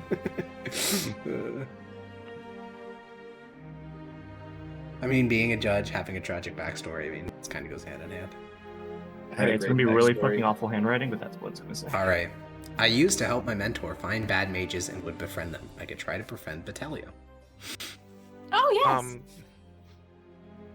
How what- would that work with your speaking thing? Yeah. Also, she's like very rich. She probably already has friends, and she's like probably sheltered. You look at Do- Granny do as you think fucked you up could do hair it? and her wild Wait, is her demeanor. hair fucked up? Yes. She's Or are very you just slandering her? No, she's actually No, very uncomfortable. What's a bad mage? Well, I she'll assume think on it virtue for a means little bad, bit. like I gotta write it evil, down. right? Yeah, so that's probably what it is. Not just some dude who's shitty at magic. Can you imagine if that's what it was, though? Granny This guy goes around the fails like plains. every third spell. Yeah, Fucking loser. murdering level 1 mage. Write it down, please, items. Mage that Kill didn't you? follow the rules. Alright. Yes, that makes a lot more sense. Whose rules though? Who's... Who do you think? Oh. Pacentia is the response. Placentia's rule. Essentia. Oh, that's not what I thought the answer was going to be. Hmm. That's Interesting. mildly concerning. I mean, you all recognize that as a proper noun, but you don't know anyone by the name of Pacentia other than, Yeah, that's what makes it concerning. Yeah, that, Max thought it would be yes, Like the Emperor. fact that the name written there is not The Emperor. Aurelian Sol. Yeah. This intrigues Zednius, but I'll let it slide for now. Well, she Especially did now that float her Max is idea. gonna try and fucking crucify her. What do we think about the idea of Exactly, befriending the rejection of Petelia? her idea, but You could try it. If you think that you can do it, then why not? Just don't be suspicious. Yeah. Of course. Okay. If you want to do this is risky and dangerous. If you feel like you're up to the task, don't force yourself to do something that you think is gonna fail or put yourself at risk. You're valuable. It's fine if you're not extremely helpful in this type of task because your skill set lies differently. Don't force yourself. You're valuable in other ways, and we don't want to, risk you that way. she's looking at you like she's trying to understand, but she doesn't quite understand what you're saying. All right. What I'm Well, trying to say is, don't try to do something reckless just because you want to prove yourself. You don't need to prove yourself. You're a judge. They'll slowly nod. the next day, the 5th of March. Severus, what are you doing this day? Not right now, but like in Is this Following day 2 or day 3? Aurelius. is day 3. Oh, You are wait, what did I following find Aurelius. What do you mean? out? Oh no. I followed Patella all day. What did I find out? What? No, that wasn't. The second day is when you guys did any following. First day you just did random. Oh. Yeah. Wait. So I haven't. The first day followed you guys did Patella. barely anything. The First second day day you was camped rats. out the villa, and now it's the third day. So today's the day that we're tailing people. Yes. Okay. That's All right. what Renesmee, who are you following? I'm following. Well, no, I'm fucking with the pigeons. Oh, you're fucking with the pigeon, and that's it. Yeah. And then I'm gonna just like chill and camp out around the thing. Okay. And Zednius, what about watch you? what's happening. Well, I'm following Patelia with Hegol. And Grania will be somewhere there. And Maximus, you're gonna go reach out to the former Legion of Galerius. Yes. All right, let me go see what find he which was- legion he was assigned to. One sec. He was assigned to Legio 4 Invicta, which no longer exists because it was destroyed at the Battle of Koloi 3 years ago. But you should be able to find That's- some veterans from I it. mean, that's fine. I'm looking for dudes Yeah. that like served with him, not Okay. not Morgan, like. I got a question. Yeah, what's up? Is the because I don't have any other clothes. Is the Imperial Wizard robe that I have stand out too much to actually be with Patelia? It's a little bit weird, yeah.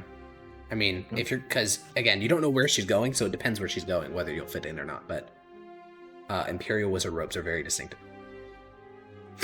All right, Renesmee, we'll do you first. You turn into what? A pigeon? Yes. You fly into the estate at what time? This is I'm critical. Just gonna... Oh. Why? Well, I can't answer that question. What do I know about Depending on the pigeons? time of the day, there's gonna be different pigeons and people, right? Yeah, but what do I know about, like, mail? Well, most people would send out letters at a, how do I answer this question? I will not Just answer be this straight question. up with me. Well, I guess what I'll say is, he's writing and receiving letters could happen at any point during the day. When he's sending out letters, it's going to be at a fixed time almost every single day. So it depends when you go in as to what letters will be present inside the area, or maybe there will be none. Would Hedda Gallup noticed a specific time of day when a bunch of pigeons left at the same time? No, because it wouldn't be a bunch, it'd be like one. And there'd be also stuff coming in all day and things flying, and they're allowed to like stretch their wings because they'll always return home, so they're not being kept cooped up 24/7. Got it. When I was, like, flying around yesterday, did I see any of the pigeons kind of spread their wings? What time chill? were you there? I was there for a couple of hours. Around noon. No. They were remarkably chill / sleeping during that time. Got it. Did I get any... I looked from the outside. Yeah. What did it look like on the inside? On the inside of the pigeon coop? Yeah. I don't think you ever saw that because you were a beetle. Or no, you No, fly. it was You a were flying. fly, but I was flying around there. Like, I Yeah, could so you can see the in. outside of the pigeon coop, but to go inside and see the inside, you'd have to fly inside. Not You'd get- perfectly, but could I see some of the pigeons? Yeah. Okay.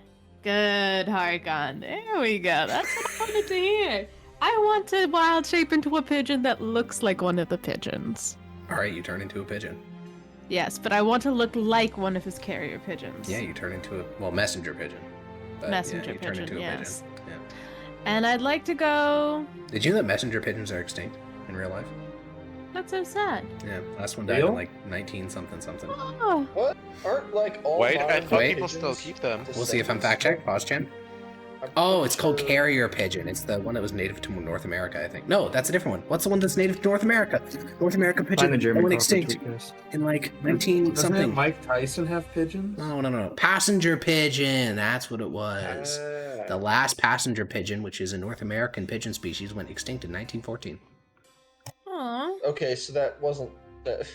No, it's not related. Anyways, you turn into a pigeon, and you Yeah. fly I'll go out at like to the pigeon coop. yeah, I'll go out at like 7 a.m. and then Ooh. if nothing happens, then oh no, I feel like I should go in the evening. I feel like that's when you'd send out correspondence. No, can I not use common sense? Is there a fucking common sense? Your check? common sense is unfolding as we speak. But I don't have any Harkon. Then told Renesmee you, I'm doesn't. I don't know why stupid. you think Renesmee would be more my aware of God. the behaviors Okay, of wait, nobility than I'm gonna- Peach would. I'm gonna ask my party in the morning when I wake up. Hey guys, what time do you think I should go to chill and see if he has mail in his messenger pigeon house, folks? Folks. I also don't know. Oh, fuck me. I mean, could you not just go there at the beginning of the day and Yeah, I could wait there. wait? You're now Yeah. a You pigeon, could talk to the Peach. pigeons, couldn't you? You've always been a pigeon. Well, she can't No, cast I speak can with only- animals while she's a pigeon. Does Wild Shape have a duration? Actually, 4 hours, I think. I can ritual cast and then I You're can not ritual casting as a bird. transform. Also, okay, if you do that, then your speak with animals only lasts for, what is it, 10 minutes or something? Yeah, but I could. So you Fly can in talk and to them ask for them 10 straight minutes and away. then you go, like, pigeon dumb. That's what you Yeah. need. You only need 10 Be minutes. a I'll do dumb that. pigeon. I will ritual. Alright, I'm setting a cast timer it. for 10 minutes. Sure. I will ritual cast speak with animals, and I will turn into a pigeon. And at 7 a.m., I will fly to the coop. All right. As you arrive, we're counting down, by the way, 10 minutes. As you fly over, servants are going to and fro. 7 a.m. is right when everyone wakes up, so it is a very busy place. As breakfast is being made, and you can hear sort of the bellowing voice of Am I Galerius. stalling? You can hear the bellowing Yeah, voice of you are you stalling. hear the bellowing voice There is of travel time. you There's travel time. hear There's the travel time. bellowing voice of Galerius talking to, the other members of his family, letting them know what he'll be doing for the day. And you fly down to the coop where a servant is in the process of distributing feed across the floor. Do you wait until after the servant is done distributing feed to go inside, or do you go in while he's doing it? Are there any other birds going in? No, every other bird is already inside. I'll wait, I guess. Okay, you wait. And you wait. Feed clatters against the floor as the guy finishes, distributing the last of the bits. Yeah. And then, he stands up and he starts talking to another servant, and you can sort of hear them Mythos saying, yeah, I thought I was going to go down to the docks tomorrow, maybe see one of those new warships that got built. Then they start walking away together. He says, yeah, and it fades as they get further and further away. And you head inside the pigeon coop, Cool. and Peach, I need to hear your best pigeon noise. Not for the microphone, I'd say that would have been really good. You get on the one of the interiors of the yeah, that's pretty good. You get in one of the what do you call those metal rods inside the pigeon coop where many of them are sitting, and the reason I had you make a pigeon noise was to see how if they accepted you into their little pigeon colony, and they do. So you're now chilling amongst your fellow pigeons as they're eating at the feed. Okay, well, I'm gonna turn to one of them and be like, what time will the mail come today? No idea. You have to make the noise, Alex. What time does it usually come? All throughout the day. What time did it come yesterday? Okay, I said to make the noise once. No, keep going. It came 3 separate times yesterday. When? Jesus. 8 bong, 13.5 bong, and 15 bong. I see.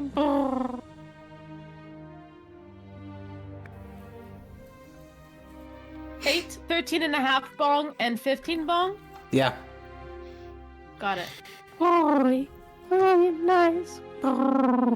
And I'm going to position myself. I'm going to go down, peck at the grain a little bit, and then position myself to be just the pigeon that's like right by the little hatch that the people would go up in. Yeah.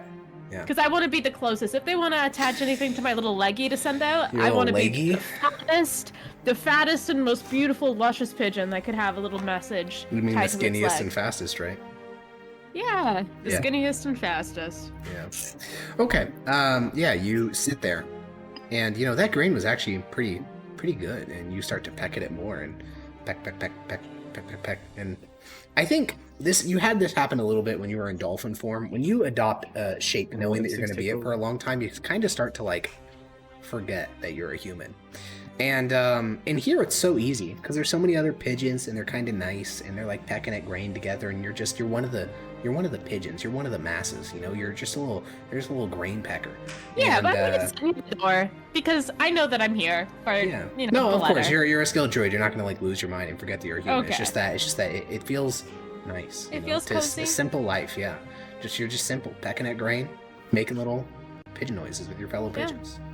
They let you out at 10 o'clock, and all the pigeons fly around before eventually returning. Some of them murder worms and other small animals and bugs and things like that before returning back to the coop. And time continues to drag along, and now we have to answer, how long can you be in wild shape for?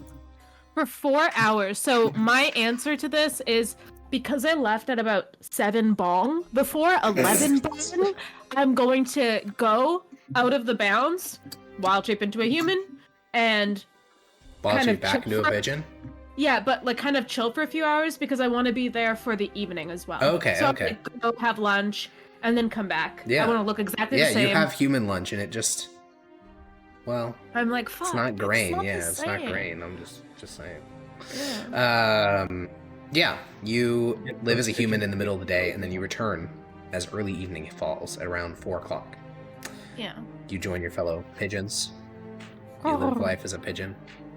At around 6:30, Galerius returns home, and you can hear, all the, how was, his wife being like, how was work? And he's like, fades as he heads inside. And at about 7:15, so you're getting near, how long you can be a pigeon for, the little coop opens, someone grabs you by your chest, and then wraps a little thing around your leg, and the pigeon coop owner, sort of holds you up to her face, and she says, "Oh, well, aren't you a party one? Such nice feathers." All right, and she throws you up in the air. I fly out. I go, I fly out. Yeah, you fly away. Yeah, I fly away, and then I do a sharp left turn, and I land on the ground, and I turn into a little human, and I go to Lars's house. Okay. Well, and I have the letter. Inside, yeah, you will be able to read the letter. One moment. Now, did you have this letter prepared? Yeah, or did there's I just the signature would be a little bit different based because of when you intercepted it. That's what I'm adjusting. I'm just trying to remember how he would sign this. I was just wondering if this idea made you like mad dash. No, I already had it. I have like 7, but I have a lot of shit written. It's just that he wouldn't have had it signed when you would have found it in his office, so I have to add a signature to the bottom of it. Okay. How would he sign it though? Oh my god, I almost wrote the wrong name. That would have been so great. Okay, there we go. This is updated now. Okay, boom, boom, boom, boom. There we go. Proconsul Augustius Bologna. Greetings, Governor. Sorry it took me so long to get back to you. Your request has been noted by the Department of Faith, but I'm sure you understand the highly irregular nature of them. The Department of Faith is not in the business of subordinating either its judges or inquisitors unless strictly necessary. If you truly are concerned with these so-called warrior lodges, I recommend you contact our inquisitors and judges already located in Transpontar Solaria and have them look into it. Judge Sextus Bologna and Judge Heraclea Fabricia are located in Palama. You can contact them. Additionally, Inquisitor Hyperion is embedded with the Southern Legions, so you should be able to contact him. I'd request that in the future you direct your requests to Consul Lars Ignia or the judges on the ground. Deputy Autarch, Department of Faith, Consul Galerius Ignia. I'll read this first, and then I'm assuming this is like around a dinner table or something. Most I'll likely, be like, I give him a little lowdown, hoedown, holiday, and hey, I turned into a pigeon, went into the coop, got this, and I'm reading it, and then I'm like, huh. And then I kind of hand it over to whoever will take it. I don't really get it. Just seems like the Augustus Bologna wants some judges for some kind of warrior lodge. I don't know what this is about. Yep. Subordinating judges or inquisitors, what does that mean? Isn't subordinating like demoting? No, it means like telling them what to do, like making them obey you, sort of. Oh. Like we're Lars Ignia's subordinates because he's our boss. Well, you know, maybe the context of it would make more sense in the future, but at the moment, you know, who the fuck knows what it means. He'll never get this letter. Yeah, I'll keep it in me, I guess. We're gonna do Severus last, but so who would be next? Maximus, you're gonna go find some old Legion folks. Alrighty. Yeah, you look for. So actually, it's super easy for what you're looking for because there are like hangout spots as sort of like old soldiers clubs, you know, and you can easily find the 4th Legion's one. You know, you do have to ask around a little bit. Like you head to the Great Department of War and say, hey, you know, I just retired from the Legions.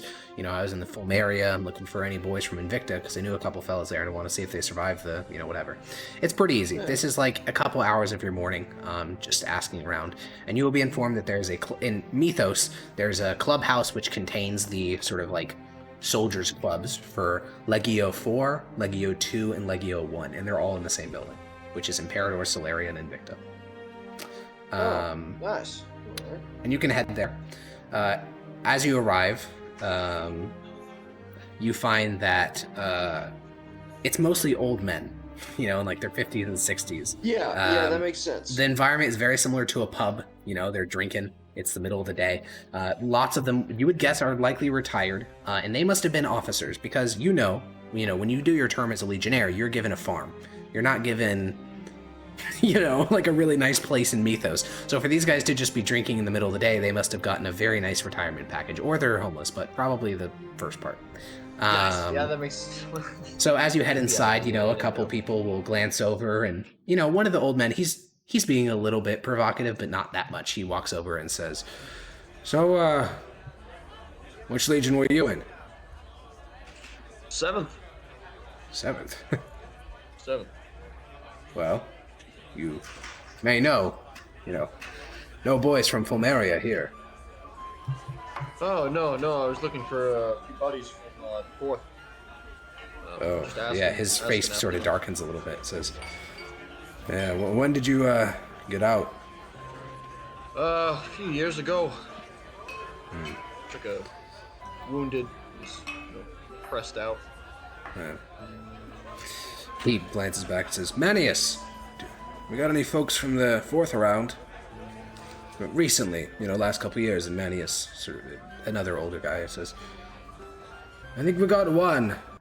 That young fellow who comes by sometimes, the scared one. The veteran you're talking to nods says, oh yeah. Scared one? Oh, he's real jumpy, like, you know, if there's any loud noises, he sort of goes for cover. He made it out of Koloi. What happened to Koloi? Koloi was a battle, or Koloi, there's a bunch of different names for it. It was a battle in which the entirety of the 4th Legion was essentially Hannibaled, fully encircled, and destroyed. Ah, oh dear. Yeah. They lost their legionary lightning banner, their consul was murdered. Oh no. Every single officer other than one was killed. What's the time period name for PTSD? Oh fuck, there's a word for it. Battle fatigue. Oh, is that what... It sprang to my mind, that just seemed a bit modern for these times. I think it was battle fatigue, and then they did shell shock. That'd be the modern version. Yeah. I guess you can't really call it shell shock. Yeah, because there's no shells. Yeah, I think it was battle fatigue, is my understanding.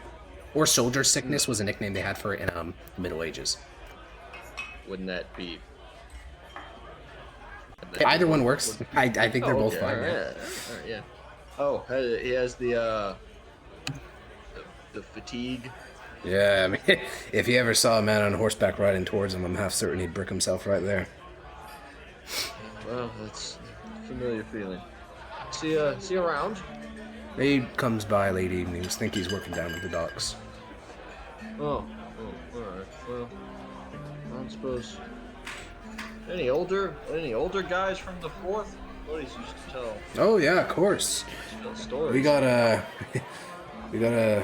lot. He glances around the, sort of entry, sort of the tavern setup, and there's sort of people that have formed naturally into groups. And he points towards one corner. And it's an older man with two younger fellows, and he says, "That there was the Primus Pilus in the fort for almost 8 years."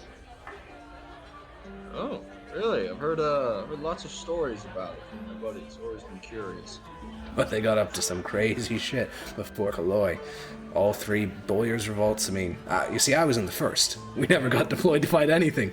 The most we ever did was put down a couple of students rioting. Which one was the guy we're going after? Was he in the first or the third? He was in the 4th. Oh, the 4th? Yeah. There were only 3. Yeah, the 3 legions. This is a club where the 1st Legion, the 2nd, and the 4th all meet. Alright. Yeah, the 1st Legion is Imperador. It's like exclusively, it's the Imperial Guard is technically a part of the 1st Legion. They literally just hang out in Mythos, basically.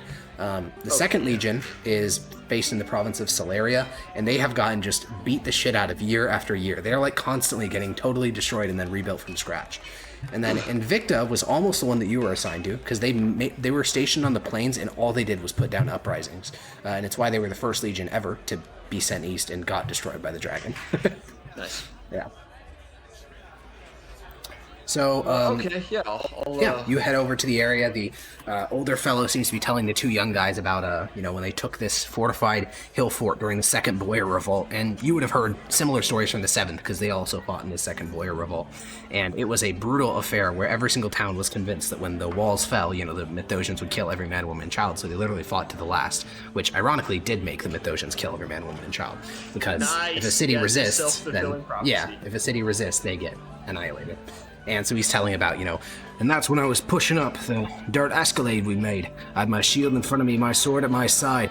Then I heard an impact, on my shield.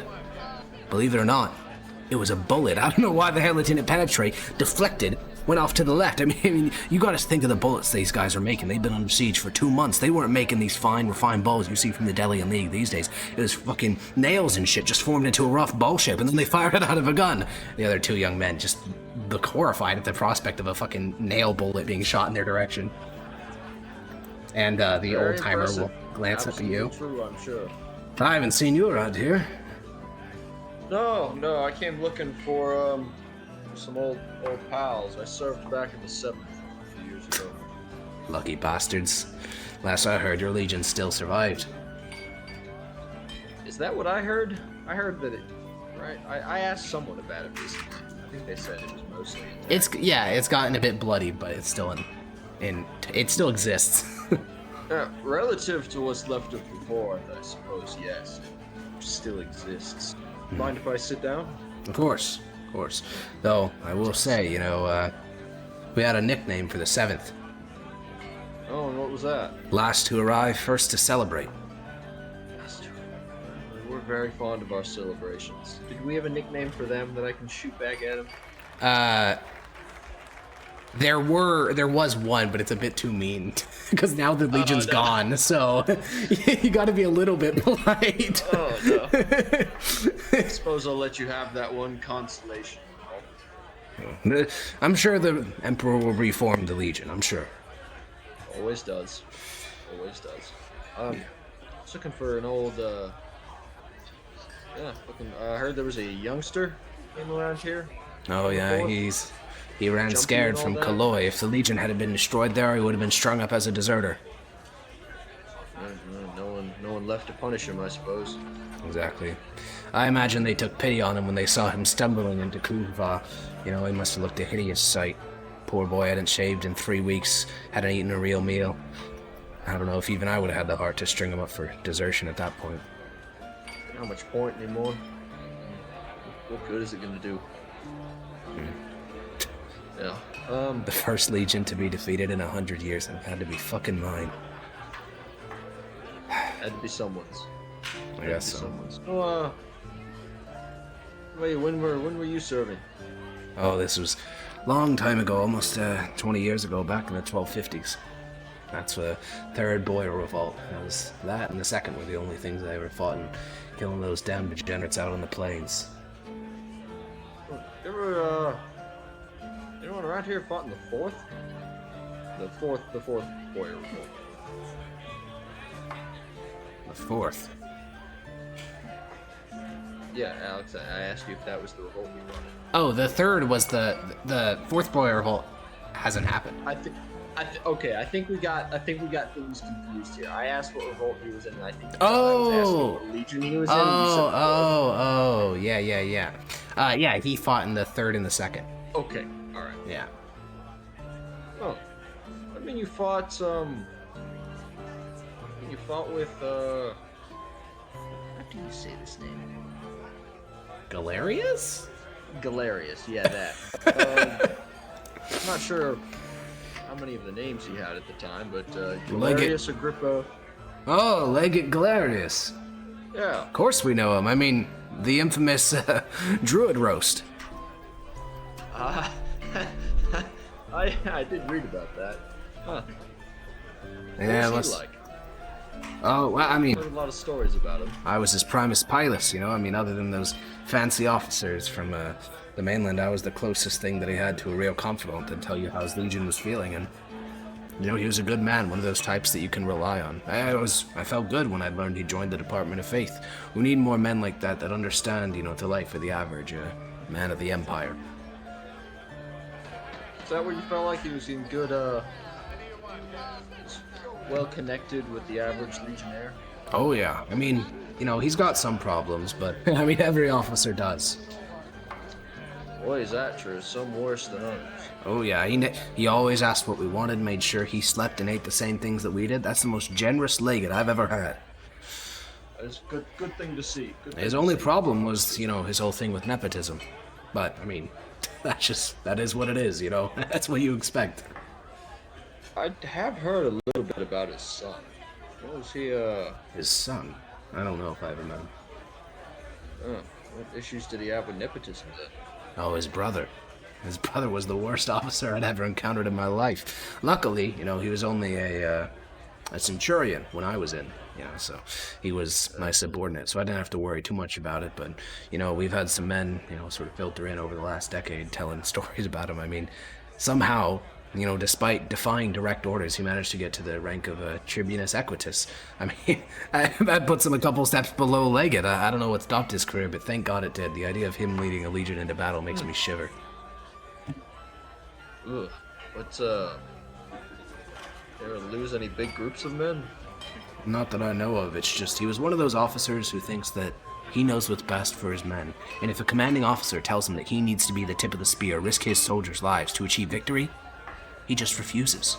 Outright insubordination. For anyone else, you know, that'd be the end of your goddamn career. But for him, he just calls up little old brother and says, "Oh, Legate, I thought it was a bad order, and so I did it for the good of my men." And that's not up for him to decide, you know? I mean, there was a training exercise where my century was meant to go through the flanks. His was supposed to do the center. He went around the flanks as well. When you flank it from both sides, it's not the same. There's no central force. It was ridiculous. If he did that in an actual battle, hundreds would be dead.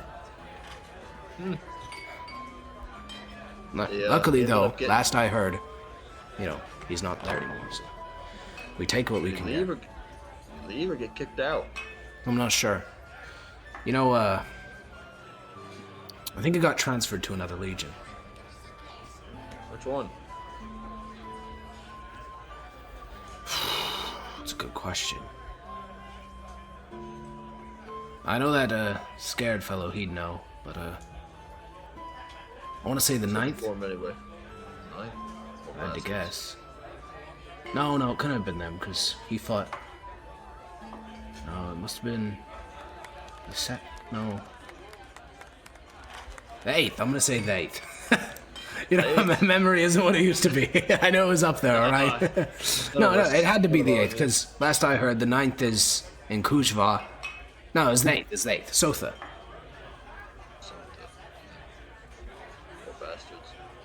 Well, I mean, you heard what happened to them at Slava, right? You know, 3/4 of the Legion killed, commanding officer taken ransom, damn son of the dragon. It seems to be a frighteningly common story now. At least unlike the 4th, they're reforming. Last I heard, they already had a new legate selected, new soldiers coming in by the thousands. Should be on the battlefield, you know, this time next year. When are you looking at the 4th being ready? I don't know. I actually reached out to the proconsul who's polling the, who can do that sort of thing in the Department of War. Said I'd offer to be, if not even an actual rank, just some sort of advisor. Said that, well, to quote him, the great Department of War had no interest in bringing back the legacy title of Legio IV Invicta. I don't know. Some bullshit bureaucratic nonsense. Well, who knows what goes on over there half the time. Well, I'll just keep chatting it up with him until old Jumpy Jumps comes in. Yeah, it burns through a couple more hours. Jumpy Jumps is very jumpy. Like, when he goes inside, a couple people, raise their glasses, hey, and he, sort of staggers backwards, which they clearly know, and that's why they're doing it, to fuck with him. And, he sort of jumps back a little bit, and he heads over towards, it's not like a proper bar where there's a bartender, just an area where there's drinks and then also a place to sit. And he will pour himself a very hefty glass of some very potent alcohol. He's not going for beer, he's going for, distilled spirits. And he sits down a little bit off from the other folks. And the, old timer that you've been talking with this whole time says, and there he is, the most sane supply officer. It looks like he's about to jump out of his skin right now.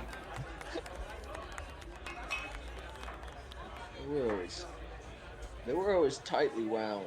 He seems especially so. Oh yeah, I mean, if you misplaced I'm sure back when he was in the Legion, if you misplaced a single sword, he would have had a goddamn conniption. It's a miracle he survived this long. Well, I think we know how he survived this long. Oh yeah. I mean, he hasn't talked about it, but I'm sure he was fighting under some wagon wheel while his brothers in arms were butchered. Well, it's been nice talking with you, gentlemen. I should get down to the business I'm here for. Yeah, you can leave the booth and walk over towards the twitchy young gentleman. I'll get myself a drink. Yeah, you can pour yourself a nice glass of beer. And I'll approach him slowly within his eyesight so I don't startle him. I don't come up behind him or anything. He seems to very intentionally trying to not be freaking out, so he just continues up this glass of spirits. There, stranger. I heard you were in the 4th not too long ago. Who'd you hear that from? Old timer back there who's also in the 4th. Yeah. Just, I was in the 4th. Yeah. I had some buddies that were in the 4th. Wondering if you might have known them, if they got out or not. If you haven't heard from them by now, they're probably dead.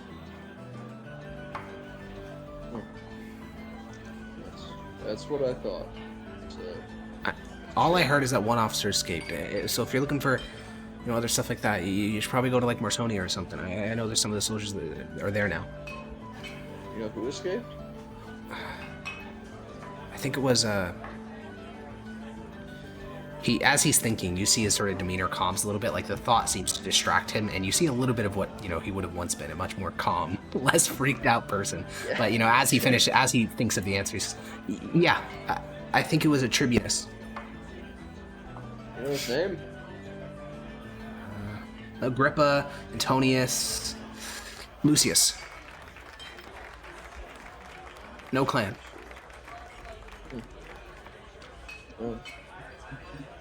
I know him, so. Yeah, I mean, some of us enlisted made it out. I heard that there's about 300 total. How big was the Legion? He sort of goes quiet for a little bit. Well, I remember reading a supply form before the battle. It said we had 8,000 pairs of boots. Not a great ratio there. He just remains quiet. You serve any time with Galerius Agrippa Manius? I'm not sure how many names he had back then. No. I know who you're talking about. Some of the old timers spoke positively of him, but no, the legate was gone by then. We just had some legate from Clan Bologna for most of my time. What about his brother? No, he got transferred to the 8th a year after I joined. I never met him. He did get transferred to the 8th. Oh yeah, I mean, it was a shocking to just get removed entirely. I don't know if you heard. Did you hear what happened about why he got moved? No, that's why I'm curious. Oh man, he had all. So he led a cavalry unit, and he was told one day to go do a reconnaissance in force. And when he rode out, he saw enemies. You know, like you do when you do a reconnaissance. And he said that it was too dangerous for his century, so he returned to the Legion without doing any more reconnaissance. I mean, yeah. And so I mean, the legate nearly had him killed, but I don't know, something happened behind the scenes, and he got transferred to the 8th. I've been hearing whisperings because it's the legate's brother and all that. Kept looking out for him repeatedly. Yeah, I don't know. It's just one of those things, you know. Like if it was my brother, I guess I'd do the same. Yeah, right. Yes. Ever know what happened to him in the 8th? I don't know. To be completely honest, I kind of just come here for the booze. I mean, I don't really want to hear a single thing about the Legions out in the plains. You know, just last 4 years, I don't want to know anything. That makes sense. You look like you could use a break. What I could use is what the fucking Department of War owes me. You know, my farming plot out in Cispontar Celeria, they say I'm on the list, you know, 300 down, you know, I don't know, it's been 4 years. Well, I mean, you know how they are with that stuff. Very tight-lipped with it all. Yeah, I guess. I'm sure they'll get it to you eventually. Pat him on the shoulder. Yeah. All you know, right, he's got issues. You think? Yeah. Well, I think I've got the answers I wanted. Yeah. So You can leave the Soldiers Club. You know, a couple will, you know, give you a wave and, you know, oh, our buddy from the 7th, you know. Yeah, you can head out. Okay. Well, that's sort of a dead end. Yeah, you learned a little bit about his brother. Clearly a very, very bad officer. In a weird way. Like, he's interested in the lives of his men, but he just defies direct orders, so clearly, like, not good at his job from that perspective. Not really. Zednius and Grania. Or we could do Severus. I think we'll do Zednius and Grania first, then Severus, and then we'll call it there. So Zednius and Grania, you guys were following Petelia via Petagal. Correct? Yeah. Okay. Is So Stoda back? I think so. I think he's here. He sent a message. Oh no, he's not. He's still thinking he's dog out. That's all right. We can cope. So she leaves the house. Also go with my meme first. That's true. It's just yours is a bit. You know, fuck it. Let's just do Severus's. Severus. There are several times that Aurelius heads out throughout the day. Are you trying to follow him for all of them? Yes. Okay. Then give me one moment. If to he look at seems my- like overly suspicious, I have Sure. spell slots prepared with invisibility and disguise self if necessary. Gasp. Okay. At 10:30, he leaves the house, and you begin to follow him. It's another raining March a day. This is basically peak rainy season for Mythos, so it's nice and wet. You follow him, and he exits the Imperial complex almost immediately, and he makes his way to a pub down in the Pilgrim district of Mythos. He spends about 2 hours inside there, then he exits, and he begins a sort of long, winding route back to the estate through the city. It's pretty easy to follow him throughout this. He doesn't seem to be particularly alert / worried about, you know, if anyone's following him, and he's not in the Imperial complex, so it's not very difficult to follow him from a distance. Eventually, you know, you can wait outside the estate, and I'm gonna need a stealth check because you got a couple hours outside the estate here. Does he talk to anybody in the pub or anything? Oh yeah, certainly. Yeah, he's sitting at a table with a bunch of other guys. They're chatting, they're talking. He tries to chat up a couple women, though by the fact that, you know, they don't ever Can talk I to get like he sit talks close about. enough to listen? Ooh. Let's Just get like a disguise sitting on, kit like- check because you're. I don't have a disguise kit. Ooh, then how are you gonna not be, you know, very obvious? You look very different to like the average pub goer. Oh, I cast disguise self on myself. Oh, well, there you go. You can sit one booth away and, you know, keep an ear open. Yeah, and he is, how would I put this? Very crass. These seem to be his buddies, you know, not from any legionary service or anything like that. In fact, you wouldn't even know he's like a former officer. You just hear him talking about, you know, like women he's trying to chat up, some books that he's reading, whatever he's going to do next, maybe go back to symposium, and then, their buddies are talking about recent events and news and things like that. And, yeah, I mean, he's a pretty crass guy, but nothing even remotely, like, heretical. Right. And, stealth check for while you're waiting outside Galerius' estate. Yeah.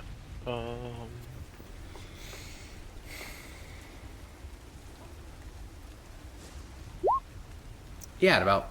Ooh. Wait a minute. Only a 17. Oh dear. One sec. No, you're fine. Okay. At about 5:30, he heads out again. This time he has a big cloak around his shoulders, and he has a satchel bag at his side. Satchel bag has a bit of weight in it. Is the satchel bag with the one with the inscription, the weird star? Yeah. Okay. He leaves the Imperial complex again, and this time he makes his way to the dock district. And then he heads along an area that leads to one of the nicer parts of the dock district. The dock district is well maintained in some areas, and he's headed towards one of those. And there's a series of brownstone-like buildings. These very, I don't know if you know what a brownstone is, but basically, very compact, tall, but, floor space, very compact buildings.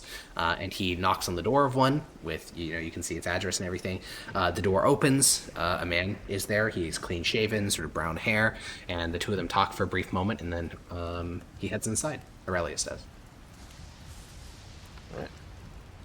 Walk up towards the door. Is it like a business or anything? No, it seems to be a private residence, and you can hear them muffled talking from inside. There's a bunch of other people in there. Any signs? No. Can... It's buildings. The buildings are very tightly compressed together. You could go around back. There's probably a there, but yeah. I'll find a spot where I can not be seen for a few seconds. Okay, yeah, you can head down the block and then duck in between two buildings. And then I'll cast invisibility on myself. Okay. Should last an hour.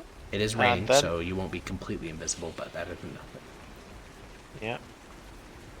So I'll subtract that spell slot. And I will go back to that residence, and I'll try to find any place where I can listen to, or maybe possibly make my way inside without being noticed. Yeah, the front entrance, you can hear all those people talking right inside. It'd be kind of wacky and wild for you to try to go in there. So you can head around the back. Out back, there is a window. And inside, you can see quite a bit. So you see there are about 30 guys. About 20 guys. And they're lounging on couches and stools, dining room table, chairs, just sort of talking, chatting, hanging out. Most of them look to be upper middle class or maybe high class, just based on their clothing. All of them have that symbol present somewhere on them, on their garb, on their... One of them has a tattoo on his wrist that you can see. Just generally that symbol's present somewhere. And they're just talking, drinking, and you can sort of press your ear against windows since you're invisible. And it literally, they're straight up just talking about the same thing he was talking about in the pub. They're talking about the weather. They're talking about, what sort of ladies they've been talking to. They're talking about court gossip. One guy says that, oh, watch out, if you're a part of the Department of Faith, the hammer's coming down. And another guy says, what the fuck do you know about the Department of Faith? And it just sort of becomes a little argument. And, yeah, just boys drinking, hanging out, having a fun time.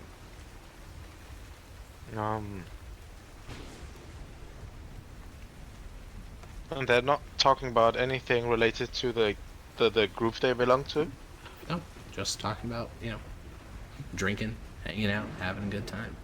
Well, keep observing until my invisibility is almost up. How long does your invisibility last for? An hour. Okay. After about 30 minutes, a door from somewhere inside the room opens and all conversation stops. They all seem to be looking in the direction of that door.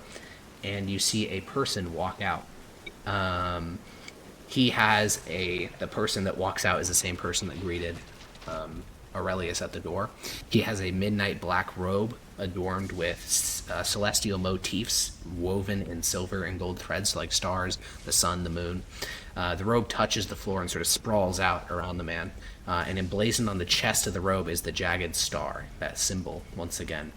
Adorning the shoulders of the man are a series of stars, and woven to resemble a particular time of night. And the man in the robe sort of gathers together the other people, and in unison they all say, "I swear to seek truth untethered and seek enigmatic secrets. With open minds and hearts aflame, we seek the mysteries of the cosmos. As we unveil hidden truths, dispelling doubts and fears. In the name of starry wisdom, we pledge our minds." And then the man in the robe sits down in a chair, and he begins to lecture. He starts by saying, Well, as you all know, I've been changing up topics lately, and I sort of went down a rabbit hole that I feel the need to discuss. You see, I stumbled across this old arcanist named Arcanist Valerius Nightweaver. Of course, his writings are prescribed, such as any interesting thinker these days, and specifically his discussion on star theory. And what will unfurl is a series of anecdotes, all sort of related to this Arcanist Valerius Nightweaver. He says it a lot. He tells the rough life story of this person, a sorcerer born a couple hundred years ago. This sorcerer was the first person to coin the phrase Spirit of the Deadwood and helped massively advance the Regenan Republic's knowledge of what the Deadwood actually is, whether it was, just a forest or a sentient entity. Largely, almost all scholars agree now it's one sentient entity. So he massively advanced that sort of knowledge. However, he continued to look into this, and he began to specifically find a lot of interest in the realm of souls / the immaterium / the realm of the gods, depending on what thing. And he conducted an experiment where he put on magical glasses which allowed him to see into the realm of souls, and then just did normal everyday things. And he found that when a man prayed, he sent magic into the realm of souls, which was then harvested by gods, or at least that was Valerius's claim. So he believed that the gods were parasites which lived off the belief of man, and for this he was burned alive. And yes. What the speaker thinks about all this isn't made entirely clear. He's not saying the church is evil. He's not saying any of that. He just seems to be telling this story. And as the sort of lecture wraps up, he's not a particularly skilled speaker either. He's not super charismatic. He just seems to know a lot. And as the sort of lecture wraps up, he says, "And really, I encourage you all to think about this, understand the full implications of what that research is, and continue reading everything that you can. Because, as we all know, knowledge is the one thing that exalts man from animal." And after that, it just once again seems to become, this is about an hour-long lecture, it becomes another, sort of free-form drinking, talking session. The guy in the robe leaves, and, yeah. Well, that was quite productive. This isn't exactly a smoking gun, but this is definitely some fishy shit, right? Yeah, I think I'd say so. It's probably somewhat heretical nature. I mean, they're reading prescribed text. That's already a crime, though. Whether it will rise to the level of... Yeah, I didn't know what prescribed means. Prescribed. So there are two types of things that the government can do. One of them is secular. The other one is religious. Censorship is done secularly. It prevents the spreading of this book. You can't read this book. If you do, it's a crime. Printing it is a high crime. That is censorship. Prescribing it is when the church says you can't do all those things. It's slightly less legally binding as a censorship, but it's very similar. Where the church says, if you read this, you are going to hell. You'll be torn apart by the hounds of oblivion. You will never go to the tranquil light of halls. So, yeah, they're reading heretical books and talking about topics that make the gods seem like parasites. Yeah, though to be fair, he never called out the Almighty in particular. Yes, but never openly condemning any of it, and very much doing the whole dog whistle. Yeah, that's a good way to describe it. Yeah, we're just seekers of knowledge, Pepe. Yeah, exactly. It's never gone poorly for any group in history. So yeah, we're just asking questions, Pepe. I will intensely try to study. If this guy has this guy's robe and the robes, if when he like reads from the book or anything or gives a lecture, where does he keep the books? If it's visible Yeah, for me? unfortunately, it's all out of sight. So, like, because the window you're looking in from, you have this one limited perspective, so you're able to see him when he walks out and sort of lectures to everyone. But the place that he came from and the place that he goes to after he's done speaking, you just literally can't see because the window doesn't show that part of the room. All right. So you continue to watch until your invisibility runs out. You know, you leave like a minute before. So you get about So you are able to listen to the entire lecture, and then you got to bounce out in like the last couple minutes of the lecture. What next? I guess I'll. It's like a harbor district, right? Yeah. This is a very nice house that overlooks the harbor. Is there any place nearby I can stay that overlooks the door? Yeah, now, again, in the Imperial Complex, something like this would be highly suspect, but in the Dock District, there's like half a dozen alleyways on this street that you can hang out in. Not like an alleyway, but like maybe like an outdoor There's a seating, bench, cafe. There's a... Yeah, it's too late in the night. Like, he left at 5:30. That speech was around 7 o'clock, so it's already like there's 8 a bench. in the evening. Yeah, do a bench and sit down. I'm gonna lay down on the bench and pretend to be like a beggar or something. Pretend to be? Yes. You're not... Okay. Well, not pretend, but like... Not only like... I'm just gonna look slightly disheveled. Yeah. Just, And then at a glance, people would just be like, yeah, it's just some loser, I'm not gonna pay more attention to it. Yeah, slowly, after about 10 o'clock, people slowly drift out of the house at their own sort of pace. By 11, almost everyone is gone. Only a couple of people are still around, including Aurelius. And then at midnight, it's sort of like a bar closing, like it's like last call, like you gotta get the fuck out, I don't care where you go, but you can't be here. And the man of the house, the same man who is in the robes, he personally sees Aurelius out, and they sort of talk on the stoop for a little bit, and then Aurelius begins his long, winding walk home. And this man seems to live here. Yeah, as far as you can tell. Okay. I'm definitely like trying to remember as much about him as possible, exactly what he looks like. Yeah, you can get a really good look at him, good enough that I will show you his token. Oh shit. W. He looks like this. Pretty normal looking guy. Monka fucking W. What's that symbol? That is embossed onto that sort of golden pyramid is the jagged star. Okay. So, and then I'll follow Aurelius back, presumably home. Yeah, he goes back home. And I'll... He's clearly drunk, but it's midnight, so no one else cares. And I'll meet up with the rest of folks. Alright, so now we have one last little it. vignette to do, and then maybe a little post-discussion. I know we're well over our time now, but... It's all good. Alright. Sadnius, you and Grania, welcome back, Dota, follow Patelia, the 15-year-old daughter of the family. You guys immediately figure out where she's going for these many, many hours in the day, because the building is labeled.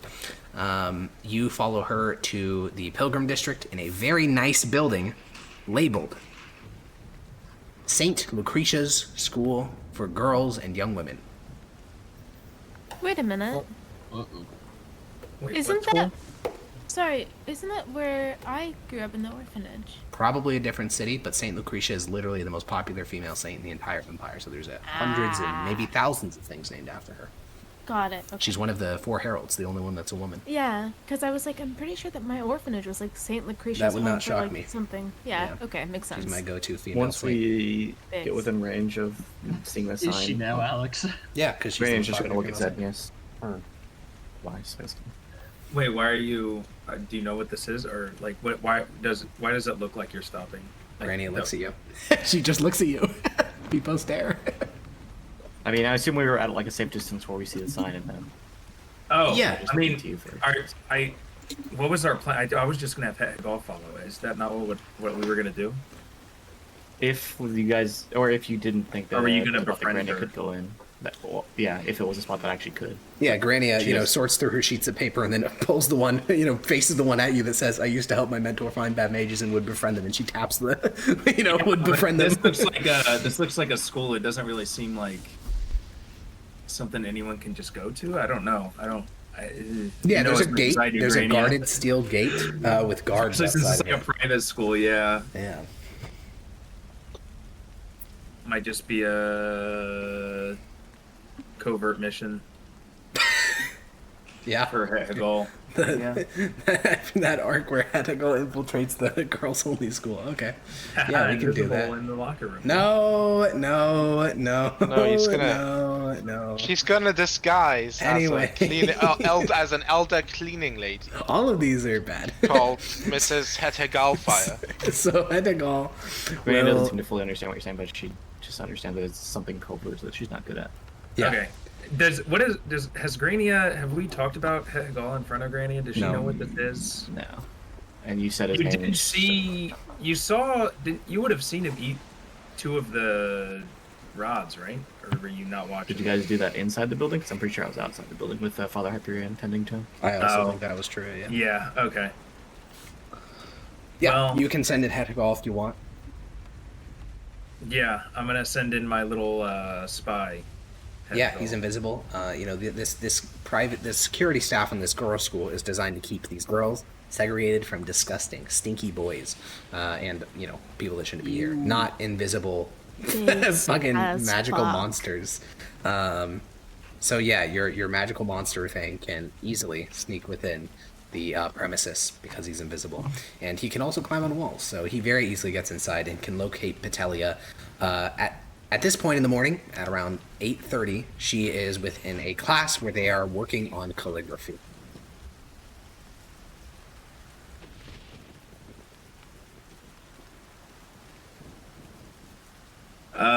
What? Okay. Boring class. I'm just Skip. wondering how far we're going with it. Are we just stalking her the entire day as she goes to school? Yes. Yes. Well, she comes back at like 6:30. Surely school doesn't end at 6:30 and she goes home and does nothing. Yeah? Surely. Okay. So you and Granny are headed back to Lars' estate and just hanging, or just like you're laying on a bed for the next 10 hours She's watching like, this. about how much she hates her dad or something. You're Come just going to lay down and watch through Hetagal's eyes for the next 12 hours, stalking this 15-year-old girl trying to go to school. I just want to clarify. Zennius is not socialized to think that this is weird behavior. So That's yes, actually he's gonna probably do that. true. Yeah. Okay. Yeah. You head back to Lars Ignia's estate with Granny at your side. Because I don't know what creepy is. And you look through Hetagal's eyes, and yeah, she. For the first 4, she has periods every hour. She goes on to a new class. She does mathematics. She does a little bit of statecraft. She does administrative work. The things that you would expect a person to learn. And then at around lunchtime, as all the other female students are making their way to the lunch hall, she goes to the edge of the sort of like metal fence surrounding the girls' school. She, sort of looks like she's reaching down to like mess with the buckle on her shoe, and then she jumps the fence and jogs away. See, you tried to convince me it was weird to watch her. It is weird. I just want you to know that it is. Yeah, she jumps the fence and Hetagal can start following her. She's jogging out of the Pilgrim District towards the docks. She's a hooligan. What the hell? So do you just continue to follow her through Hetagal's eyes? We're following her.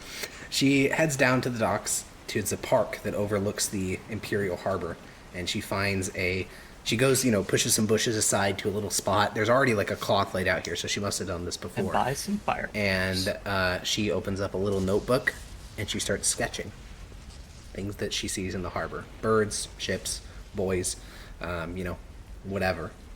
Yeah, that's about it. She's just sort of voyeuristically there for like an hour sketching things. And then when she hears, bing, bong, bing of churches denoting that it is 1 in the afternoon, she, puts the book back down, folds it all up, hides the evidence, as it were, underneath a nearby bush, and then she jogs back the way she came, heads back to the edge of campus, kneels down like she's dealing with her buckle, leaps the fence, and goes to her next class. And as the sort of normal school day is clearly wrapping up, as a lot of the more normal students leave, she goes to a music hall where she practices with several instruments available to the Mithdosian Empire.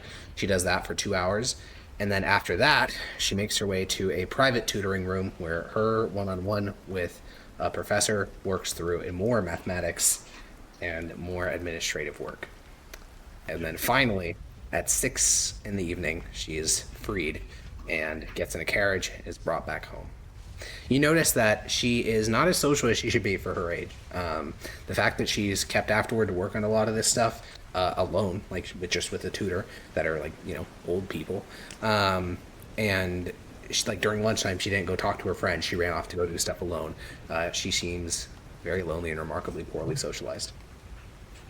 I swear to God, this was me in high school.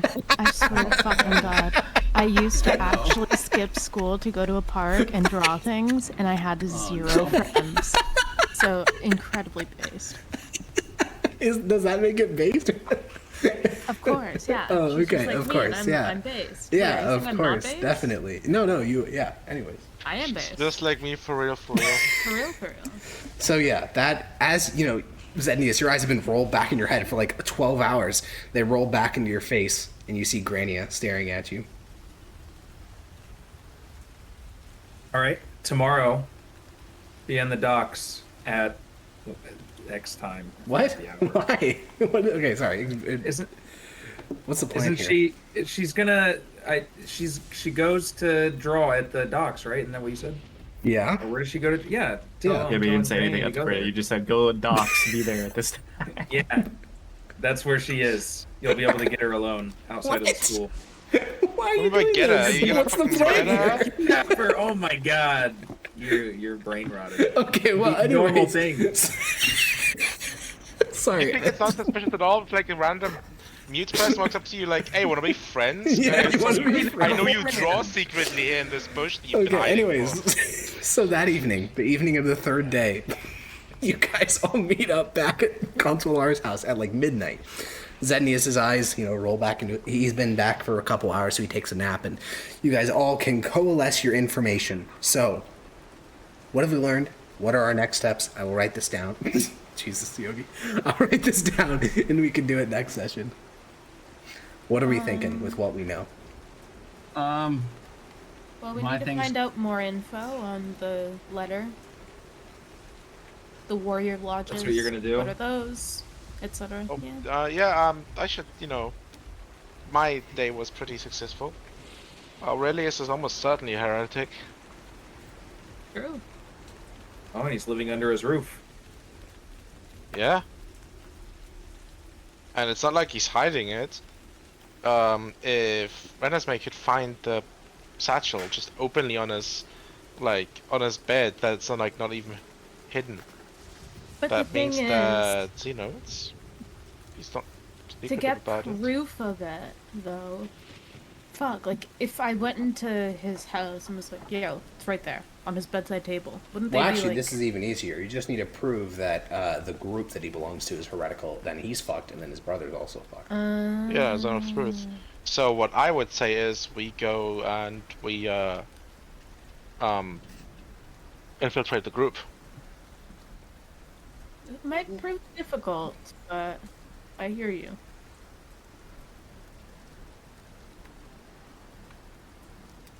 All right. Well, What could we if we reported Aurelius right now and we were like he has heresy stuff, what would even come of it? Like how do we prove? Like let's say he's got the tomes in his bedroom. yeah. So who do you report it to is the first question. Well, I'm Yeah. gonna go ahead and call out right now. Aurelius? The issue is that his father has to know about it, right? That's what we have to find out first. Not It's necessarily. This, negligent if it's happening Yeah. in his household. this connection is close enough that it would definitely qualify for heretical negligence. If I thought negligent had to be like you knew about it and then looked the other way or like didn't report it. There's that, but it's also if it's your own brother and you should have reasonably known, but you don't, that is also enough to qualify for it. So if his brother is a flaming heretic and you find all this evidence of it, then you know his brother should have known. Yeah, you kind of do have that symbol just on his backpack. Exactly. Probably Yeah, I don't something. remember who was saying. I think it was Hecko, but yeah, if he just has it on his bed, then like he's clearly not trying to hide it. And he does have a history of covering up for his brother. Yeah, if you could find more about that, like at this point, you have I think a lot of individual things. If you can make a cohesive narrative out of it, like he keeps covering up for his brother and now he's doing it again, and you know present all this to Tullius, that's like prosecutable. Yeah, I think Yeah. that's a really good angle we have here. Very good angle. Yes, we're getting No, we close. should keep following the teenage. Jesus teenager. Christ! Zednius? Keep it in your pants. Based. Oh no! Whoa, Sadness, you that's too cannot fuck far. with Too teenagers. far. Oh. Too Jesus far. Christ. Okay, so What do you next mean? session. She's 15. Isn't that like socially acceptable? No, Yeah, I was gonna say. no, Isn't that, like, socially no. acceptable, Nope, this Toshka? it's over. You can- Conversation you is can shut get down. Betrothed. Nope. You can get betrothed, which is completely Anyways. Anyway. Wait, Anyways. one of my characters got betrothed to a 13-year-old. That's Whoa. betrothal. That's different. Jesus, Okay, I can't believe betrothal you is a just admitted that. betrothal is a historically normal practice, and it has nothing to do with anything sexual. Okay. Anyways, it is Yeah, okay. I sure. don't make the rules. History makes those rules. Okay, that's just a real world thing that happens all the time. Yeah. And theoretically, buying condoms doesn't have anything to do Anyway, with sex. okay. Wait a minute, Anyways, these are two different things. I'm anyways, just thinking, you know. to make this narrative work, you'd probably want to find evidence of him covering up for his brother in the past, and then say that he's doing it this time. So, what pieces of information would we need to gather on that front? Wait for More what? about the More about people his he's time in with. the Legions and his brother's time Okay. in the Legions. Find Aurelius' out what time he in the did Legion. to get erased. Find out what Aurelius did. To get censored. What Aurelius Yeah, they get did censored. to get censured. Anything else? Because what if his brother was the one that censored him? That would be like, you know, he's protecting him. Yeah. Right there, right? Yeah. But I assume it's not easy to find out who censored Can you somebody. censor? Can you like get your own record censored? Yes. Okay, Oh, so he interesting. could have done that as well. Yeah, but there's no way he has the power. I know why. He just said you could get your own censored. Why wouldn't he? He's like Well, you can have. I assume you can have your own stuff censored if you have the power to get stuff censored, right? Correct. Not anyone can censure their own Yeah. documents. It's only accessible to very high-ranking people. You in say the Persian Zednius society. can't just go like, "Yo, I want to censor my shit." By the way. Censor it. Correct. Yeah. It would also be nice if we could figure out what was in those rooms that were locked. I know that it's probably just bedrooms, but I mean, it'd be nice. do any be of interesting is for sure, spell but- magic a touch spell? No. It's like an area spell. I Okay. could dispel the Well- magic there. Isn't the issue with a lot of barriers that they know when they're dispelled? Is that? I mean, It only depends. It's some, not all of them though. Only some. It depends. I don't know if that's worth the risk then. Yeah. Okay, so more about Aurelius' time in the Legion. Find out what Aurelius did to get censured. What are in the locked room in Galerius' estate? If we answered, even if we don't answer the last one, what else would we need to get a certified, like, we got a case, we're ready to convict? Probably the satchel physically, proving that it was his. Okay. And anything else? The names of the people that he was cohorting with, like Yes. names of the weird Since I star know people. where the guy lives that you know does what the they look meeting, like. Yeah. I could try to find out more about him. Break Okay. into his house while he's like out at work or something. And do we have any interest in the 19-year-old son? Thus far, we have not seen him, nor looked into anything related to him. Are we just thinking this Aurelius path is the way to go? For Well, yeah, I now. think it's a much more solid lead. Okay. And we don't really know what school the son is going to.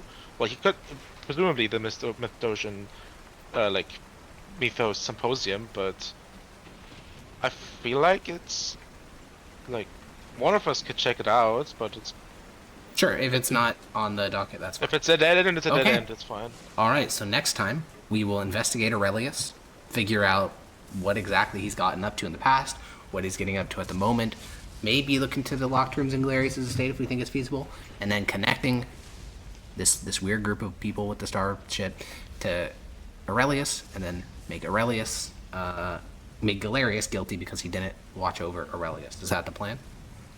Pretty Yeah. much, yeah. Okay. So yeah. Well then, And it won't be... definitely talk to Tullius again to see what he thinks, how Yeah, viable this stuff he's is. about to get freed up How from many the whole days do we priest have thing. left? Yeah. You guys have a total of, well, sorry, I'm going to move the date forward by one because next session, that's when it will be. So you guys will have 3 more days.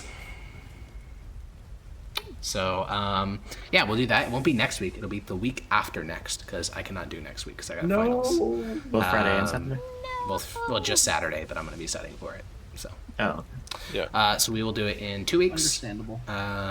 That's all. I will see you guys 2 weeks from now, and bye-bye. Oh.